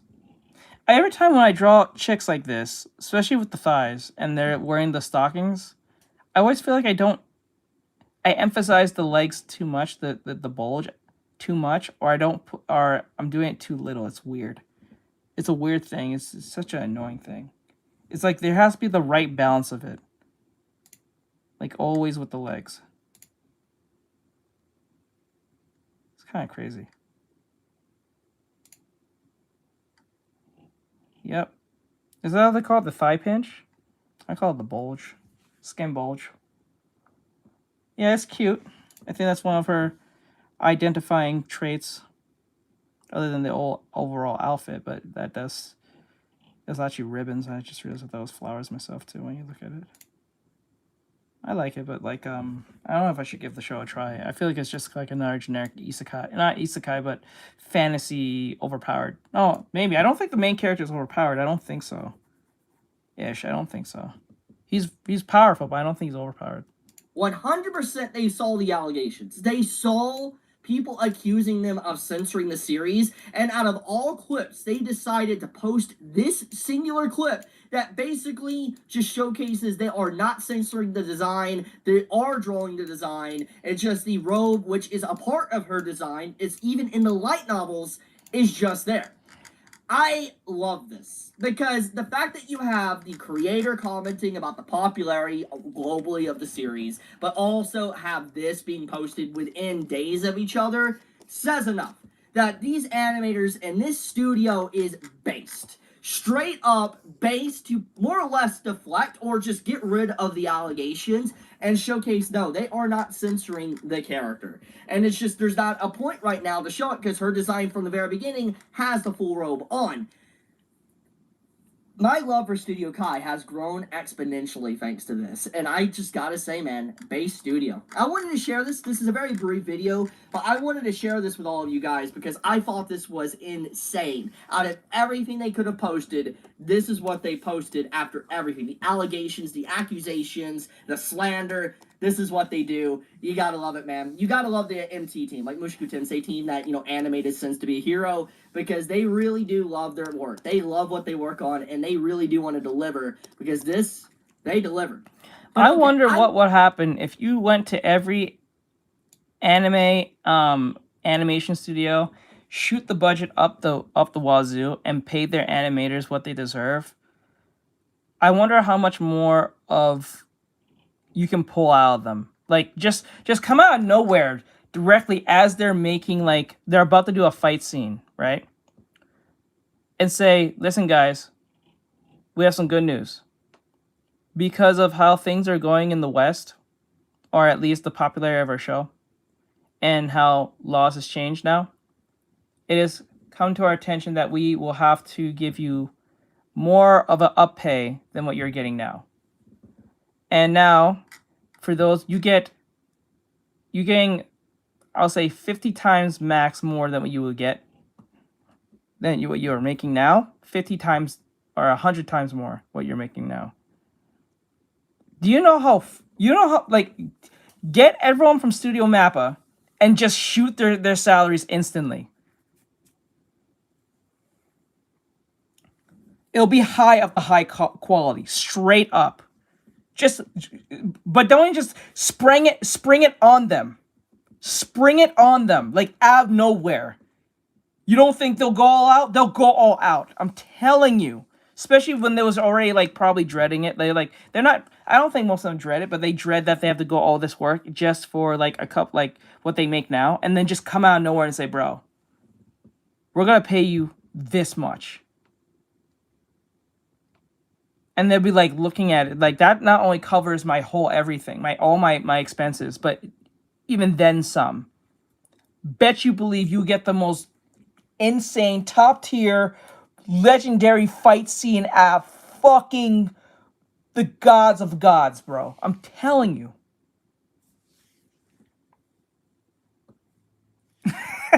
Twice a year, so once. Right? Like, that'd be crazy. We'll leave it at that, though. Thank you so much for watching. Just making a brief little video to discuss this. It's not going to be too long. But, yeah, if you haven't watched Sims to Be a Hero, go watch it. It's great. Chibi out. Nice, nice, nice. I like this video. Good video. Good. Oh, shit. I shouldn't do that. Good video. Good video. Okay. Let me see. These days. So this, I haven't watched him in a good while. I haven't watched, hold on.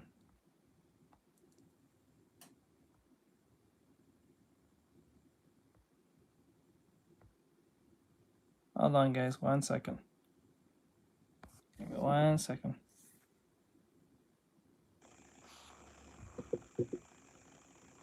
I haven't watched, okay, I haven't watched, what's his name? Endymion in a good long time. So let's see what he's about. I've almost only been playing strictly Asian content for a long time now. Sure, I dabble in the Western front here and there, depending on the game. But for the most, so it says here from Endymion, it says Japan's game industry just hit the panic button.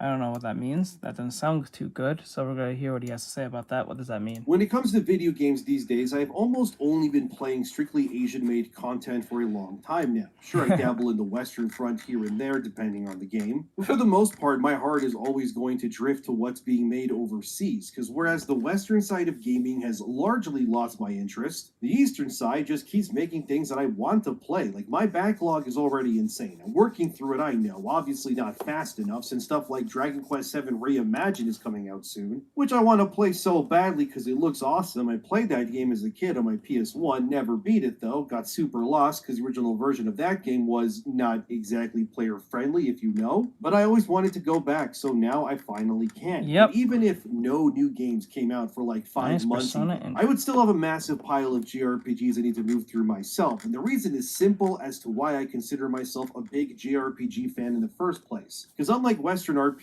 the JRPG hasn't failed or disappointed me nearly as often as its Western counterparts have. With the West, it's always something with them. We added pronouns. There's forced modern deisms in a game world where it has no business being there. Not to say that Asian games don't also do this from time to time, they do, but it's not as prevalent, thankfully, although I would still prefer it to be absolutely zero if I'm being honest. I want to start a discussion with Tomohiko Ito, who's the director of Sword Art Online, who recently spoke about how he believes that Japan is stronger than ever in terms of content. Here's the article from automaton.com, and it's titled, Sword Art Online director believes Japanese anime has the potential to replace Hollywood, but focusing too much on global appeal could lead to failure. He's right, by the way. I also agree that anime or Japanese content, really just Asian-made media in general, it does have the potential to take over the world from an entertainment sense, because to put it frankly, it's one of the more interesting and far more malleable forms of entertainment that you can have these days. It just is what it is. It also probably helps that there's been a massive push already in Japan for the government there to push themselves to protect the originality and culture of their manga, gaming, and such as well-being too. Since as it stands pretty much, the whole Japanese manga anime game market is pretty much Japan's biggest export at this point. Look at this from late 2025 to prove to you how the Japanese government is currently working to ensure that such works are protected globally. The 5 key principles of this plan, which is called the Entertainment and Creative Industries Policy, are as follows for you to see here. The Japanese creators want long-term support, no interference in how they make things, and prioritizing those who take challenges instead of playing it safe, to name a few. All of this is a great idea. It's why I always say the homogeneous nature of a culture is directly tied to the sort of art that is also created within it. And while some may say diversity is our strength, not really, actually. When was the last time a record-breaking anime was made out of, like, Canada versus Japan? Probably not often, if at all. Plus, I also still find it annoying when people who aren't Asian claim they make mangas or anime. Like, no, anime is Japanese, okay? It is. If some guy named Paul in Canada is making a manga, it's not a manga, it's a comic book. If I need to explain the difference, that's kind of concerning, honestly. But circling back to Tomohiko Ito of Sword Art Online, he was also interviewed and spoke on the worldwide success of movies like Demon Slayer, Infinity Castle, and the Chainsaw Man movie, which both did really well in theaters. Not just in Asian countries, I mean worldwide. In case you don't know, Demon Demon Slayer's latest theatrical release made over $700 million at the box office, beating every superhero movie released in 2025, including Superman. Like, that is crazy, dude. That is but it crazy. is, as Ito says here, as to why he believes that Asian media is dominating so badly. He said, I've also recently heard the news that Toho had acquired a British anime distribution company, but I get the impression it was actually when Aniplex acquired Crunchyroll. In 2020, the Japanese anime started exploding in popularity across the globe. Taking into consideration the WGA strike from a few years ago and the influence of COVID, it also seems like the influential power of Hollywood movies has been weakening. So I think Japanese anime have managed to become a good replacement for them. Crazy to hear Ito straight up just admit that Western Hollywood in general has lost its prominence in recent years, because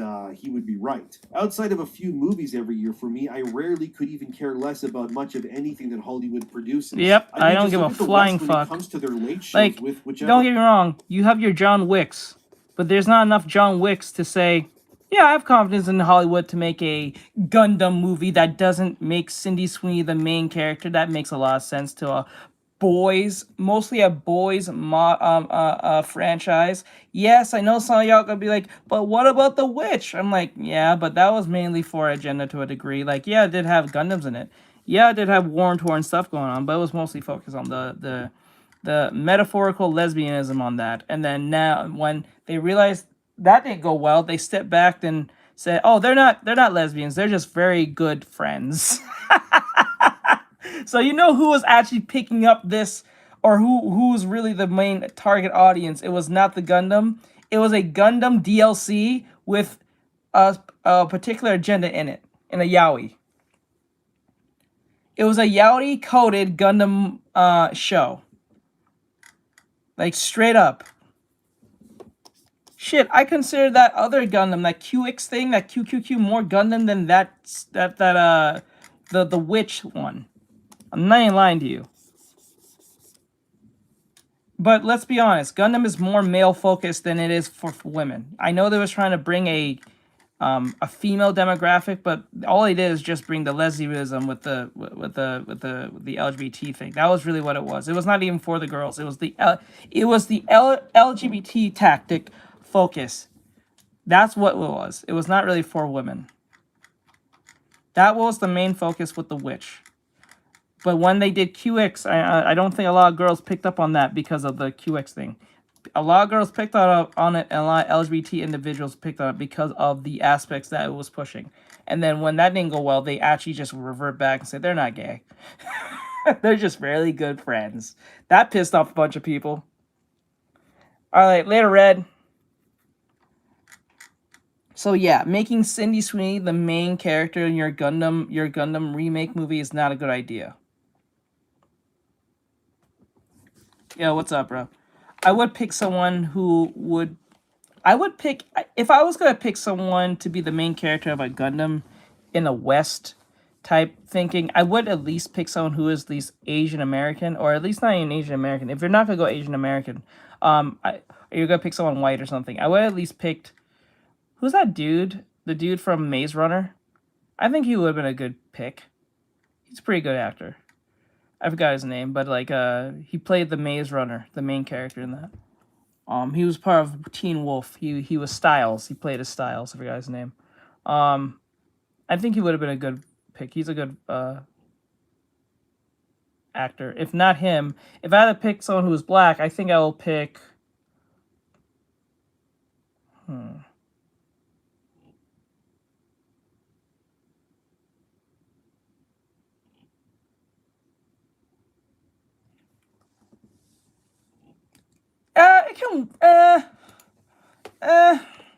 Love interest is fine.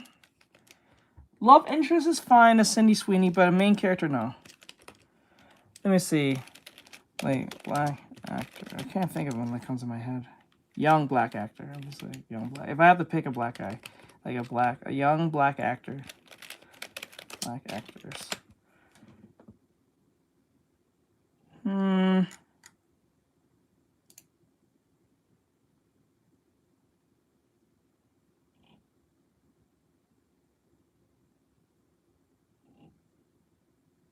In their 20s. Under 20. I don't know a lot of young black actors, to be honest. Like, off rip. I know more older black actors than younger black actors.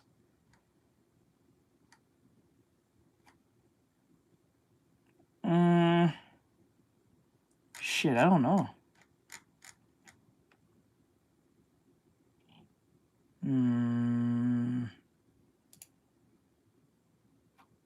I have to pick someone that people recognize, not some one-off person. I'm not picking the dude who played Finn. I'm not picking Mikey B. Jordan because, I think, he was in Romulus, right? Yeah, I think he was in Romulus. Yeah, I would pick. Let me see. No, you can't post pictures in chat. I don't think you can even do that. I would pick maybe this guy. If I had to pick a black guy, I'll pick him. He was in Romulus, for those who saw the Alien Romulus movie. I think he's in his mid-20s, early 30s. If I remember, maybe he's in his 20s. I think he's still in his 20s. People tend to recognize who he is. But there's not a lot of like young black actors I can think of. Because most of the young black actors I remember is now like my age and higher. Huh. Styles.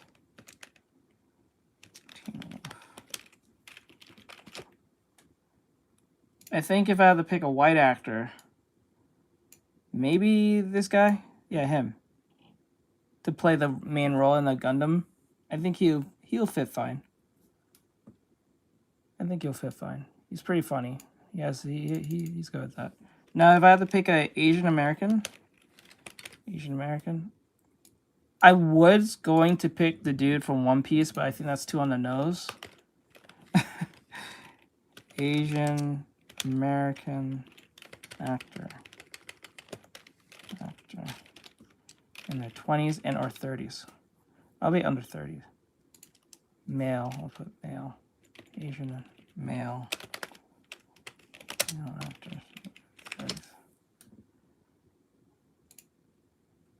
30s.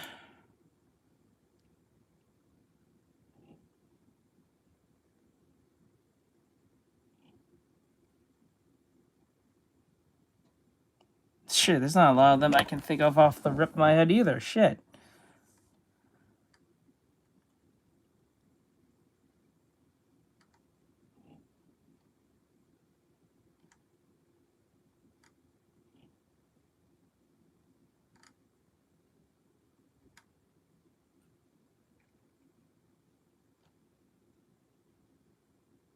Fuck, there's not a lot of them.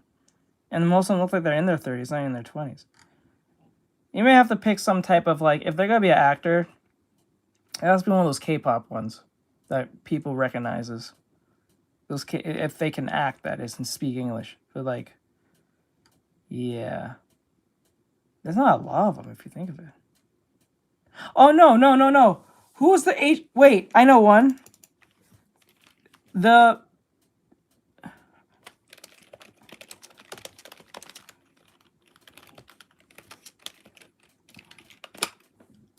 Him. He might work. Yeah, I think this dude will work. He played the Black Ranger in the 2017 Power Ranger movie. He did okay. I can see it work. You can see it work, right, guys? That makes sense, right? I think he's in his 30s or 20s. It'll work.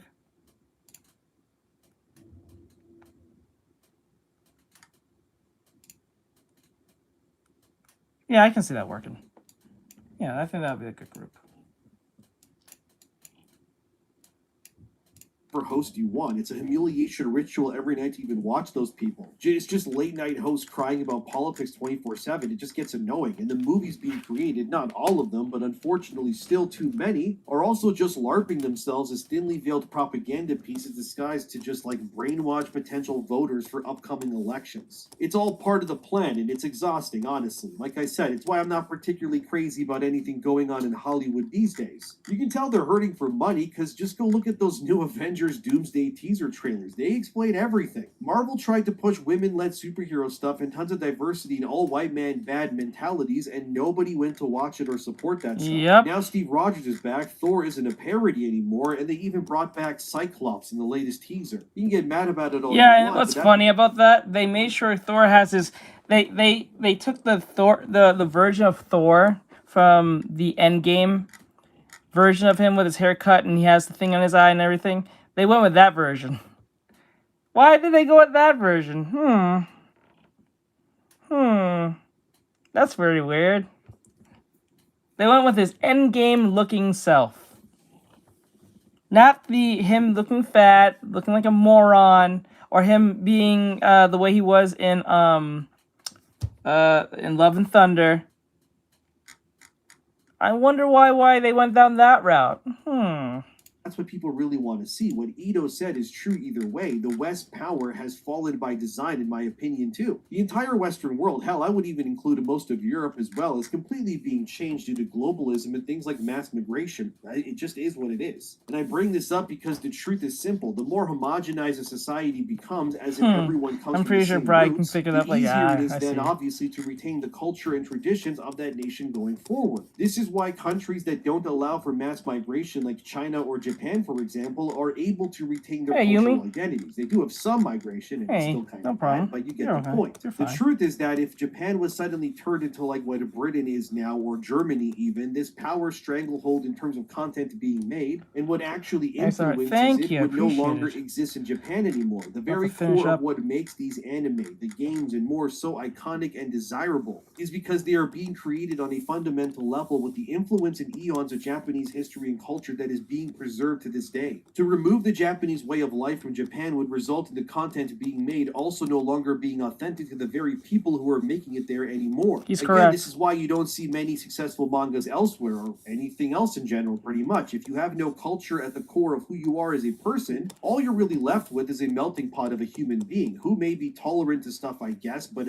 at their core, they have no real identity anymore. They have nothing to say that's unique. It's why the best content is always usually made by people who are surrounded by others like them that were raised in similar ways. If I want to listen to Nordic heavy metal music, I'm not going to go look for it in like India or something. I'm going to go look at Norway, obviously, and then find bands that I love that play that sort of music that exists because their traditions and ways of life influence how their art and music gets made, right? Like, it just makes sense. It's the same anywhere else, as it's also why I laugh at the idea that a manga or anime can be made outside of Asian countries. Like, no, it's manga and anime because it's made by people who live there. And I would be wrong in everything I'm saying if the reality wasn't proving exactly my point. If homogenous influences didn't lead to pure art being made in those places too, then the performance of such content and art would not be where it is right now, except it is. Anime is everywhere. It's more popular than Western media ever could be these days. The games are dominating like crazy, and comic books get but a fraction of the sales of single manga series. If we were to take every manga series ever made and combine their lifetime sales against American comic books or something else, it would be like comparing a dragon fighting a single ant on a hill. It's not fair, is the point that I'm making. Tomohiko Ito spoke more about how he believes this will all be a double-edged sword, so to speak, though. That the focus of anime and such pushing themselves on purpose for global mass market appeal could be the very thing that ends up destroying it. Here's what he said. There have actually been many cases where focusing too much on global appeal has led to failure. I think Japanese people's ideas of what could be well received worldwide is probably something people overseas don't enjoy. However, the emphasis on political correctness is strong in America, so they might think Japan is the only country that still produces works in which scantily clad girls battle, the kind of stuff that would be considered strange in North America. This is exactly why, in my opinion, anyone should not really care at all what people in the West think when it comes to the authenticity of what's right or wrong when it comes to media also made in Asian countries too. When you're making content worrying that the Karens of the modern Western world will be offended enough by it, then you've already defeated defeated the entire purpose of your mission, in my opinion. The thing about the West is that, in my opinion, places like Canada, especially where I live, unfortunately, are pretty much golden examples of why nothing that interesting gets made out of a country like that anymore. You got a Everything point. has to be so diverse. So many cultures live side by side that there is no cohesive culture that you can consider to be Canadian anymore. And because Yeah, tell me a franchise that the Canadians made that people just can't get enough of.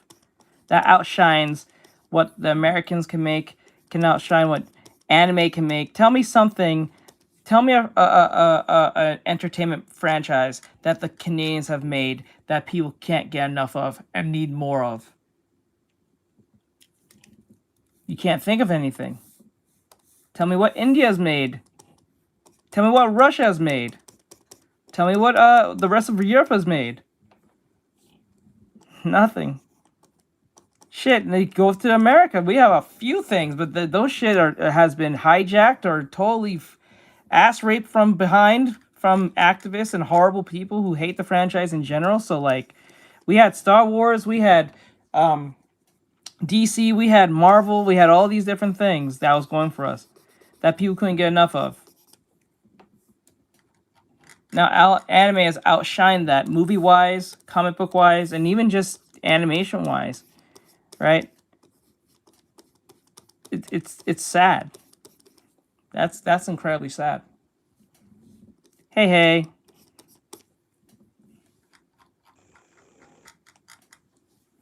Plus Ultra. If some thick-rimmed glasses girl with like a septum piercing gets offended by Asian media and how they depict women, for example, the best thing that you can do is probably ignore anything those annoying morons say for like the rest of time. If Japan's society was like how Canada operates right now, the anime manga industry would collapse overnight, and I genuinely do believe that. People do need strong connections to their roots. They need to understand where they come from, why these traditions exist within their blood and soul. What is it that South America has made, Africa has made, Europe has made, Canada, India? What have they made that outshines anime or any other franchise in the West or just in the East? None. Japan and I guess somewhat China and South Korea has the only ones that are keeping the anime thing going, mainly Japan, but like it is what it is.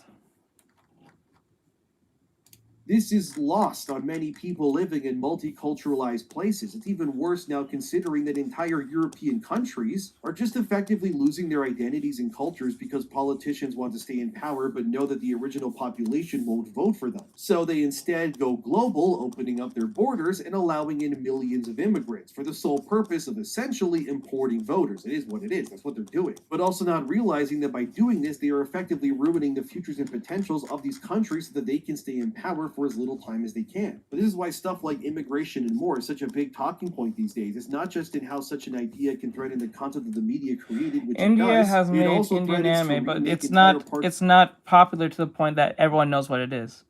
Like, tell me an Indian anime that exists that people can't get enough of that is global. Come here, like a My Hero Academia, a Dragon Ball, a Jujutsu Kaisen, a Hunter x Hunter. You know what I'm saying? A Ghibli film. In general, just tell me a film that people know off rip, and you know, like a Stranger's Things specifically, that even though that's from America, but like, tell me a franchise, not they can produce it. Have they produced anything of worth of value? No, they just haven't. No, South America is obsessed with Dragon Ball, but they have never produced. I don't see. There you go. Canada can do it. Europe can do it. South America can do it. But they can't because they know they can't. They just can't. And he's right. It falls back on the culture. The reason why anime works so well is because of the culture and how they do their storytelling and the way they do it. But most people nowadays are not connected to their culture in the slightest. The only time when people are connected to their culture is when it's convenient within the idea of being a victim or saying they was oppressed or some stupid shit like that. And then because most cases, people who claim up their ancestors all the time are usually people who are not really serious about the ancestors. They use it as a prop or a status thing. Is the king of anime, yeah, correct. So like like most people in America, when they say, "Oh, my ancestors," or "our ancestors," and stuff like that, whenever they talk like this, they're always talking under the authority of some type of victimhood mentality and why they should get what they get because their ancestors was somehow harmed in the making of this film. You know what I'm saying? It is what it is. But if those people met their ancestors, I'm telling you now, majority of people in America, whenever they bring up their ancestors for those victimhood problems, if they were to meet their ancestors today, their ancestors will hate you. Because if they knew what you clap for, what you cheer for, and all that shit, and if they knew the scope of that shit, they will not fuck with you in the slightest. Actually, quite frank, they will shun you. Because most of the stuff that we claim is okay now, or what we deem as normal, they will have a problem with it upward. I'm telling you, they will not be so progressively open to a lot of things that we consider as progressive these days. I'm telling you, they'll think you're a demon. They'll think you are you lack some type of moral high ground. You are degenerate. You are everything under the sun they can probably think of, and they will probably just shun you outright and have nothing to do with you because your value system is kind of like skewed in the way that how they think and how most young people think. From Gen Z, well, I'll say millennials. I'll even say Gen X. From Gen X all the way to like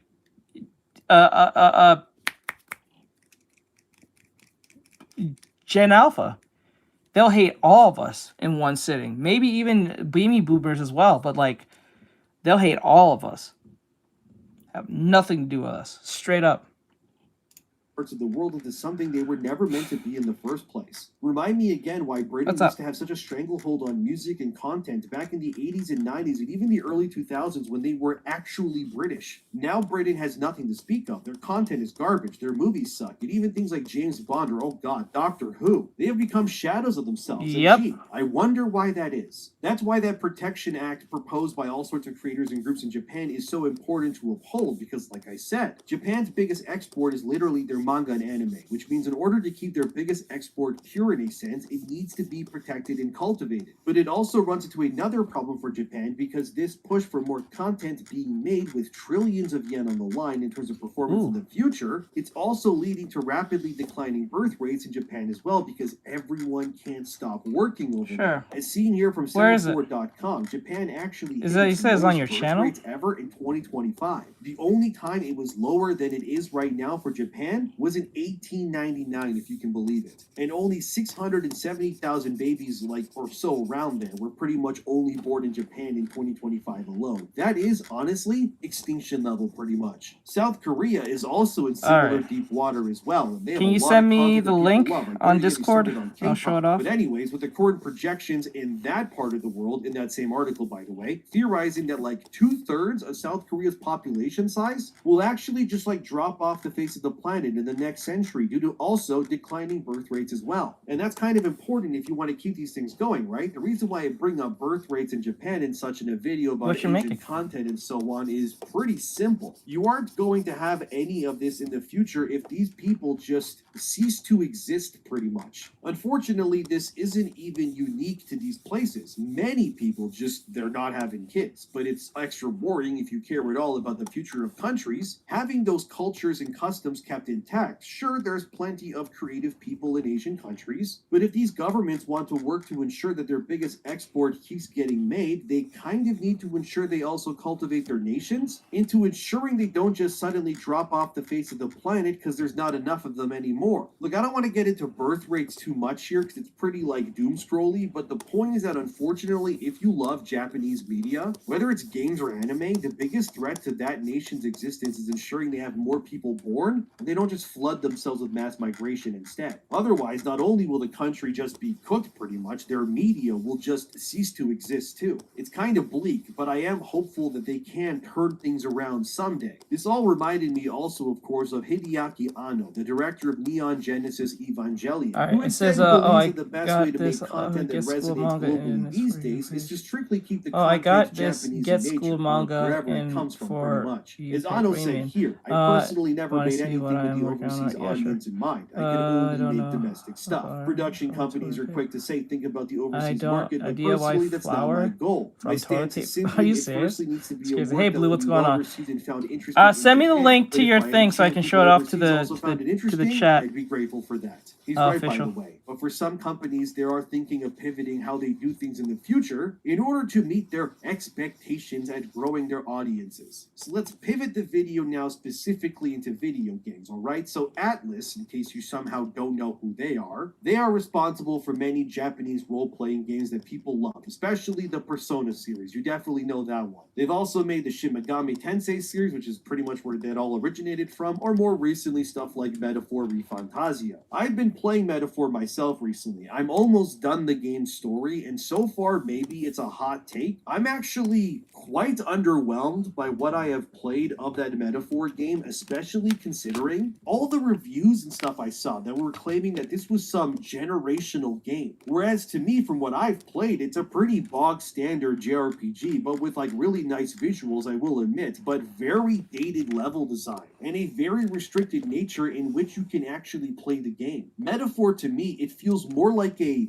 visual novel, if you will, than like an actual video game at times, with how much dialogue is in that game. That's like, kind of how I characters felt when I speak looked to a at that. point I where they kind of almost felt like talk that's what too it much, is. in my opinion. But the biggest issue of Metaphor for me is how it proves to me that how out of date the restricted nature of Atlus's whole schedule system is. In case you don't know, in games like Metaphor, Persona, etc., these games use a system where you go day by day. You can spend time with a teammate, which results in like your afternoon being used for that day. Then you get like a single action at night that usually uses that, nighttime, I guess, and then the next day happens, and then it repeats, so on and so on. And Metaphor, like Persona, has deadline days for when you need to achieve certain story important missions. In Persona, the system makes more sense to me because the characters are literal high school students, and they exist technically in modern day reality and would have those kinds of schedules where like day and night and like, waking up in the morning and going to school, like that makes sense to me. But like with Metaphor, they're not students, they're like warriors and stuff. So this same schedule system just feels weirdly outdated and just out of place, honestly. Like you have this world called Uchronia that you exist in that's like full of all these cultures and whatnot, yet you're not really able to actually explore the way you would really want to because of the rigid structure of that schedule system that I mentioned. It also doesn't help that every optional side dungeon is like a carbon copy of the same dungeon designs time and time again. Every tower you visit is the same layout. Every side dungeon is either a dark brown green tone pretty much, or like an outside forest area where you just run around mostly, and it's the same thing all the time. Again, I'm failing to see how this is some next level generational JRPG game myself. Like I said, I'm nearing the end of the story, and I'm kind of astounded by how the game's entire design structure is just limited by that single scheduling system. But the reason why I bring this up in this video, because not only are the Asian-made media side of things sought after, it's also becoming apparent that catering to the same design philosophies time and time again are starting to worry places like Atlus. And that's not even me saying it, they're saying it too. As Push Square reported here, it's come to a turning point for Atlus to evolve their design strategy. And I agree, they should probably do that.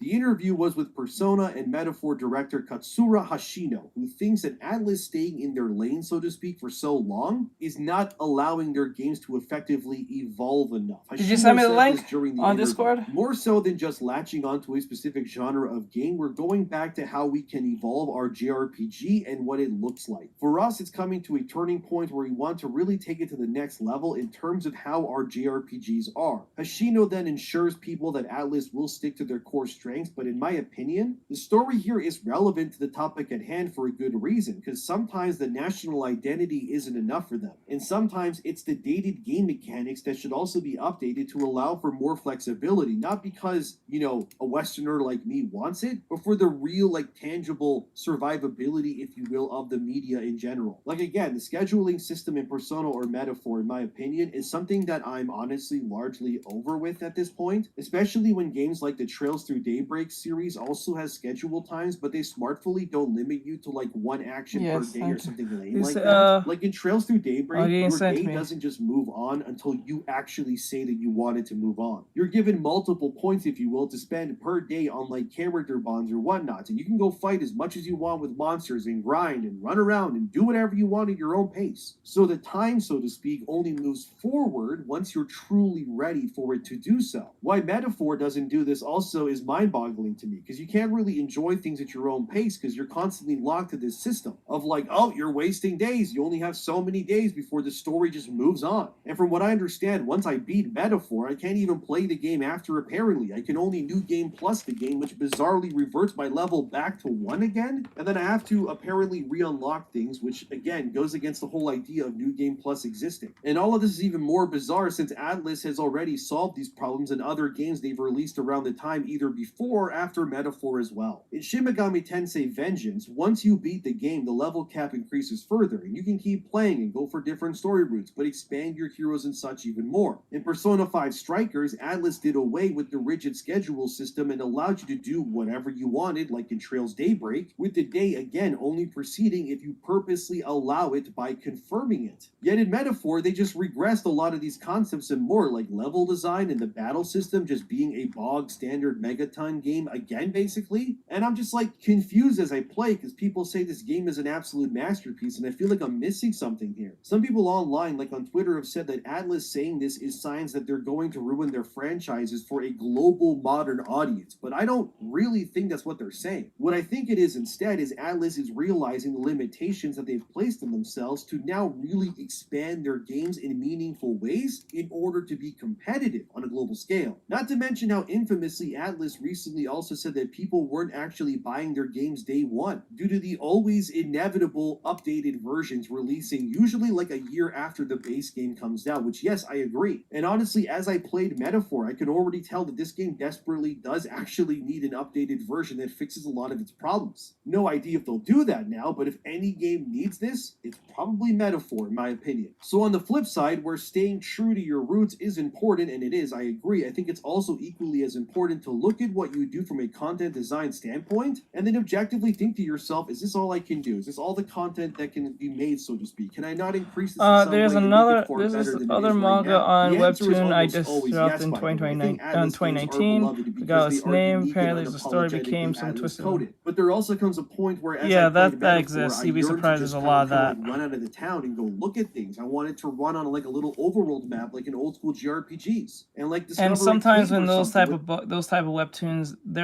their selling point is how abusive those relationships can really get, or how abused individual can get in those relationships. It's a fucking it's insane. the mysterious threat or monster and some items within. Like if Atlus could take what they have now and apply it instead to a more traditional JRPG structure or something like Octopath Traveler even, where you're not really limited in any way when it comes to exploration. Like there's still levels that you go through, but it's not like just telling you have X amount of days before this happens. Then I think Atlus could easily become the best Asian, Japanese, whatever you want to call it, game maker these days if they just allowed themselves to expand their design ideas beyond what they've been accustomed to for so long. From Software famously made level design games for years. Then Elden Ring went, okay, we're going to open world now, and it blew the socks off everyone. Sekiro was From Software going, we're going to make a pure action game, remove the RPG elements pretty much, and hone in completely on that action combat, and it worked really well. And this could apply to so many game makers too, but I'm just using Atlus as the core example here due to the article on hand and me having obviously been playing Metaphor recently. But in my opinion, from what I've played of Metaphor, it would have been better honestly as like an anime than a game. With the amount kind of talking in it already. Yep, I knew it. Versus, frankly, how bog standard the gameplay truly is. I'm confused why they made it I knew into a it. game I instead of knew just he was being going to say anime, that. if I'm I being knew it. honest. The director continued by saying this: with these changing times, we do feel the need to update our format and create games that would be widely playable, can't? not just You within can't the send me the JRPG link to realm, your but channel? something that would be easier, more accessible for a wider audience. We're hoping to Oh. update our format with that in mind. Yeah, if you want my Oh, I opinion, got an idea. ditch I the got an idea. schedule Hold on. system. Let people actually run around in your world and let them explore I got things an and idea. discover Hold stuff on. on their own. I'm not saying turn it into open world or like Witcher 3 or something. I'm saying more so Hold on. turn it into I got you. Octopath or even what like Claire Yeah, I Obscure just thought did, of which was something. harkening to old school PS1 games with an overworld map, and such is my point. Being too rigid is not going to help you. Look, I'm not done Metaphor yet, but I gotta say, from what I've played in like my 48 hours in game time so far, nearing the end of its story, I gotta be honest. I'm frankly disappointed by it in almost like every way. Maybe people will be mad at me for saying that, but I gotta be honest with myself.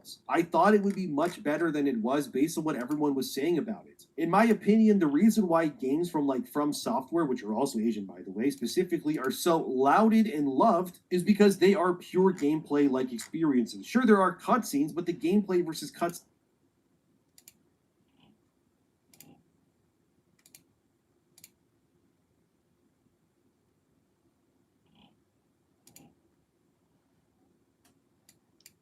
Hold on.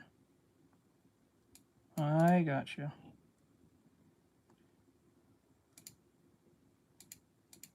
You'll pay for that!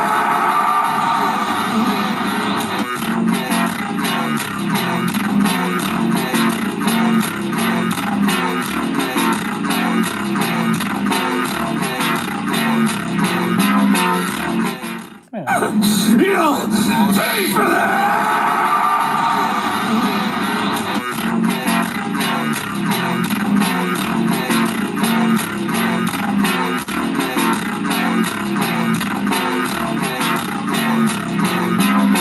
Got it. Hope that was good. That was made by Official. For those who don't know why we watched that, he made that edit himself. Go and check him out. He's on Official. Let me see. Let me see real quick. His name is Official. OFFICIAL CRK. They're all the last three letters are capital 2_99. I think it looks cool. Let's go. Good job, bro. Good job. Looks awesome. Let's go. Tell you something, we are super dry on the subs because when I draw dudes, it slows down everything, bruh. It slows down everything. When I draw men, it slows down every fucking thing.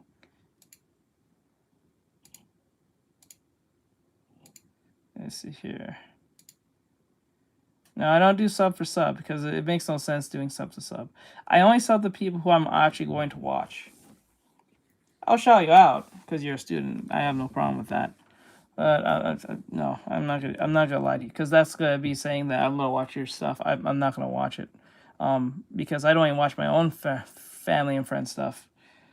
Like if I'm watching your stuff, I'm generally watching it.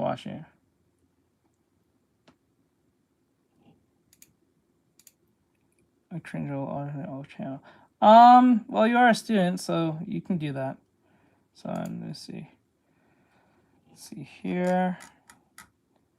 You get the experience. You are a student, so let me see here. I do have a Sonic edit.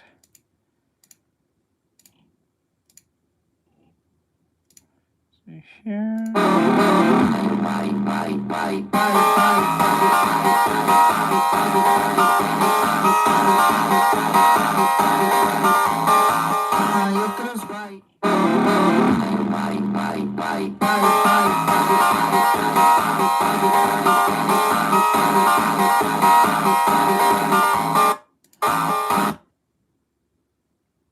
No, I'm not a student yet. No, I'm not. No, I'm talking to Official.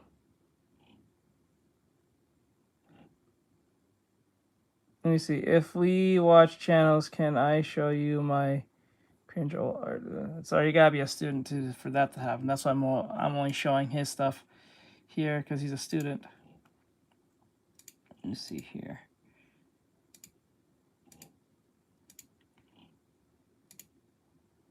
I'm not really sure. I'm not really sure. It's a good question. I don't really sure. I'm not sure at all.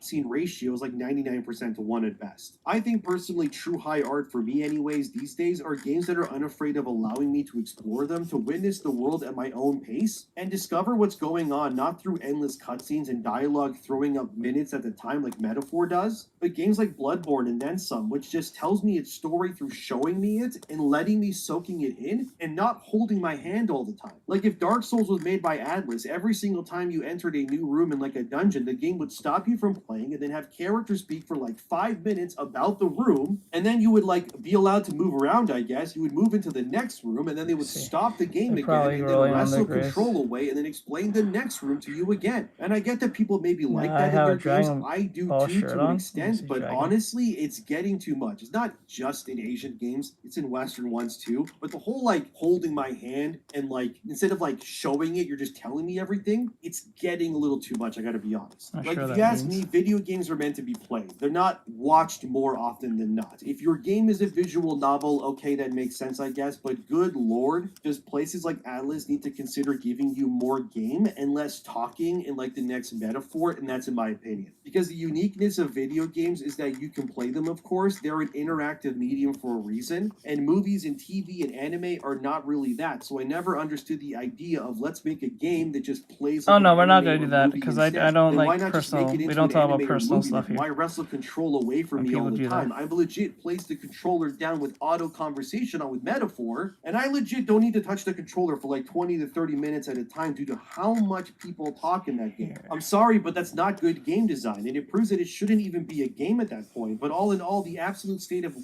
Eastern media, whatever, is at the precipice right now. You either need to double down on what works or fear that the changes in the world will have irredeemable damage on the content being made unless things change. I know it's a complicated issue, but what do you think? Let me know in the comments. Thanks for watching, subscribe, and I'll see you guys next time. Okay, there we go.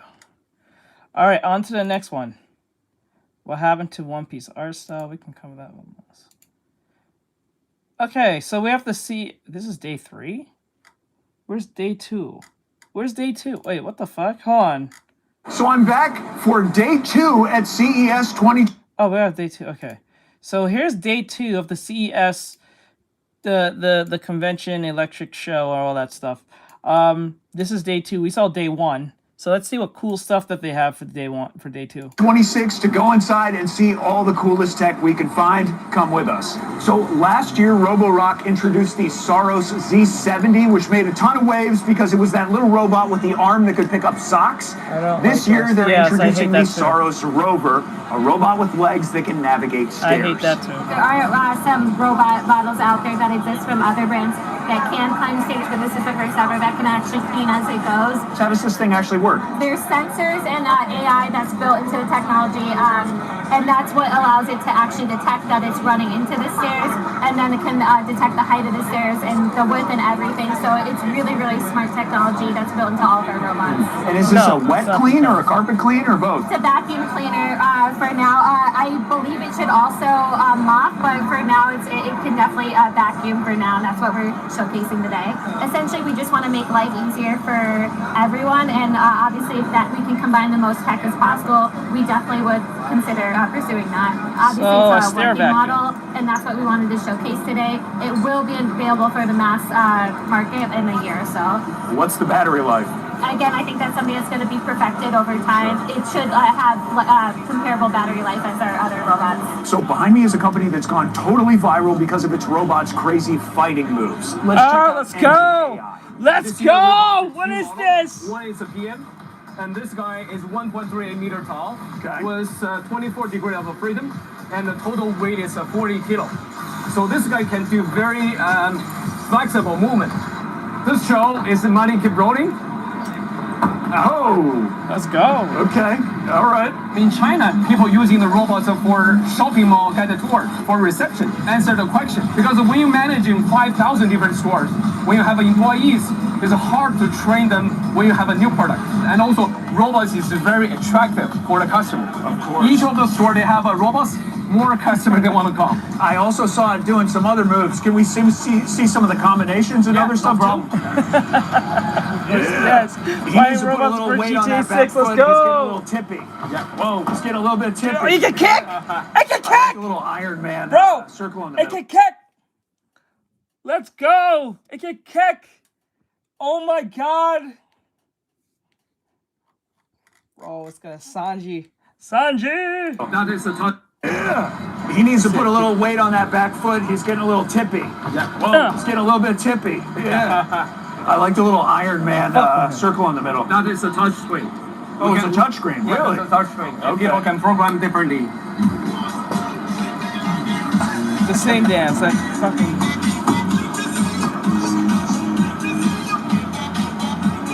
Yeah. Yep. Yeah. That's pretty good. All right. We have seen a lot of footage of new humanoid robots fighting, and we wanted to see for ourselves with one of the most high-profile companies in the business right now, Unitree, and their G1 humanoid robot. So I'm going to try to get in there and see what it's like to fight these things myself. So Unitree has been going absolutely viral. Your stuff is everywhere. What's new this year? What are you demoing? So this year at CES, we're not only bringing the kickboxing robots, but also some dance moves and kung fu moves. So this year, they're learning a lot of moves from people who like the kickboxing moves. They're actually learned from professional fighters. You want to give it a try? Let's do it. Let's go. Let's embarrass myself in front of 100 people here. Let's do it. That's hard. It's hard. They're actually like tough. What? I feel like we're being up robot children. This feels wrong. I feel like we're being up robot children. Yeah, fuck them kids. You know what? I think every parent needs this. So when your kid pisses you off and you send them to the room, you can beat the fuck out of the little baby robot and think it's them. Like every time I see you, I'm gonna think about beating up the robot now. Yo, that would be crazy.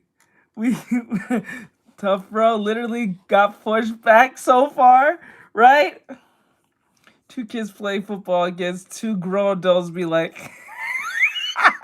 no, I'm not gonna lie, that guy would be a red flag. It might be, but then again, yeah, fuck them kids. Oh my god. 3, he's out. He's totally out.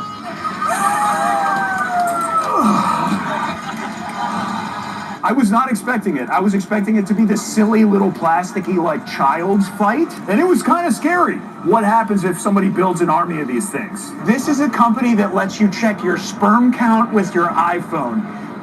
What? What? Huh. Well, why? Jake Paul, like, oh. Why? Like, what the fuck? Here we go. What is Intin up to here? Because you have a really loud booth that attracts a lot of attention. Yeah, so we're trying to pretty much help male fertility in terms of getting that early screening method and then going to the doctor if you do have a problem. So our device basically acts like a microscope for your smartphone. It looks like this, a little sperm character. Once you collect the sample on the cup or wherever, put a little drop on the lens itself. You would peel the sticker, you seal it, and then that's it. You would place it on top of your smartphone front camera. Are you kidding me? Wait, go back. What? Male fertility in terms of getting that early screening method and then going to the doctor if you do have a problem. So our device basically acts like a microscope for your smartphone. It looks like this, a little sperm character. Once you collect the sample on the cup or wherever, put a little drop on the lens itself. You would peel the sticker, you seal it, and then that's it. You would place it on top of your smartphone front camera, or you can take a look with your eyes. You don't want to forget the adhesive. Yeah, you don't want everything like leaking everywhere, you know. So that's what I'm thinking. Who is doing the first end bag with an OLED screen. Just send image, send picture, texture on the bag, to match your outfit or just show up what you want to show. This is using Bluetooth. We pair like this, and we have an app. Obviously, the app is there to be sure we control as a brand what the user will send there. So you jack off in that little cup thing, that little sample thing. You put it over your phone, and your phone will scan it and then tell you if your sperm count's good or whatever the fuck. So you jack off, put it in that thing, you close it, you put it over your phone, and it tells you. Yep. You know, for some patent purposes, we cannot display some image, some logo from other brands. So you don't get anything inappropriate on the purses. That's totally true. First of all, this is a bag. This is an bag. This is not an iPad or a touchable screen. It's a bag. Enough space for women or men to store anything they need to store. It is this one, which is co-leather. Hey, there you go. One, smaller one, but the color of the image is also adapted to this color. So every single pattern and design will be lightly adapted to the texture of the... This is fucking stupid. This is fucking dumb. I mean, this is a waste of fucking money and resources. This is dumb.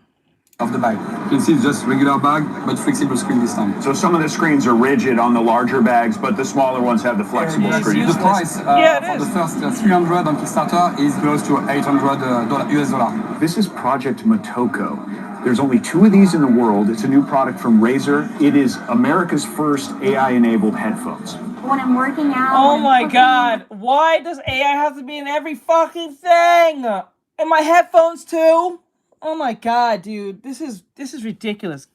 This is dumb. Get out of my headphones, dude. You don't need to be in my headphones. It's not that serious, gang. Come on, dude. Can we stop this? When I'm at the airport, I always have a headset on.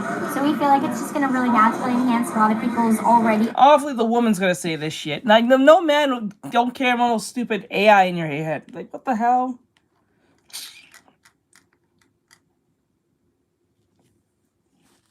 No, it's the Project Ava thing that we talked about the other day. Everyday life. This obviously provides over-the-ear privacy and a little bit better audio experience. We have so far been able to achieve over 30 hours of battery life. I'm going to send you a picture of some of the ingredients that I have. Can you let me know what I'm able to make? All right. I see you've got some really nice ingredients here. With these, you can easily make a... Wait, what? Does it have a camera in it? Oh my god. Hold up, wait. Back up. Enabled headphones. When I'm working out, when I'm cooking, when I'm at the airport, I always have a headset on. So Why? I can understand the working out part. Well, you're cooking and what? Why? I feel like it's just... Product from Razer. It is America's first AI-enabled headphones. When I'm working out, when I'm cooking, when I'm at the airport, Oh my god. Always have a headset on. So we feel like it's just going to really naturally enhance a lot of people's already everyday life. This obviously provides over-the-ear privacy and a little bit better audio experience. We have so far been able to achieve over 30 hours of battery life. I'm going to send you a picture of some of the ingredients that I have. Can you let me know what I'm able to make? All right. I see you've got some really nice... Does it have a camera in it? Because it said it sees. Voices in your head and your headphones. Hours of battery life. I'm going to send you a picture of some of the ingredients that I have. Can you let me know what I'm able to make? Send you a picture. With the headphones? I see you've got some really nice ingredients here. With these, you can easily make a delicious pasta dish. You could do a garlicky bacon and tomato pasta with sautéed greens. And you say this also has the potential to capture video as well. Yes, absolutely. And is this recording and listening all the time, or are you triggering it when you want it to listen? Bro, you think she's gonna say, you honestly think she's gonna say it's not recording at all times? Come on, dude. Let's be honest. You think she's not going to literally say that? You think she's going to say it's always on? Fuck no. She's not going to say that. It's always on. I always assume it's always on. It's AI. Come on. Great question. Either or. So you can either have them always on, always listening, if you're gaming or working out, or you can have them off completely. You're the only product that I've seen combine these things. So I'm telling you, we are... I I don't care how much you may not like Skynet or whatever the case may be, or, you know, them trying to, like, listen to your conversations. But remember, she said you have the option to have that on at all times. Once you start purchasing shit like this is where how bad things happen. This is how bad things happen. They make it seem cool, harmless, fun, you know, very ergonomic. You buy it, you don't think much of it, and then as time goes by, things keep getting more strange, right? How you forget the term off. Oh, God. Imagine people taking a dump, hearing all their farts and shits. Oh, God. Listening device with the camera. I don't think anybody else is doing that. They haven't. So. A listening device with a camera. It comes with it's a camera built in it, and it's always listening. We can't say it's these these billionaire companies that's fucking us. We're letting it come into the house. Like right now, I think Jeff Bezos has a AI-powered camera where you can put in your house, and when you're gone, the thing can fly up like a drone and just surveillance the whole house. Let me see. I'm telling you, $10 headphones, and they have not charging a single time, and I have used them for a year, and they are barely have any problems. Yeah, you don't need AI in your head. Whatever it says. That'd be crazy. Razer's at the forefront. We're really excited, and we just feel like the universal compatibility, the universal form factor, it's going to be a game changer. So this behind me is Project Ava. It's a new product from Razer that's totally blowing up. I'm not gonna lie to you. I heard this thing is $20. I might buy it just for the lulz. I might buy this Ava thing for the lulz, and when I'm doing my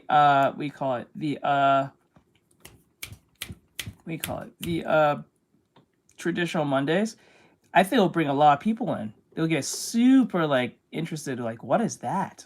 Because you guys really act up when you see Mushi doing its thing, dancing all the time to music. I can just imagine what the AI will do if we had an AI girl just standing there all damn day.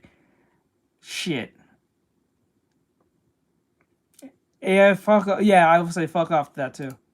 Up right now, and it is your personal desktop AI companion for gamers. So last year we introduced Project Ava as your AI gamer companion, and it lived as a screen overlay to help you play games. But this year we've upgraded Ava's feature to be a life companion. The whole experience is powered by a single USB-C power, and the graphics are being delivered by the laptop. And in the future we're going to have it compatible where you can just upload a photo and you can basically make your own avatar. Wow. So we're expecting to ship this by the end of the year. And what's the price point on this guy? Still trying to figure that out. Well, what I will say is you're not buying a computer. It's just a box.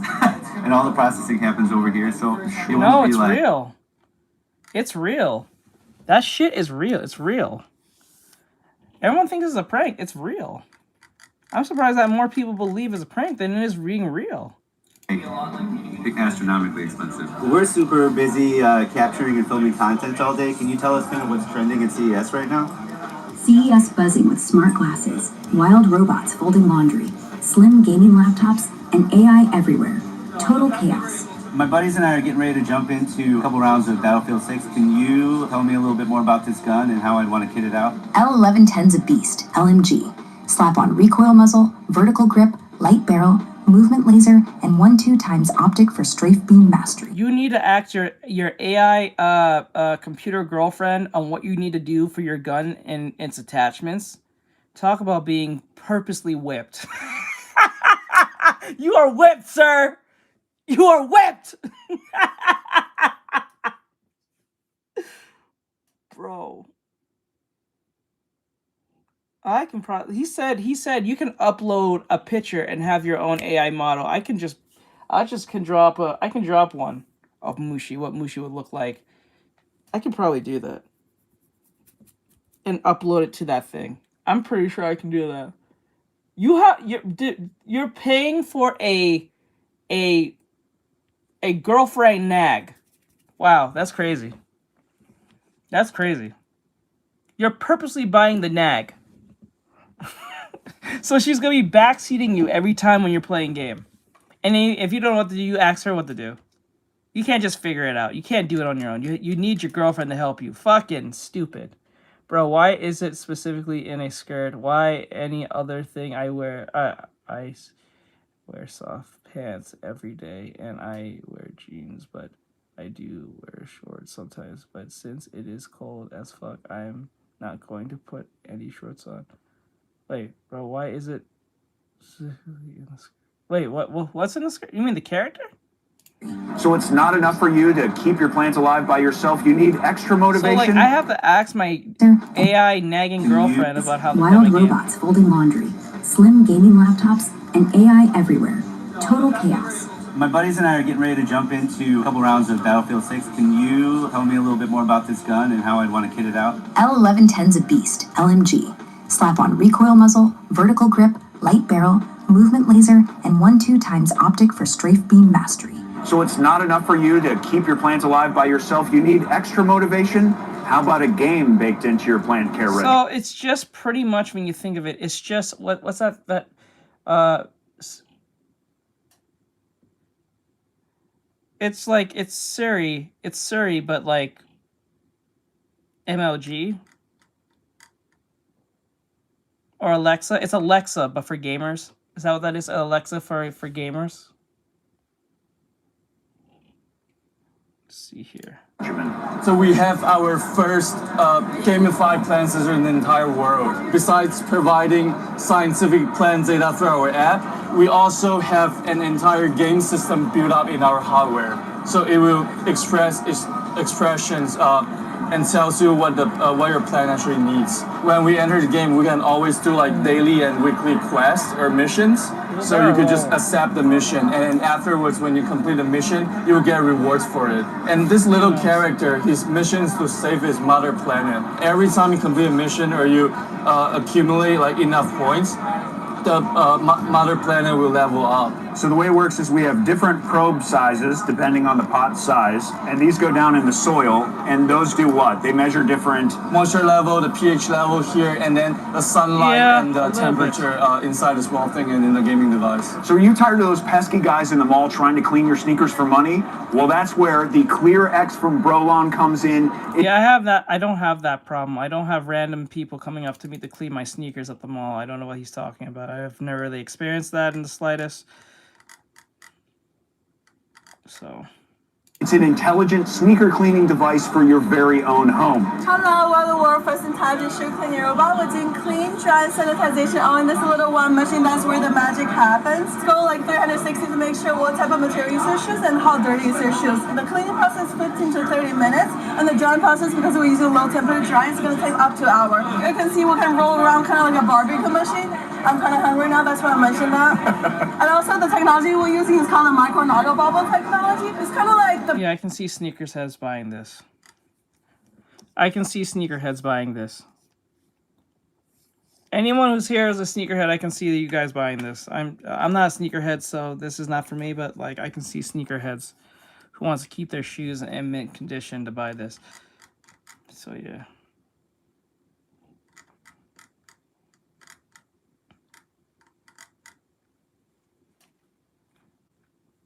Well, that's just life. I understand, but I think most sneakerheads will buy this. They'll be the number ones to buy this because they'll like, let's put it this way. It does. But that's the thing. So like I can see those who buy like $500 worth of shoes. They'll buy this. Off rip. The bubble gonna go through the material and pop inside. That's why I make sure like it's gonna be very clean with just water. Boots, sneakers, regular shoes, like you know, leathers is kind of like debatable, but it depends on you. So we want people to not throw their like shoes in the laundry machine or hire a housemate because we cannot afford it. So is this thing available now, and what's the price point? It's gonna be on Kickstarter this May, so it's gonna be available to the market soon. The final product will look so much cooler, and also we do upgradation. I know, right? The price range on Kickstarter is gonna be $500 to $800. It's not bad at all. It's kind of like a washing machine. That's about it. Like, ask me if you have any questions. And I think we have a winner of the 90-second elevator pitch right here. The winner of the elevator pitch. I just have ADHD, thank you. And I didn't take my meds today. I have a fish container in my room. I love fish. It's not that bad. How much was it?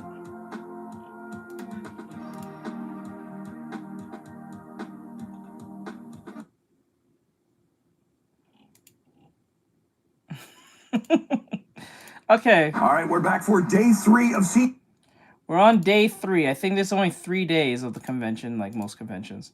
This is the final day, I believe. So we're going to finish this off and call it a night. Oh yeah, and just to let you guys know, we are actually done with the drawing. The dude just wanted a sketch. He didn't want like a full-fledged colored anything. He just wanted to sketch a Piccolo or farming. So yeah, we're pretty much done with the drawing. CES 2026, the first 2 days were crazy. Let's head back in there and see what we can find today. Where other robotics companies are focused on things like strength and agility, Sharpa is focused on dexterity and precision of movement. It's called North, and he's been dealing card, assembling a windmill, taking Polaroid photos, and playing ping pong, obviously. What's very impressive to see when you walk by is just how minute the tasks are that the hands are capable of doing. By being able to touch, you get feedback from the environment and the objects you're manipulating. The robots can integrate that information real time. And are we talking about like the surface? The sense of touch is actually quite broad. One is pressure, you might have vibration, you might have slip, using different types of material. We have paper, we have plastic.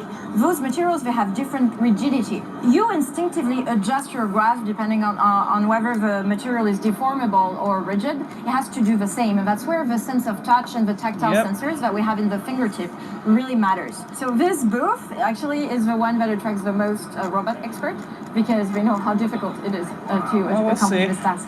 So what makes the Limex Tron series really interesting is that it's multimodal. If you look at the legs, you see that it has interchangeable wheels or feet. It's got tracks on top for a sensor kit or an arm. Essentially, it's a blank slate for the customer. This is Tron 1, the world's first multimodal back robot. The perfect balance capability no matter how you... So why would I buy it? What does it do other than just be a robot? What does it do? What is the applications for this? Why would I want to buy this? It'd be funny if it could.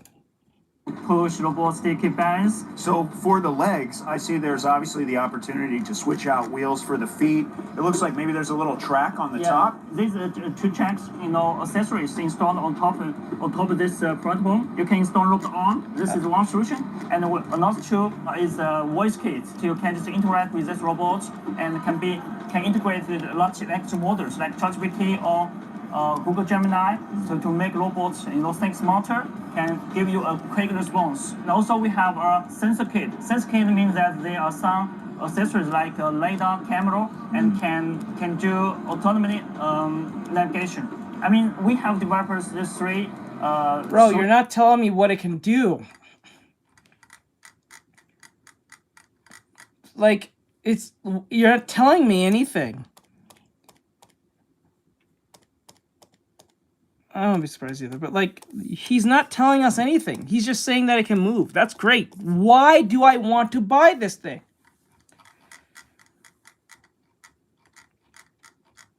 Mafia robot. It looks like something from Metal Gear. Solutions, but not just all. It's not limited. So if you have other solutions, you can just design your own. So maybe it's really open. So this company, Even Realities, is making a lot of noise right now. They make lightweight AR glasses. Let's check them out. So first of all, it's a very good pair of glasses. Then it's a very good pair of smart glasses. It's very, very light. It's only 36 grams. They have projector here. Yeah, and so it's projecting from here onto the screen. Yeah, and also here we have 2 microphones as well, frames. It's made of magnesium. And this temple made of titanium, very flexible and very tough here. Yeah. Are there speakers built into this as well or not? No. I actually like that. I don't like the glasses talking to me while I wear it. So this is a touchpad to click the function that you want to go with. And in that way, we bring the ring as well. It gives you like easy and discrete control. So this is a standalone project. You don't actually need the ring. But if you also want a smart ring and you want to be able to control the functionality of the glasses without touching the touchpad, then you can get the ring. Exactly. Yeah. Oh, I see it. I do see the screen. So every sentence in the conversation has been transcribed in real time. Wow. Yeah, and I'm also seeing... Oh, God. Jesus Christ. Oh, no. Like, bro, I tell you, she said you could record people's conversation and have a whole transcript in time thing. Oh God.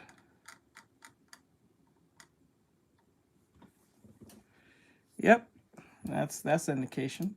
The date, the time, the weather outside, health metrics. So Yes, this is a certain just- widget just or like screen. this. And the price for the glass itself is $599 US, and for the ring, if you want to buy the ring, it's $249 US. So actually very close to just a normal piece, normal pair of prescription glasses. Yeah, pretty close. Yeah. So this is the 733 from Body Friend, a health solution and massage chair. You can put your arms inside. I never like massage chairs. I just make my back chafe. That shit, nah, like that shit pisses me off. That shit pissed me the fuck off. Like I never liked massage chair. My girlfriend likes that shit. I'm like, why you want to sit in that shit? That shit makes my back itch. I don't feel like I'm getting a massage. Shit pisses me off. Now we have the recline going on. This is what's supposed to happen. Yeah. Yes. Okay, good. Just checking. The chair will scan your body.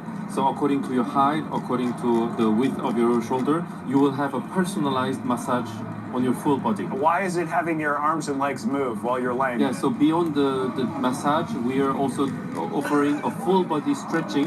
Yeah, it's scanning me. It's really scanning me. So is there AI? How is it doing the scanning? Not yet in this model, but in the nearest future, we'll have massage chair with sensors. Are there different settings to where if I wanted the back massager to be a little bit gentler, it could do that? Absolutely. You can personalize the massage as you wish. Because I got to admit, this thing is kind of beating the shit out of me right now. I said that a long time ago. Yes, we are moving too fast in this shit.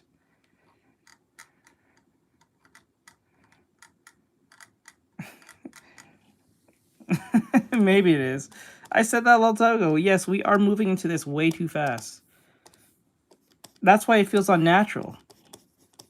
This is why I think it was not made by humans. I think it was given us by aliens to a degree. What do you mean? Oh, you meant your thing. Yeah. I don't know. That's up to you. No, I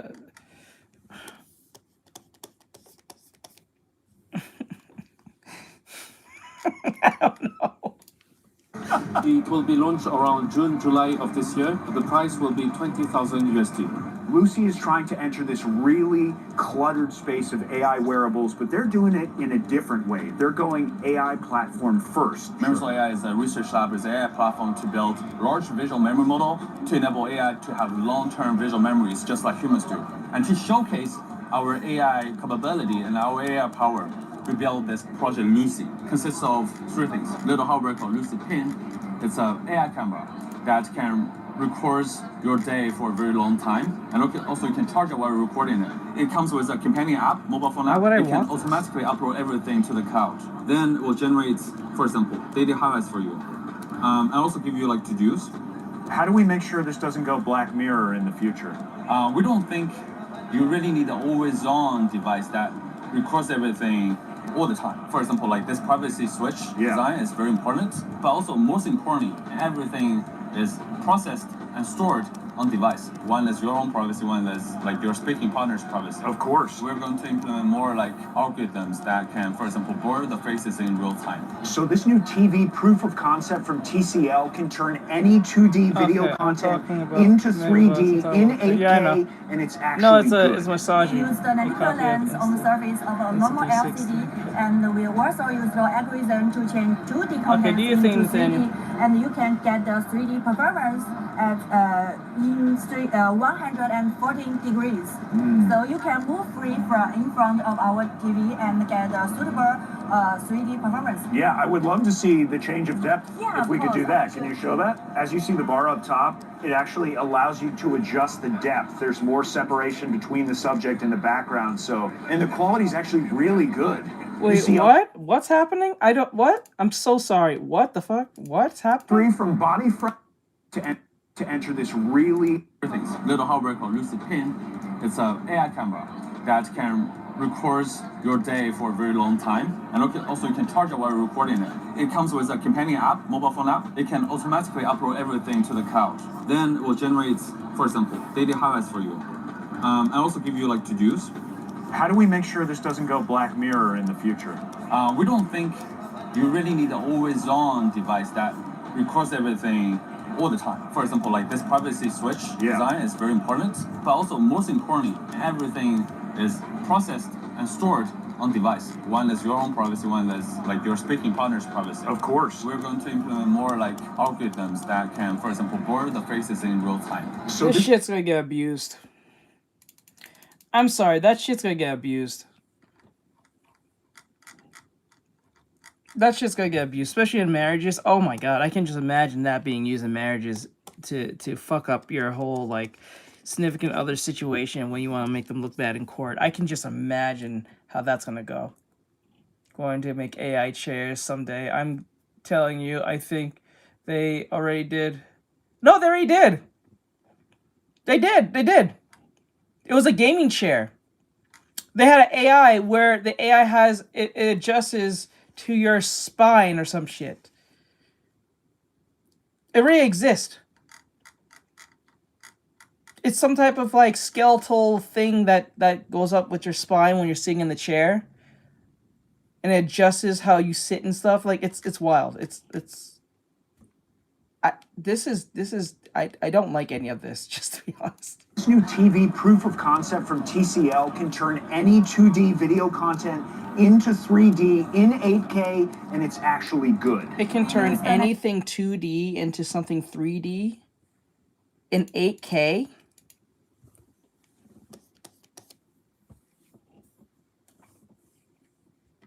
I don't think it should be in anything in most cases. Just, I think it should. Now I think of it now, I think it should just be for medication.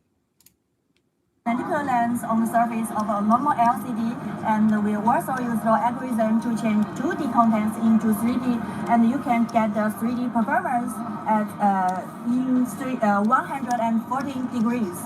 So you can move free from in front of our TV and get a suitable 3D performance. Yeah, I would love to see the change of depth if we could do that. Can you show that? As you see the bar up top, it actually allows you to project in the background. So, and the quality of depth, if we could do that. Can you show that? As you see the bar up top, it actually allows you to adjust the depth. There's more separation between the subject and the background. So, and the quality is actually really good. You see other 3D products and it's a little blurry, or there's the color offsets, and there's none of that garbage here. I don't know what we're looking for, dude. This is a horrible demo to show this to us. I don't see how I can see what you're saying makes sense. It's telling me that and seeing it are two different things. That's not going to help me understand. You can say a bunch of mumbo jumbo nonsense, but that's not going to help me remember.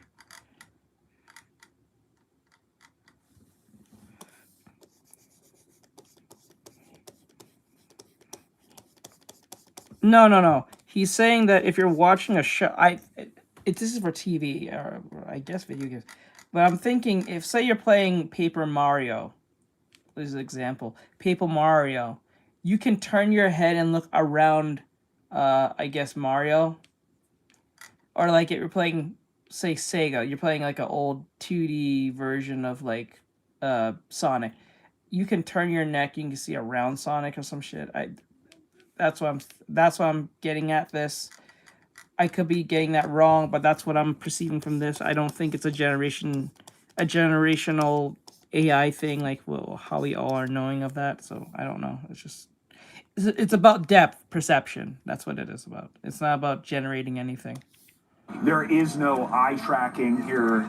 It works no matter your angle of view, too. Yeah, this feels like a big step forward in terms of technology.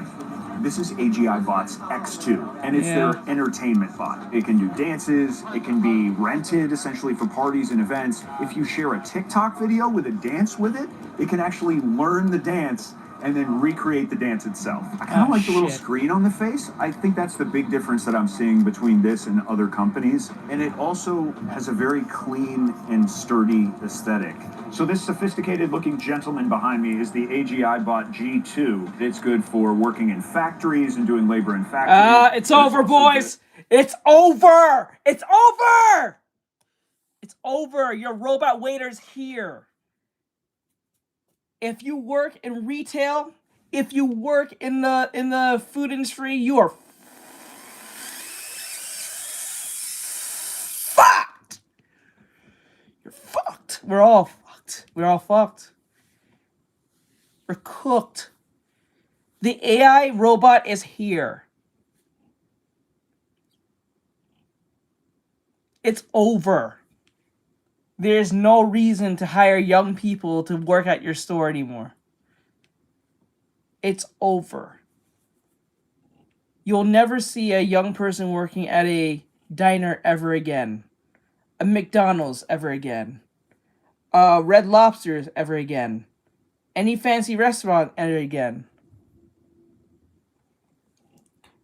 Taken away. Yep, it's over. Damn.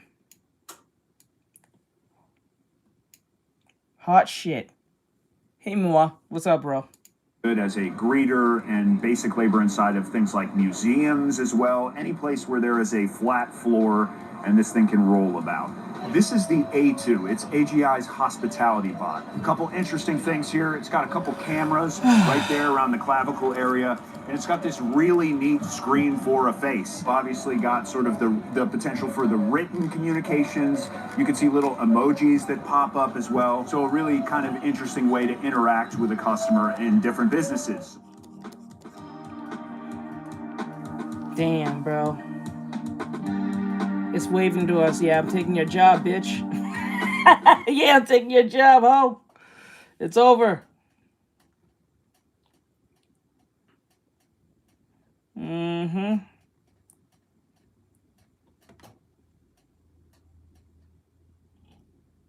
Yeah, we're gonna have to get a universal currency. Because, like, the amount of people who are not gonna be working is gonna be insane.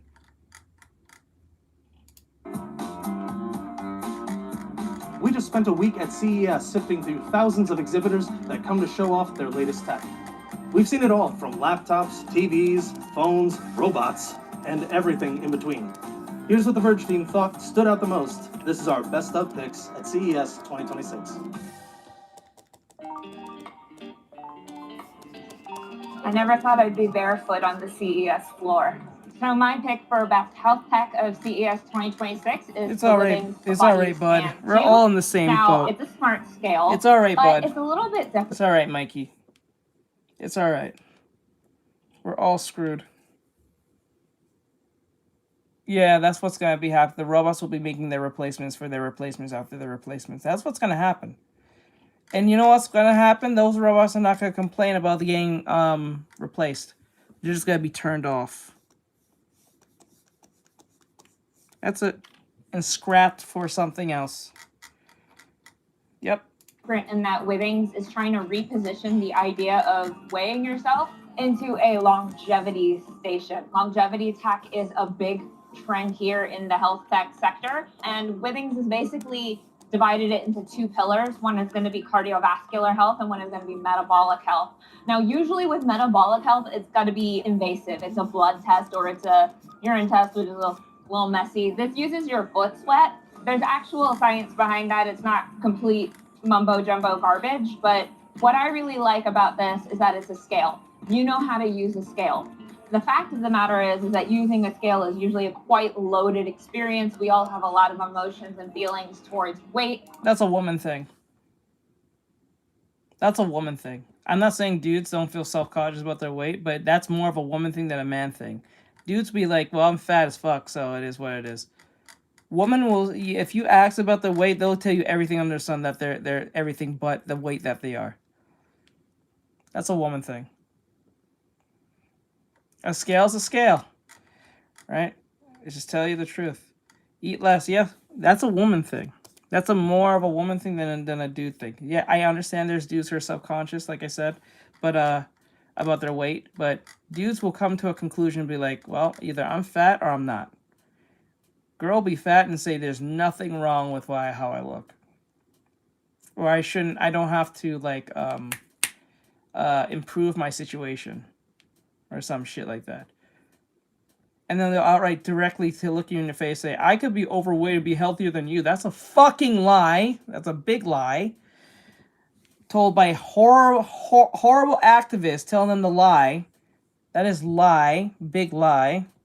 You're fat as fuck. But weight is often a really misunderstood health metric in the context of all of your health.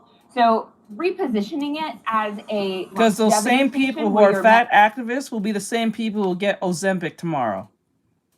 Look at every person who is a fat activist. Either they're dead before the age of 35, or they're on Ozempic. Or if they didn't go on Ozempic, they had a lot of money to get off weight. Either they paid to take it off, or they paid a very expensive trainer after grifting for so long. Look at Adele. Look at Missy Elliott. Look at Meghan Trainor. Look at Lizzo. She's still losing weight to this day. Every fat activist is a grifter half the time. No, majority of the time. And then when they start hitting their 30s and they're not 20 anymore, they start realizing, oh shit, I should have never done this. They hit that, they're like, oh fuck. Or they die before the age of 35. I believe so. I think so, because I think it's like a mindset thing. I think, because if you're not on the shots, you're gonna end up getting more. Because I think it suppresses hunger or some shit. Measuring a whole bunch of different health metrics a couple of times a week and seeing what your weight is in the context of your entire health, I think is a really smart idea. Ooh, I like that. It tells you how long it will actually take. Look at that. That's cool. Go up from there. But what the fuck? Phone before seat, it has to be comfortable to take the foot sweat. Repositioning it, usually with metabolic health, into a longevity station. Longevity tech is a big trend here in the health tech sector, and Withings has basically divided it into two pillars. One is going to be cardiovascular health, and one is going to be metabolic health. Now, usually with metabolic health, it's got to be invasive. It's a blood test or it's a urine test, which is a little messy. This uses your foot sweat. There's actual science behind that. It's not complete mumbo jumbo garbage, but what I really like about this is that it's a scale. You know how to use a scale. The fact of the matter is that using a scale is usually a quite loaded experience. We all have a lot of emotions and feelings towards weight, but weight is often a really misunderstood health metric in the context of all of your health. So repositioning it as a longevity station where you're measuring a whole bunch of different health metrics a couple of times a week and seeing what your weight is in the context. So like it says here, so you stand on it, and it tells you your metabolic profile. You're either you're thin and muscular. Right here. So your muscular, your fat mass, muscle mass, and your cellular health. And then it says, glycemic impact? Okay, I think I'm saying that wrong. But, improving nerve response score, vascular fat. Ah, okay. And then it says heart age. So your heart, so the better it will tell you the age of your heart based on how you improve. So like say your heart is improved by 2 years. So you're 2 years less or older than what it is now. Okay, that's cool. Context of your entire health. It says lifestyle, health, profile care. Maybe that's the care probably you can put your doctor as a call here. It says arm stiffness. Let me see. Let me see here. Yes, viscosity. Let me see. Arms can improve by 6 years. I will like this. I would like to get this. I will buy this. It'll tell you directly. Improve by 6 years. Leg and arterial stiffness. Ah, so it tells you how long it will actually take. I'll get this.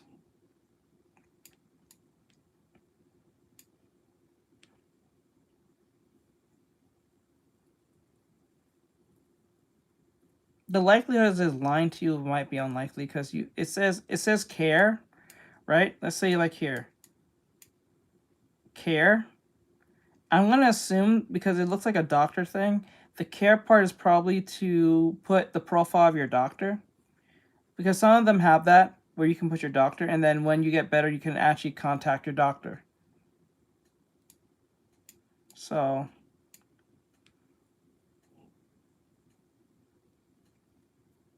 Where you're animating? I think it's a really smart idea and something that we need to have more education about going forward. And besides, how can I lie to you when you know you're fat as fuck? Like, you gotta look at yourself and say, I am not muscular. You know you're not in shape. You don't even look at no scale. People know who when you're overweight and you're not in a great shape. You know. You don't need no stupid scale. You know what I'm saying? Like, you know you're fat as shit. You need to lose some weight. You're past your certain age. You can't be doing this no more. Yeah, you're talking about animation. You really want to know what you're animating. Yeah, that's what you're making. Animating or making. You said animating, so I thought animating. Yeah, I'm fat as fuck. You know, like, you know what I'm saying? Like, you know. You know you're not muscular. You know you're not at attractive weight. So you know you need to lose it. You don't need a scale to tell you shit. You know that. You know what I'm saying? Even if you're young or old, you know you're not in the right form. You know this. So that's why So it can't lie to you. And even if it lies to you, you know you need to lose weight. This one. There's been a lot of longevity tech at this show. I know I need to lose weight. And I'm not in that. I'm quite muscular myself. I need to lose a little more weight. So it is lose. Much of it has involved blood or pee and other bodily fluids. I'll take the foot sweat. Look down. I got the scale to look at. Exactly. If you can see, if your stomach overrides your pants, you already know. You don't even need, like, if you have to put your pants, if you, like, girls know what I'm talking about. If you have to put your panties or your shorts over your stomach, you know what I'm saying? If you have to look down and have your stomach overflows over your pants, you know. Get the fuck off. Okay, all I have to do is look down. Okay, I didn't mean anime. I meant making a fantasy jar. A fantasy jar? Fantasy jar? What's a jar? What do you mean by jar? Is L'Oreal like a physical LED jar? I gotta say, wearables was a little disappointing at this year's show, but this, let me tell you, I really hate it when people ask me about LED face masks, whether they should buy it, mainly because I think that's a scam. I think those shits is a scam. I see them being sold on TikTok Shop. I think that is a scam. Putting LED lights to be on your skin, I think that causes actual cancer. You can put on your soft pants, fine.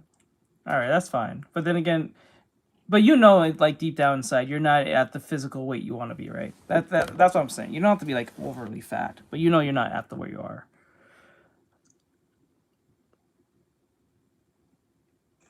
Oh, you'll do the excellent math.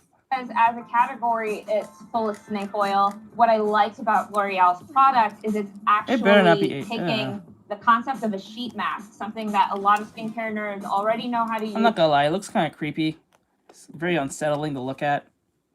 I would hate to have this on my face. I think it must be scary looking. And it's just condensing the steps of your skincare routine That's interesting. with a thin, flexible mask. And what is the #1 rule of wearable tech? Verge readers will know. I keep saying this. It has to be comfortable to wear. Most LED light masks, they're not comfortable to wear. And a lot of these mask makers don't talk about... Bro. That thing looks scary. It looks like a LED chainsaw masker mask. It looks like a what's his name? Leatherface. It looks like Leatherface mask but LED. Like just skin the face of someone and wearing their skin over your head. FDA clearance. They don't talk about precise wavelengths of light used. L'Oreal does. They've worked with a partner that has done a lot of clinical studies and trials, and they're innovating on the form factor. The fact that it sits a lot closer to your face, one, it could help with penetration. It could help make your existing skincare routines a bit more effective while reducing the time needed. It's only 5 to 10 minutes. It just is more transparent. And I don't know, if you want to go as Vecna for Halloween, there you go. It does look a little creepy, but I don't think you could have an LED face mask that isn't creepy. Anyway, we don't know price yet. Is they it are not planning creepy? on 2027. If the axe is creepy. Pending FDA 510K clearance. There you go. Oh my god.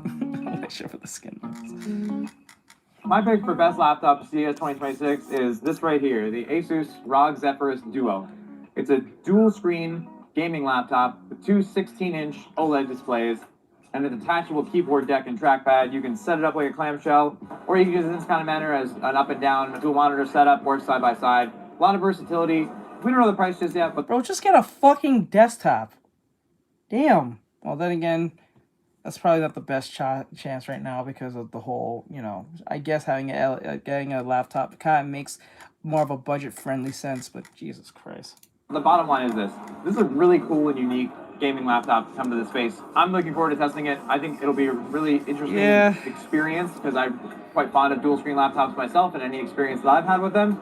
And I really like dual monitor, big monitor setups. This gives you a taste of that in a portable form factor that should be powerful to play most games at some pretty high specs, and also, ideally, hopefully, have battery life that should last you for most or all of your day. Those are key factors for any laptop, and they're not always common in gaming laptops, and nothing's common when it comes to dual. I don't know, I think you're trying too hard when you're doing shit like this. Like, is anyone doing this in, like, Starbucks? You looking crazy. Like, you could probably do this at home. That's fine, whatever the fuck, but, like, if you're trying to do this publicly in the area where people will see you, you're gonna get robbed. You're getting robbed. Like, oh, or you're just being annoying. Like, nah.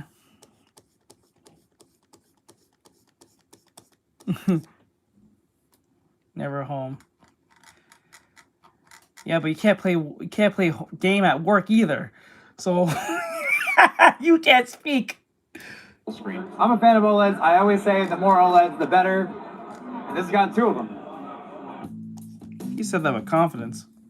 My pick for best smart home product at CES 2026 is the Aqara Smart Lock U400. It may just look like a fairly standard smart lock, but the U400 has a hidden superpower, a UWB antenna. This is one of the first smart locks to work with. Let me guess. AI is an AI smart lock?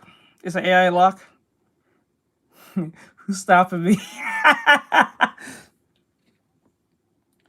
Smart lock. But you gotta say AI. Bet she's gonna come out of her mouth in 3, 2, 1. Apple Home Keys hands-free unlocking. The antenna in the lock connects to a UWB radio in your iPhone or Apple Watch and lets it unlock automatically as you approach.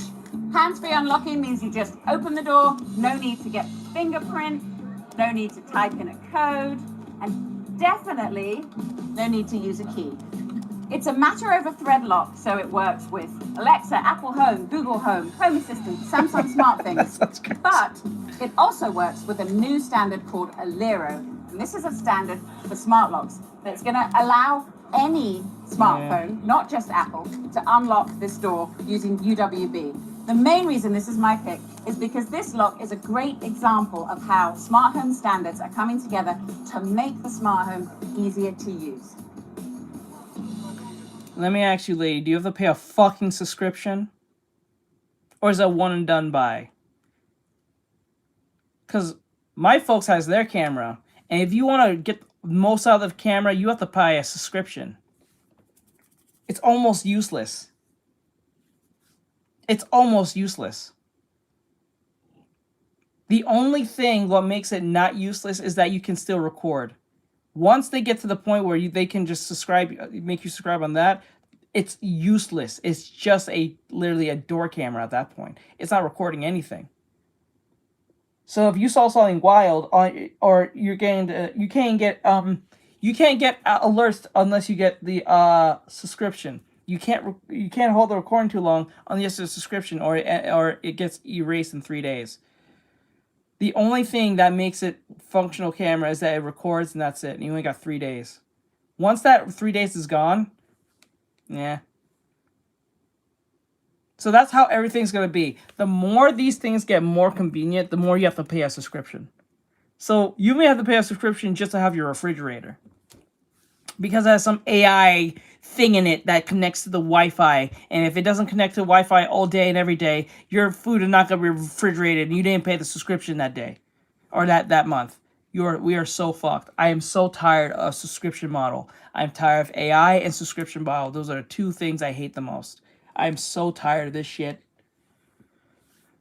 POV robber breaks into my home. Oh, there's a camera, has to pay the subscription anyway. I'm fine. Oh, God.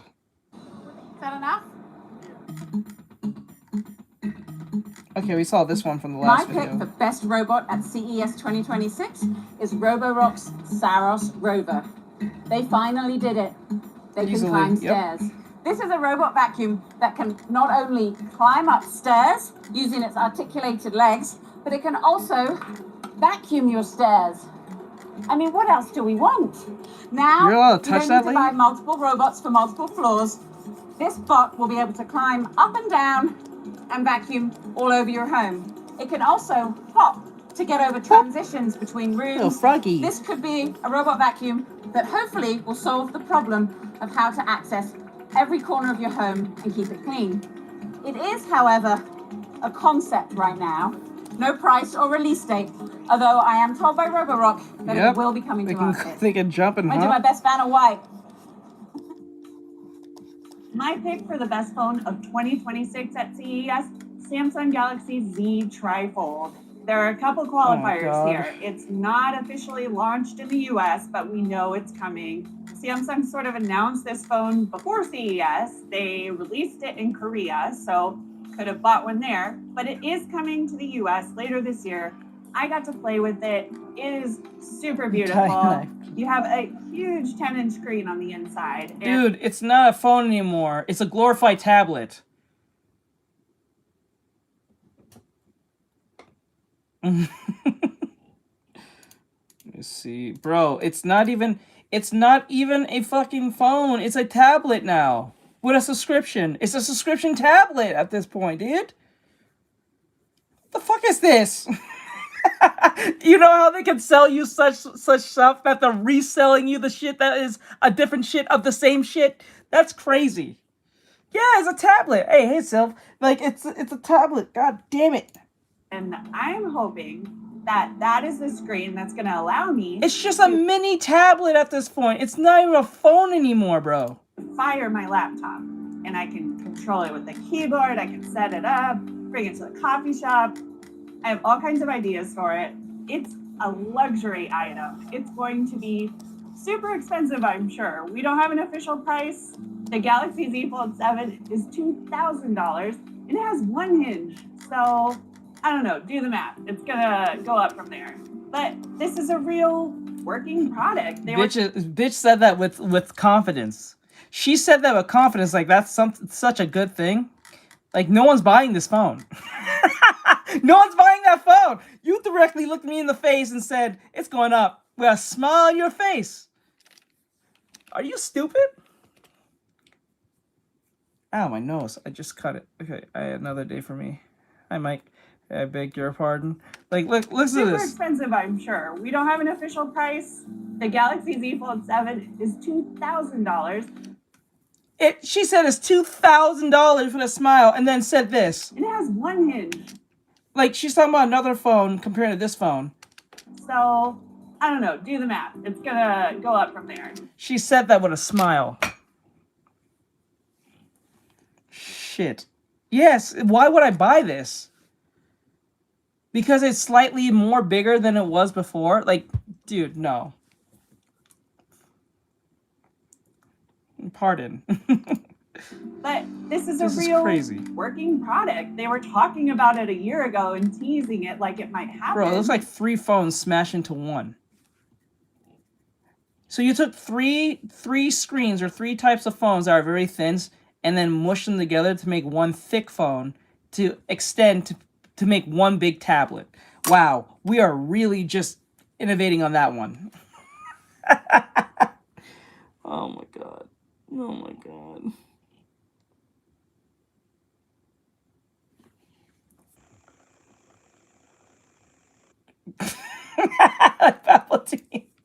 It's not the first trifold phone. Huawei got that honor, but definitely one of the coolest things I saw at the show. Can you afford that, lady, with your chipmunk looking? The coolest thing. My pick for the best TV is the TCL X11L. Now, the reason I'm choosing this TV is because of two new technologies that the company is implementing. We have newly reformulated quantum dots and a brand new color filter. And the combination of these two technologies allows this TV to achieve up to 100% of BT 2020, and it will be the only LED TV that will include this technology in 2026. But I do expect... Bro, I thought we stopped buying big TVs. Bro, I thought we stopped buying big TVs back in 2014. I thought we stopped doing that shit. I thought that was kind of like, it was like a status symbol now. It don't really mean nothing. Like, I honestly thought we stopped doing that. So what makes this TV so special again? Is because of two new technologies that the company is implementing. We have newly reformulated quantum dots and a brand new color filter. And the combination of these two technologies allows this TV to achieve up to 100% of BT 2020, and it will be the only LED TV that will include this technology in 2026. But I do expect that other companies will eventually implement these. Now, the TV does get exceptionally bright. TCL is rating it for 10,000 nits. Do we need that much brightness? I don't think so. But the thing with this X11L is that they're really more focusing, in my mind, on the color accuracy. And I hope that that will become a trend. The TV itself is not cheap. We're looking at about $7,000 for the smallest size. Then why the fuck are you even sending this to me? Why are you showing me this? This is for Elon Musk and friends. What is this? What is this? Why are you showing me this? You are pissing me off, sir. Oh my god. You are an ass.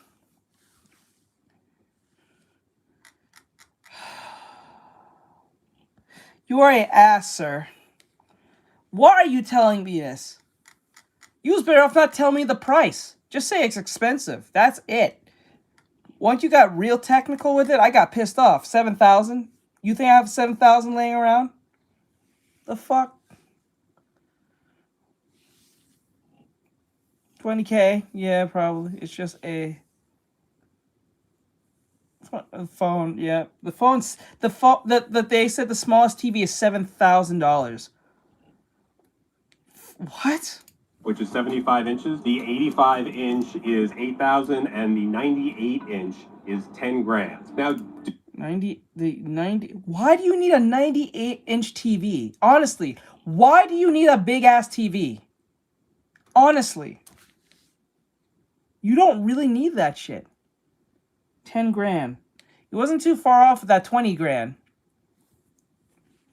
Even though it was the closest number to, but like it was in the double digits. You wasn't wrong on that one. 10 grand, fuck no. Yep. do I recommend you spend up to $10,000 for a TV? I might hold off a little bit on that. But the interesting thing about this is that this combination of these technologies will likely filter down into some more affordable models as 2026 goes on, maybe, but definitely into the following year. And my pick for best audio of CES 2026 are the Fender Mix headphones. Now, these are the first headphones that Fender has released. They are solidly built. They're comfortable on your head. They have a good amount of clamping force, but not too much.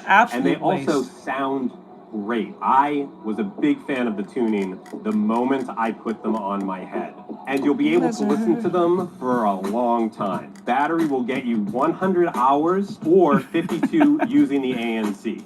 And the ANC performed pretty well. I mean, I was in a hall here at CES and I put them on, and they did a really good job of blocking out a lot of the extra noise. The other great thing about the battery is it's replaceable. So when your rechargeable battery starts to lose its juice, easily replace it and put the ear cup back on, and you are good to go. Now, under the other ear cup is a dongle, a USB-C dongle, so you can listen to your headphones wirelessly with Auracast. One thing to say about that, though, is the Auracast transmission will only be receivable by Fender headphones. I really enjoyed my time with Listen, I understand if you are well off and you have a lot of money where you can splurge. I'm not even gonna be mad at you. Good for you. You did what you needed to do to make it there to the point that you can buy a expensive TV. But when I speak like this, I'm not speaking to the person who can afford it. That's their prerogative and that's their fine, whatever. I'm talking to the individuals who are directly going to buy this because they think it's a status symbol in their head to get this, because they think it's smart to get this when they don't need it. And we know someone in our lives, whether it's an uncle, an aunt, a mom, a dad, your brother, your sister, the dog, the mailman. You know, someone in your family made a terrible life decision to buy something they don't need, but they thought was important to buy. We know at least one person, whether it's a friend or a coworker, you know what I'm talking about. It could be your girlfriend, your boyfriend, it could be anyone, your husband. You know what I'm saying? You know someone who made a poor choice. Offspring. And bought something they did not need at all.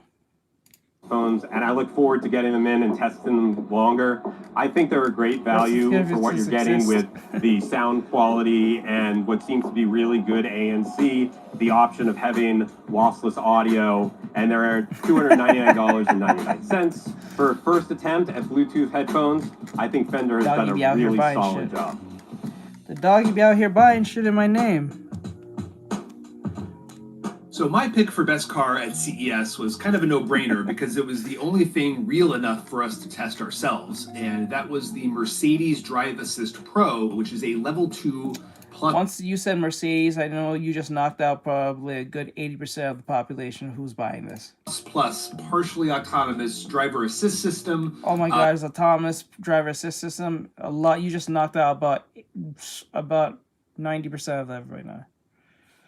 I will buy this TV. It feels so good. Jeez. That works in both cities as well as on highways. And this system is powered by... Someone said something similar to that, but they didn't say grilled cheese. They said, if I'm going to buy something as useless as that, it better give me top off straw.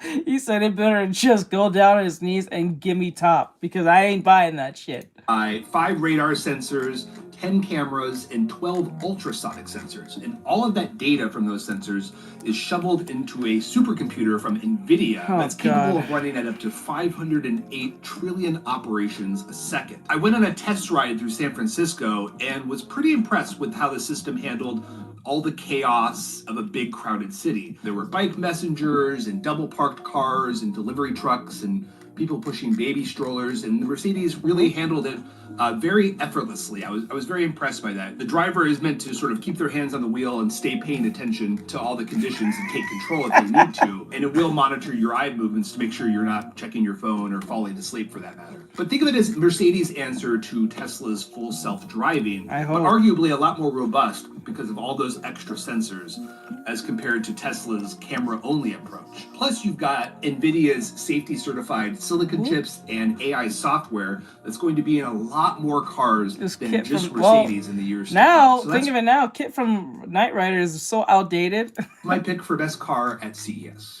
It definitely doesn't have a GPU. All right, so my category for best of CES 2026 is most fun. And I'm choosing Minverse by Happily. They make haptics controllers. And what that means is this controller, it has haptic feedback. So whatever you're interacting with, an object in 3D space on the screen, you'll feel it in your pen. It's something you kind of really got to experience to understand, but the demos are super cool, and playing with it in 3D modeling was really, really fun. I was using Freeform, an app that I've never used before, and I've always kind of played with 3D modeling as a hobbyist, but I got out of it because I didn't really like 2D cursors, and I never really felt like tablet would be the workflow for me. What I always wanted was something that would make it feel like I was actually molding the clay or shaping the object that I was working with. What I really liked about 3D modeling with this tool is it felt like I was carving away at clay. Oh, okay. That's what this is. So that thing there will be holding onto the stylus, and every time you're doing a 3D modeling, you can feel a form, like the thing's holding onto the thing, so it gives you a resistance that feels like it's real. So that's what that is. Okay, it's a device resistance modeling kit. Got it. And it was so intuitive, so tactile, that I was able to carve a pumpkin, and it just felt like I was playing. You might think this is some really expensive thing that might lock you out of the experience, and some of their controllers are pretty expensive. But this one, the Minverse, it is $1,500. And that might just be cheap enough to get me back into 3D modeling. And that's why Minverse is my choice for most fun at CES. Most of our CES awards have been practical, sensible products that you can and maybe should go and buy this year. This is not that. This is our irrational award of CES 2026. The thing that we love, even though we know we really shouldn't. Ecovac's Lil Milo. It is a fluffy little robot toy dog that doesn't really do very much more than just sit there and be a fluffy little robot toy dog. And why the fuck would I buy this? It's cute and it's cuddly and it wags its tail and it cranes its head around from side to side and even reacts when you give it scritches behind its ear. This is what you're highlighting from CES. This is what you picked. Of everything you could have picked, you could have picked the anime bitch. Why did you pick this? This is useless. It's just a toy dog. Why would you pick this? Of everything you could have picked, you picked this? Oh my god. You're getting fired. I didn't make you feel confused. This makes this, but this doesn't have glove. It's most complicated to make those, but I get what you're saying. That brown does too. Brown does too, what do you mean? And that's it. There is no more. It's just really darn cute. The AI side of the whole thing is that it's packed with sensors. It's got a camera, it's got a microphone, and it's got various touch sensors so that it knows when you're giving it scratches and scritches and... So you're telling me you picked a toy that doesn't do anything, and it's watching me and listening to me as I'm just petting it all damn day? Oh no, the dog has to make grilled cheese too. I'm dead serious now. The dog has to make some grilled cheese. Are you serious? Right? That's a waste of... Come on, that's a toy. That's like, even if you say it's AI, and that's just a toy, bro. Oh my god.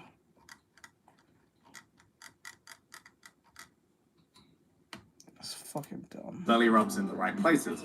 It can recognize Just get a real dog. At least the dog will do something. And it reacts. Look at it staring at me. You want this thing in your house staring at you? You want this thing? Look at this motherfucker staring at me.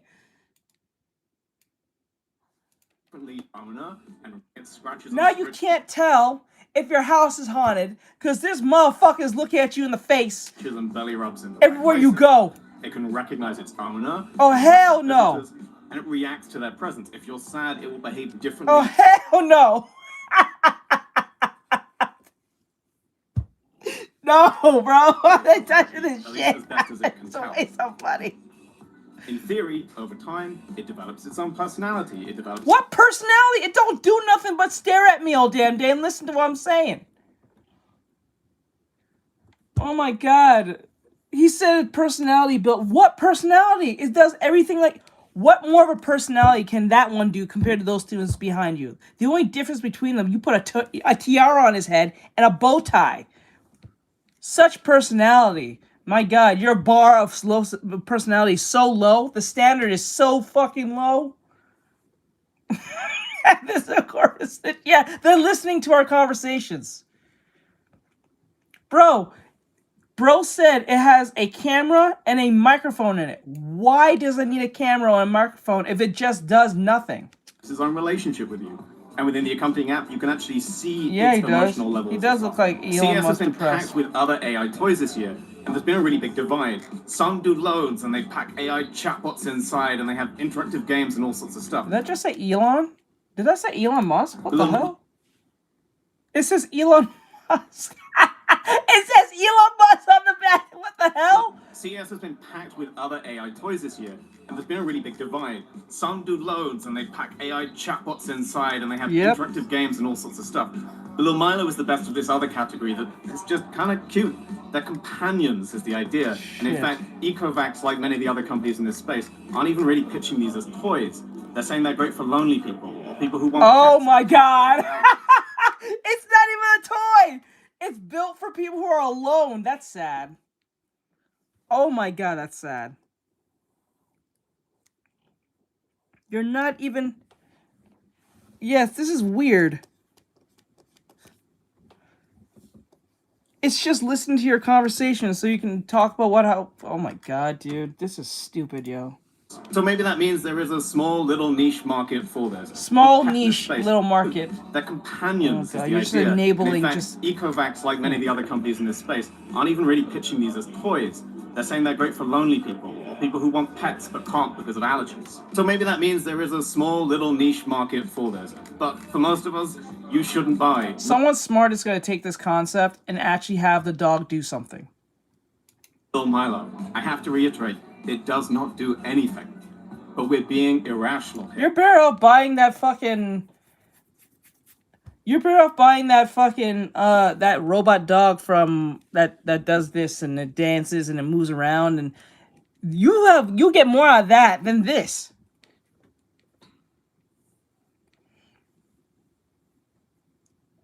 Hey, Moon, what's going on, hon? Yeah. And when it's this darn cute, it can get away with not doing anything. Yeah, he does kind of look like a Karen. The Lego Smart Brick is my best of CES 20. Oh my god, you can't do Legos without fucking AI in it! Dude, I'm tired of this shit! Can we stop? Bro, I'm so tired of this! Lego has AI in it. There's a Lego Smart Brick. We need our Lego bricks to be fucking smart.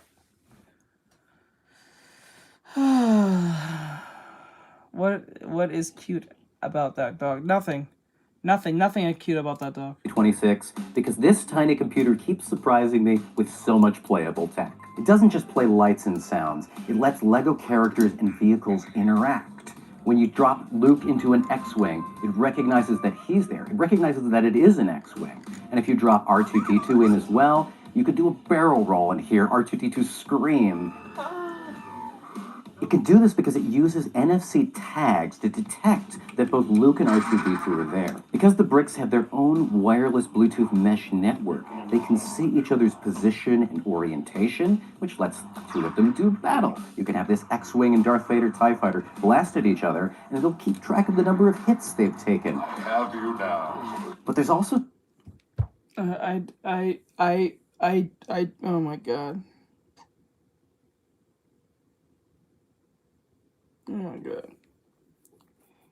I tell you something, they really trying to sell you a childhood at this point. You just, oh my god. Oh. Those surprising hidden interactions. Like if you put a few different characters around a brick, they'll just start speaking in their own little language. And I don't like that. Color sensor too. I don't like that. I don't like any of that. The brick is talking to each other. Oh, hell no. No, we are done. We're done here. What? Oh my god. You guys heard how AI can make its own language and talk to each other? That's what that is. It's using Sims-like talking points to talk to each other. Yeah, why can't you just use your imagination like a regular kid? Watch that. They will also add AI to a stick. A stick. Watch. Yeah, you're right. Uh-huh. It's going to talk to each other. So if you press a button on the X-Wing, it can detect the red color and start firing the blasters. There are some predetermined sounds. Like if you sit the Emperor down on his throne, it will play the Imperial March the same way every time. But if you drop a smart brick in the Mos Eisley Cantina and rock it back and forth, kids can determine how fast or slow it plays using the real-time synthesizer. This is exactly how they fuck with you. They introduce these little concepts, these cute little things that seem very harmless, but in the surface, it's just a stepping stone towards the real the overreaching of government over you. That's what's going to happen. This is how Cyberpunk ended up being in Cyberpunk situations. This is how Cyberpunk became. It's little things like this that gets into your home and becomes normalized over time. And then when these corporate entities want to put their foot down on you, there's nothing you can do because either you signed a waiver, you signed a subscription, some shit like that. So they listen to you. They see you, and then they come after you at the same time. And then if you say no, they'll either end your subscription because it's against their policies, because you're not falling in line for their ideals, whatever that may be, right? And then you're under the mercy of virtually everything. This is the Internet of Things, right? The Internet of Things, the overreaching of corporate entities. They're going to have more government power over the actual government. That's what's going to happen. Because they're telling us directly in our face. This thing can talk to itself. We have headphones with a camera and it's taking picture. It's hearing you at all times. You can't play your Call of Duty without saying something they may not like. You get banned. And they're listening to your personal messages amongst you and your friends, in your group chat, in your Discords. You see how this works?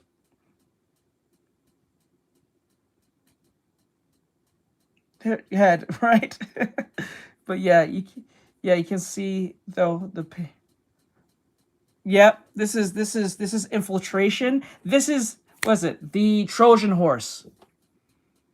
This is the Trojan horse. It comes in nice and kind. You don't think nothing wrong with it, but when things really and the thing is, there's actually nothing in the Trojan horse except these toys. It's more annoying, yeah, I know. And then this is stupid. And then you wondering why the RAM is so expensive. Your electric bill is so expensive. Things are going up. You wonder why. Because shit like this it's infiltration in itself. It's insane. This is inflation. Infiltration. Everything is going up and everything's watching you. Big brother in and on your ass all times. Jeff Bezos, I said it earlier, Jeff Bezos has a literal camera that you can have in your house from Amazon, and it's a little camera drone, and it flies up and it scans your house, each room, and while you're gone.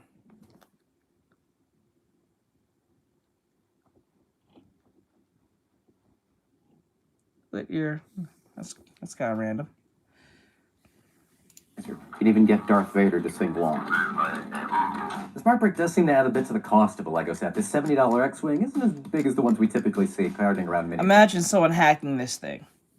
Imagine some individual who's crazy to hack this thing.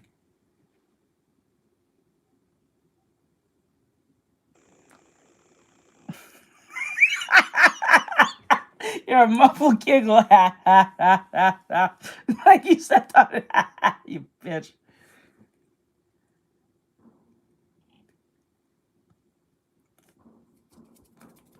The value. Okay, that's what it means. Okay, that's what it means. Okay.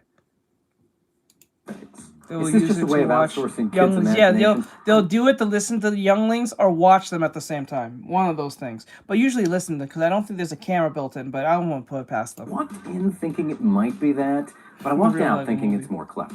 It's not clear that this is the future of LEGO. They won't tell us there'll be any sets beyond these 3 Star Wars ones, but you get the sense that it's a big platform that's going to come out to more and more sets. And this isn't just a concept like many CES gadgets we see. This is a real product coming out in March, and that's a big reason why it's my best of CES. So that's a wrap on CES 2026. It's going to be a year of trifolded phones and self-driving cars and vacuums with legs and, I guess, fake dogs. We're in the future, whether we're ready or not. Let us know what you liked the most that you saw. Oh yeah, if we have self-driving cars, that's even worse, because now if we have self-driving cars, we don't need truck drivers, we don't need taxi people, we don't need Uber people, right? You don't need to get a license. right? And you can't. You don't need a license because the subscription is the license. As long as you're paying the subscription for that phone or for that car that you have that has the built-in AI thing that'll take you anywhere. You know what I'm saying? Like, that's how it's gonna work. This world is scaring me. Imagine all the jobs taken. Moon, just before you came in, we just watched a video in this same thing saying that they have robots as for retail. Let me see if I can find it. I think it was like. All right, we're back for. I think it was, with your day. here it is. Found it. Aesthetic. June, July of this year. Hold up. Let me see if I can find it. Everything. Turn any two. 114 degrees. So you. Are there? Now we have the. All right, do your thing, bro. Different types of material. We have. The sense of touch is actually quite. Hands are capable of doing. By being able. Content. Of depth.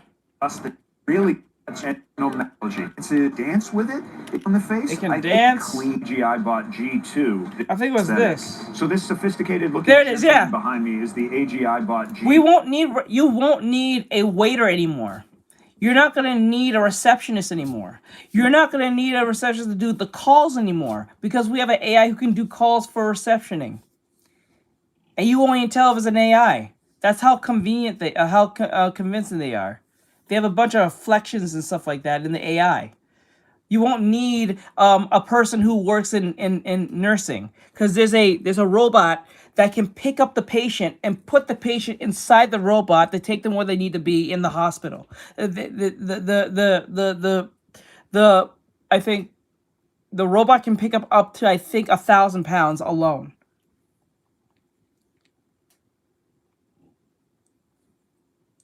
Cars to get, yes, most likely, yes, most likely, yeah. I wouldn't put it past them. Yep. Too, it's good for working in factories and doing labor in factories. That it's also good as a no more hot nurses. Basic labor inside of things like museums as well. Any place where there is a flat floor and this thing can roll about. This is the A2. It's AGI's hospitality. No, new currency. We probably like crypto or some shit. Some low-end version of crypto. Today, I'm at the world's biggest electronics show, CES, and I'm going to share the coolest technologies that I've seen here today. So let's get into it. I want to thank Narwhals for sponsoring this video. Technology that I've seen, so we'll put this as number. Alright, I'm at the Amazfit booth, and they've released probably the coolest technology that I've seen, so we'll put this as number one. Amazfit, guys! The Helio glasses, smart glasses for running and cycling, where you can see your pace, your heart rate, your distance, your duration, all with a heads-up display inside the glasses. They make watches, now they make glasses. It's going to fully integrate. They're not going to help their stocks. They're not going to do that. I think that's huge. The number one technology. They also have a Vital camera prototype. This is what it kind of looks like and feels like. It is a prototype. It is very, very early on. It's a concept that they're testing out. Oh shit! So like what? It takes a picture and it knows exactly what calories that is. So how that works? I know that exists already in phones. I think. They also have a Vital camera prototype. This is what it kind of looks like and feels like. It is a prototype. It is very, very early on. It's a concept that they're testing out, but I'm excited to see how this changes the game. If you have any questions about the Amazfit watches, the Helio ring, the Helio glasses, and the Vital device, let me know in the comments below. I can make a more in-depth video on my channel. Now, there are two really cool smart glasses. One was Even Realities, and then the Roku glasses. These guys are kind of like in the game. The new Even Realities has a smart ring where you can control what you're doing. The Roku ones, I think, are kind of interesting. I think we saw this one. I remember seeing this screen translation. You can read the script. So it's very, very interesting that we're. Yo, you're gonna make people cheating much more easier. Oh shit! Oh my god, if people be cheating with these glasses on, you have to ask them to take them off, and they're gonna say, "I can't see." Oh shit.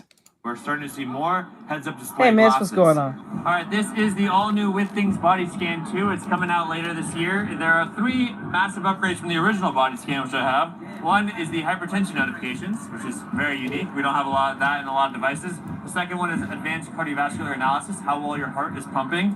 Probably shouldn't be talking during the scan, but that's okay. Yeah, yeah. It can record.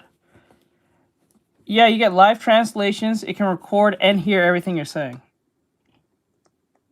Yep. And then a deep metabolic and cellular assessment, which is the third version. And this just has higher frequencies to be able to detect these new biometrics, which I think is game-changing. Rincon just released their Gen 3 ring. So these are the major upgrades here is that now there's vibration in the ring, so you can have an alarm wake you up on the ring.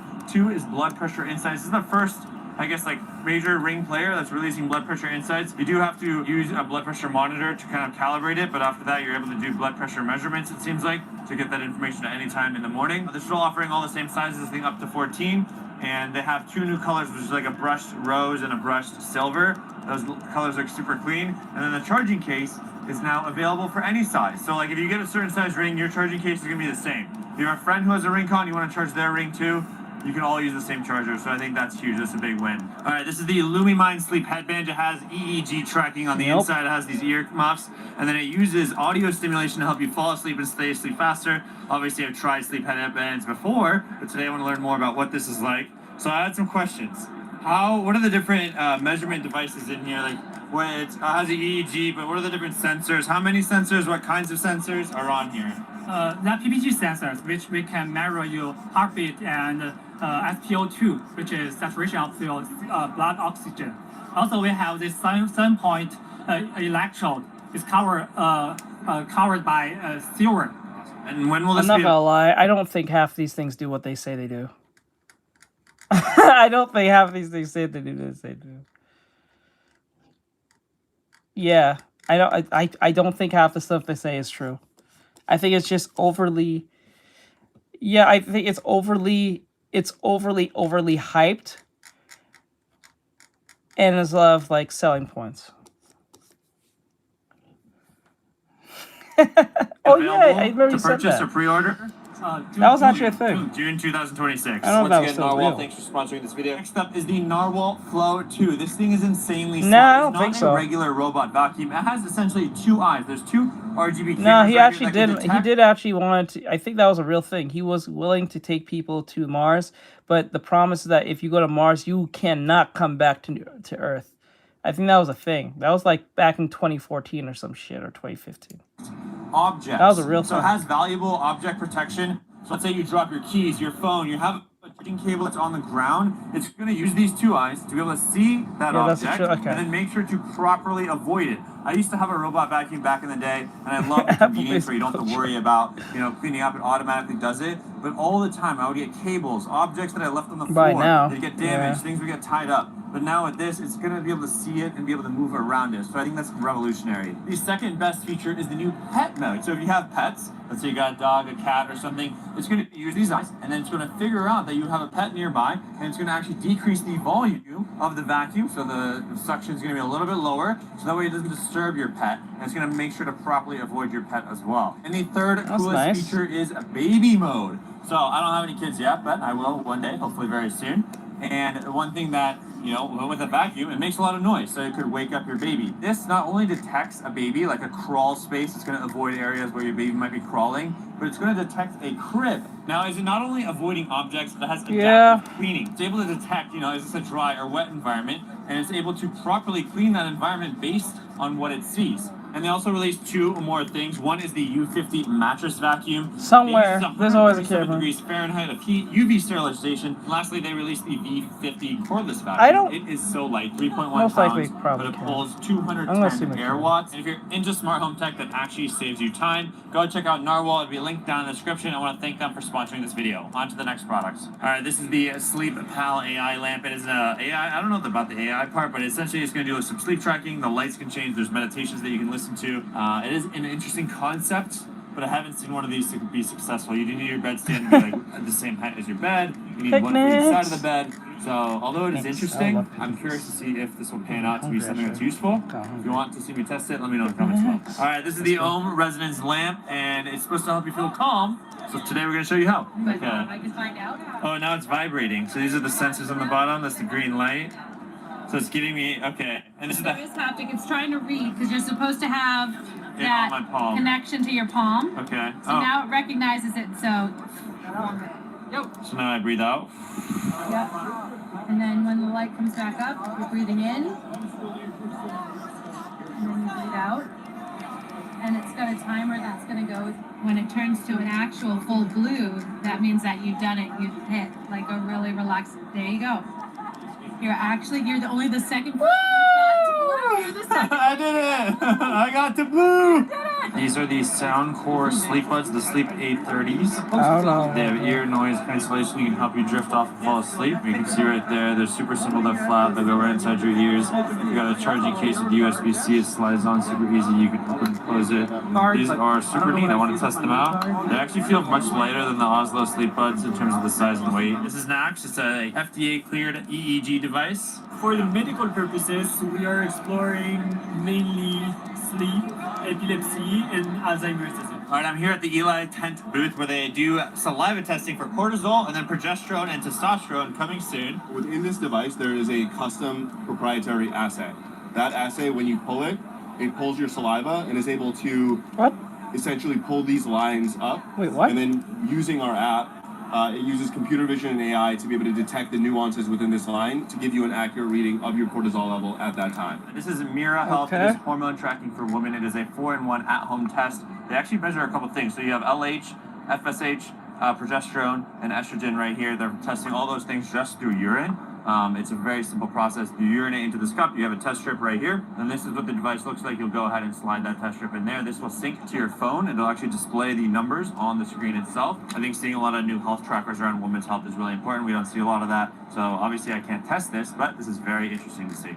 This is the all-new Luna band. It just got released today here at PepCom at CES, and I got first-hand look at it. This is kind of what it looks like. It's very similar to a Whoopin or the Amazfit Helio, but it also has all the same software features that the Luna Ring has, which I've also tested on this channel. So I'm excited to see what this is like. I want to test it out. You can see there's a little heart rate sensor up in the back. You've got the strap that feeds to the top. I don't know how difficult it's going to be to move this strap up and down with this device, but that's something to test. It's going to be different colors, different bands, but their biggest update is going to be Life OS. So this is kind of what they're calling it, Life OS. This is the new Luna Ring, and the biggest update is you can use Siri to log your caffeine intake. You're like, hey, magic word, I just took this much caffeine at 7 p.m. It'll log it in the app. It can use your information around your sleep, your daily activity, to then give you insights based on that. You can do habits, supplement tracking. You're able to use voice commands to log that information. They're really trying to up their game, which is the features that they're offering. So it's not just hardware tracking. I'm here at the Pulsetta booth. I'm about to try vagus nerve stimulation for the very first time. Ta-da. So I'll put this on you. Yeah. Well, we haven't mastered that yet. This is like the only people who are going to get that is billionaires. Not even human beings. Human beings, that's not going to be for the general public. That's going to be for billionaires only, because billionaires don't want to die because they work so hard to get to where they are. So they're going to do everything in their power to live as long as possible, because that's what usually most billionaires do, because they just have an ego and a god complex problem with themselves. So yeah, that's like, I can only see people who are billionaires doing that. Electrical signals, right? I got her. So this thing is supposed to help you feel less stressed, calm, peaceful. Whoa. So this is the Pulsetta device wearing it on my neck. It feels like slight electrical pulses, activation of my muscles. It's supposed to help you feel calm, reduce anxiety, de-stress, help you fall asleep. There's different modes, different settings. You can do it on different levels as well. So you did have to apply a gel on it before putting it on. You can do this like while you're working, sitting at a desk, which is really interesting. Okay, now the pulsing has gotten really fast. This is unique. And then there's also wipes to kind of wipe down your neck once you take it off. I've seen this a lot, but I haven't tried it, so it's very cool to try this for the first time. All right, I'm here at the Ultra Human booth. They've released some really cool health technologies. One, they have their Ultra Human Ring, which is not available in the US, but it should be coming back in Q1 2026. And the other two coolest things that I really am excited about is one, their blood testing, and two is the Ultra Human Home, which is an at-home sensor that you put next to your bed. So the Ultra Human Home can detect light, noise. It can tell if you're snoring, if the lights are too bright. I'll tell you something. We're just laying them in our homes at this point. We're just letting them know everything about us through our piss, our blood, our shit, everything under the sun. We're letting them know how we sleep, they're taking track of all this, staying in the back of their database or their large learning data centers and all that shit. We are so fucked. You know, I said, oh yeah, you wasn't here yesterday, but I said it the other day. I'm like, someone is eventually going to make the giant spider looking thing from Ghost of the Shell. Eventually, someone's gonna do it. right? Air quality. Forgot what we was It's a watching, small but little someone's box gonna that has a do it. USB-C port that you just plug into it, and it's able to measure all these things. You can turn the Wi-Fi on and off, the microphone on and off. It is a really interesting piece of technology. I think having something next to your bed that can measure things without you having to do anything can be extremely valuable. Okay, so this is the world's smallest ECG. This is crazy. And you invented this? It takes 3 of these? When you stack 3 of them together to equal the width of the Medtronic Link, which is the world's smallest review with the cardiologist. It's about that thick.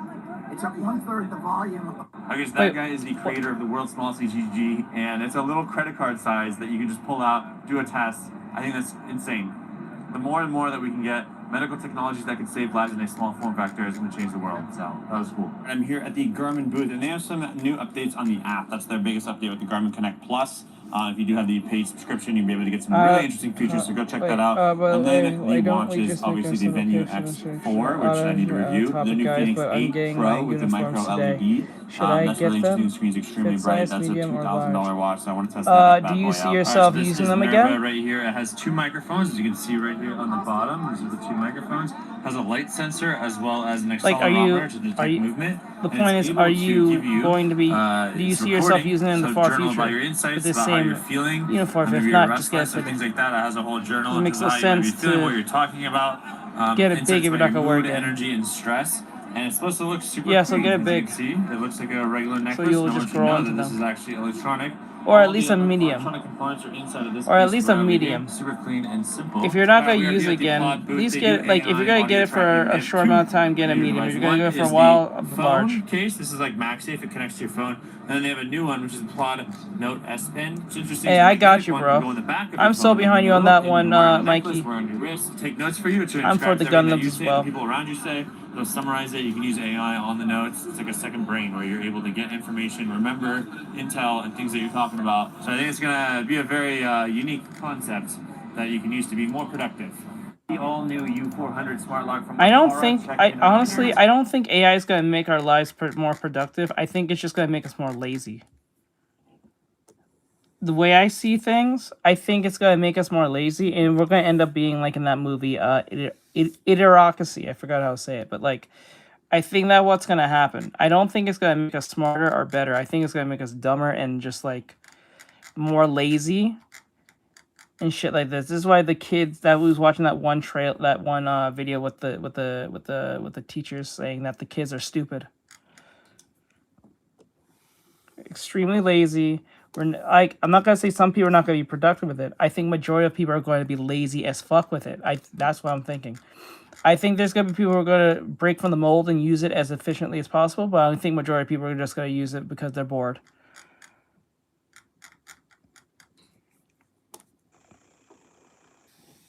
Yeah, let's go.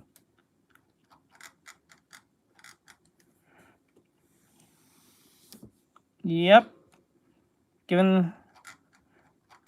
We did that video of that dude who bought his degree.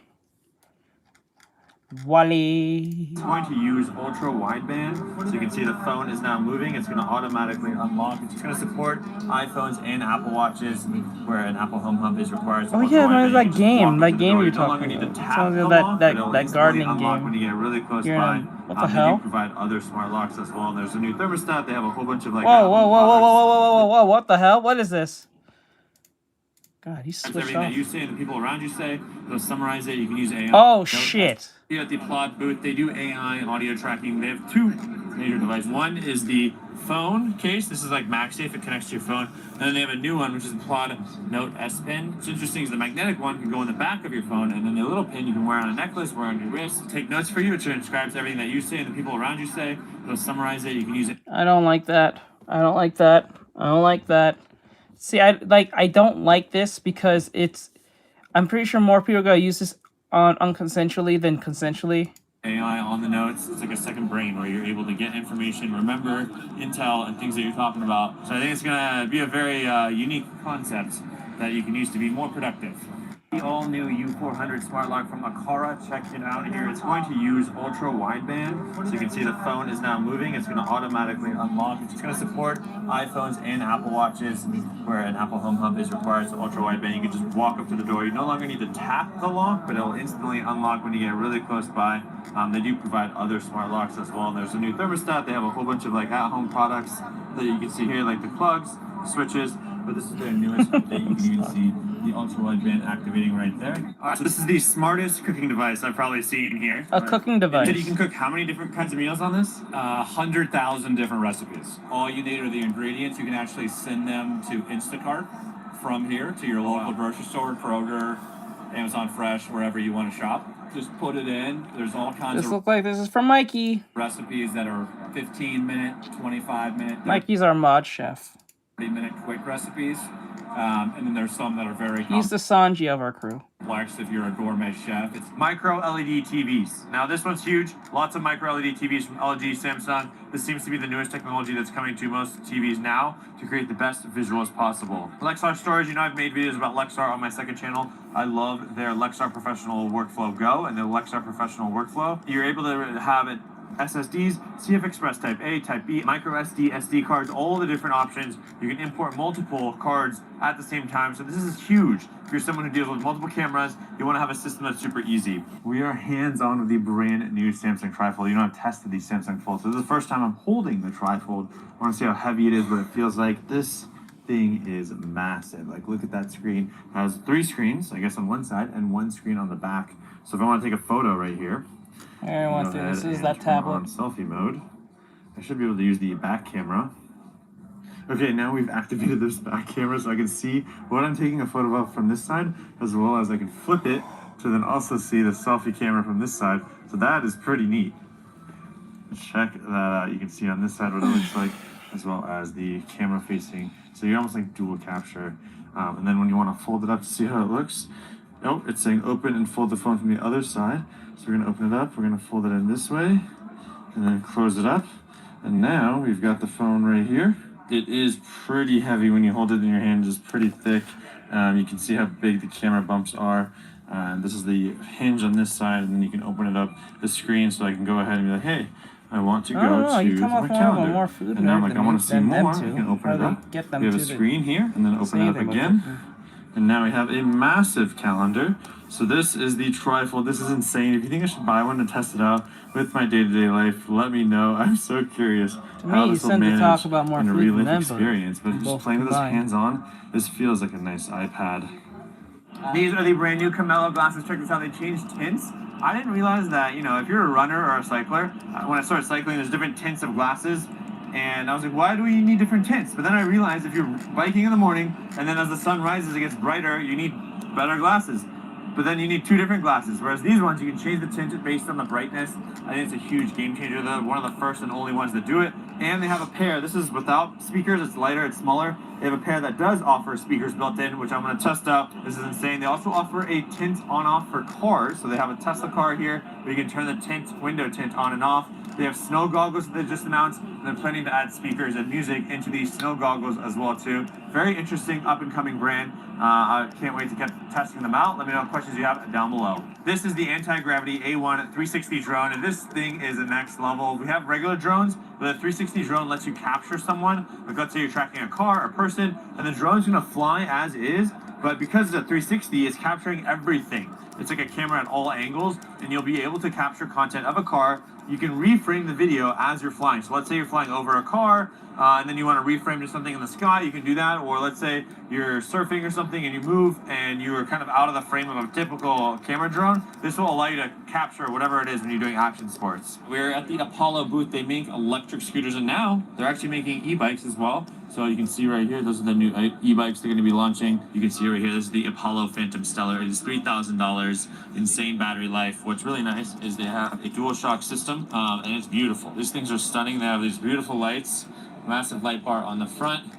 This is the top tier one, but honestly, I prefer the lighter version because you can pick it up, move it around. It's easier to use in New York City. So this is the all-new Gym Nano.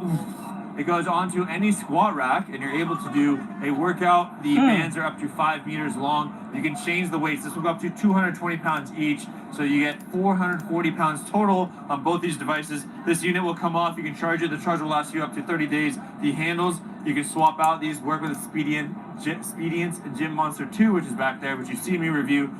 This thing got released just a few months ago. It is brand new. It'll strap around the squat rack. This thing is separate. You can lock it on, take it off. This is very exciting. Not only that, they've also released a couple other things. The all-new Expedience strap. This thing looks exactly like a Whoop, but it's supposed to provide you. Does it not? I heard that. It's supposed to be able to give you some wellness insights, and it's going to integrate with the entire Expedience ecosystem. So that is very exciting. We're here at the Vivu booth. I have tried their urine test strips before, but they have a whole bunch of new products. They're actually releasing a smart toilet that just got announced today. This is only $99. All it does, sadly, is just hydration. Whereas like the with things, the booth is right there. They have a U-scan. I think that's $300, and that does 4 variables. This one, you don't need to clean it, they said. You just flush, and that cleans it. There is a battery that's easy to swap out. So I think it's very interesting. Smart toilets are becoming more and more popular. They do have their urine tests. They have ovulation tests, fertility tests for women. They're also releasing these pads as well. This is kind of what the smart toilet box looks like. pH test, hydration, vitamin C, sodium test. You essentially get the test strip out, you urinate on it, and you scan it with your phone, and it'll give you your results. I'm excited to see what the future of Vivu holds, but this is a really interesting booth and a way to measure your health.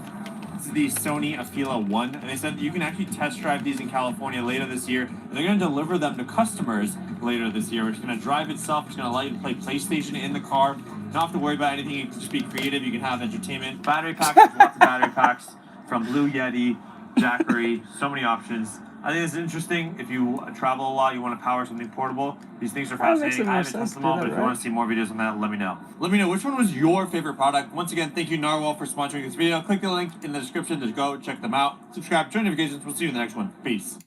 Today, I'm at the all right, world's guys, biggest we're done. electronic So show, with that CE. said, I'm going to let you guys go. We finished Piccolo off. I am up to date with all my commission work. I have to just sign this and send this to Grim.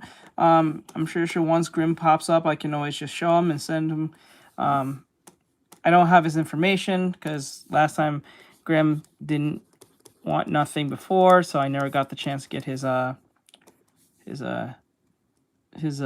information. But when he comes back, which he will, Piccolo Aura Farming. Oops. Farming.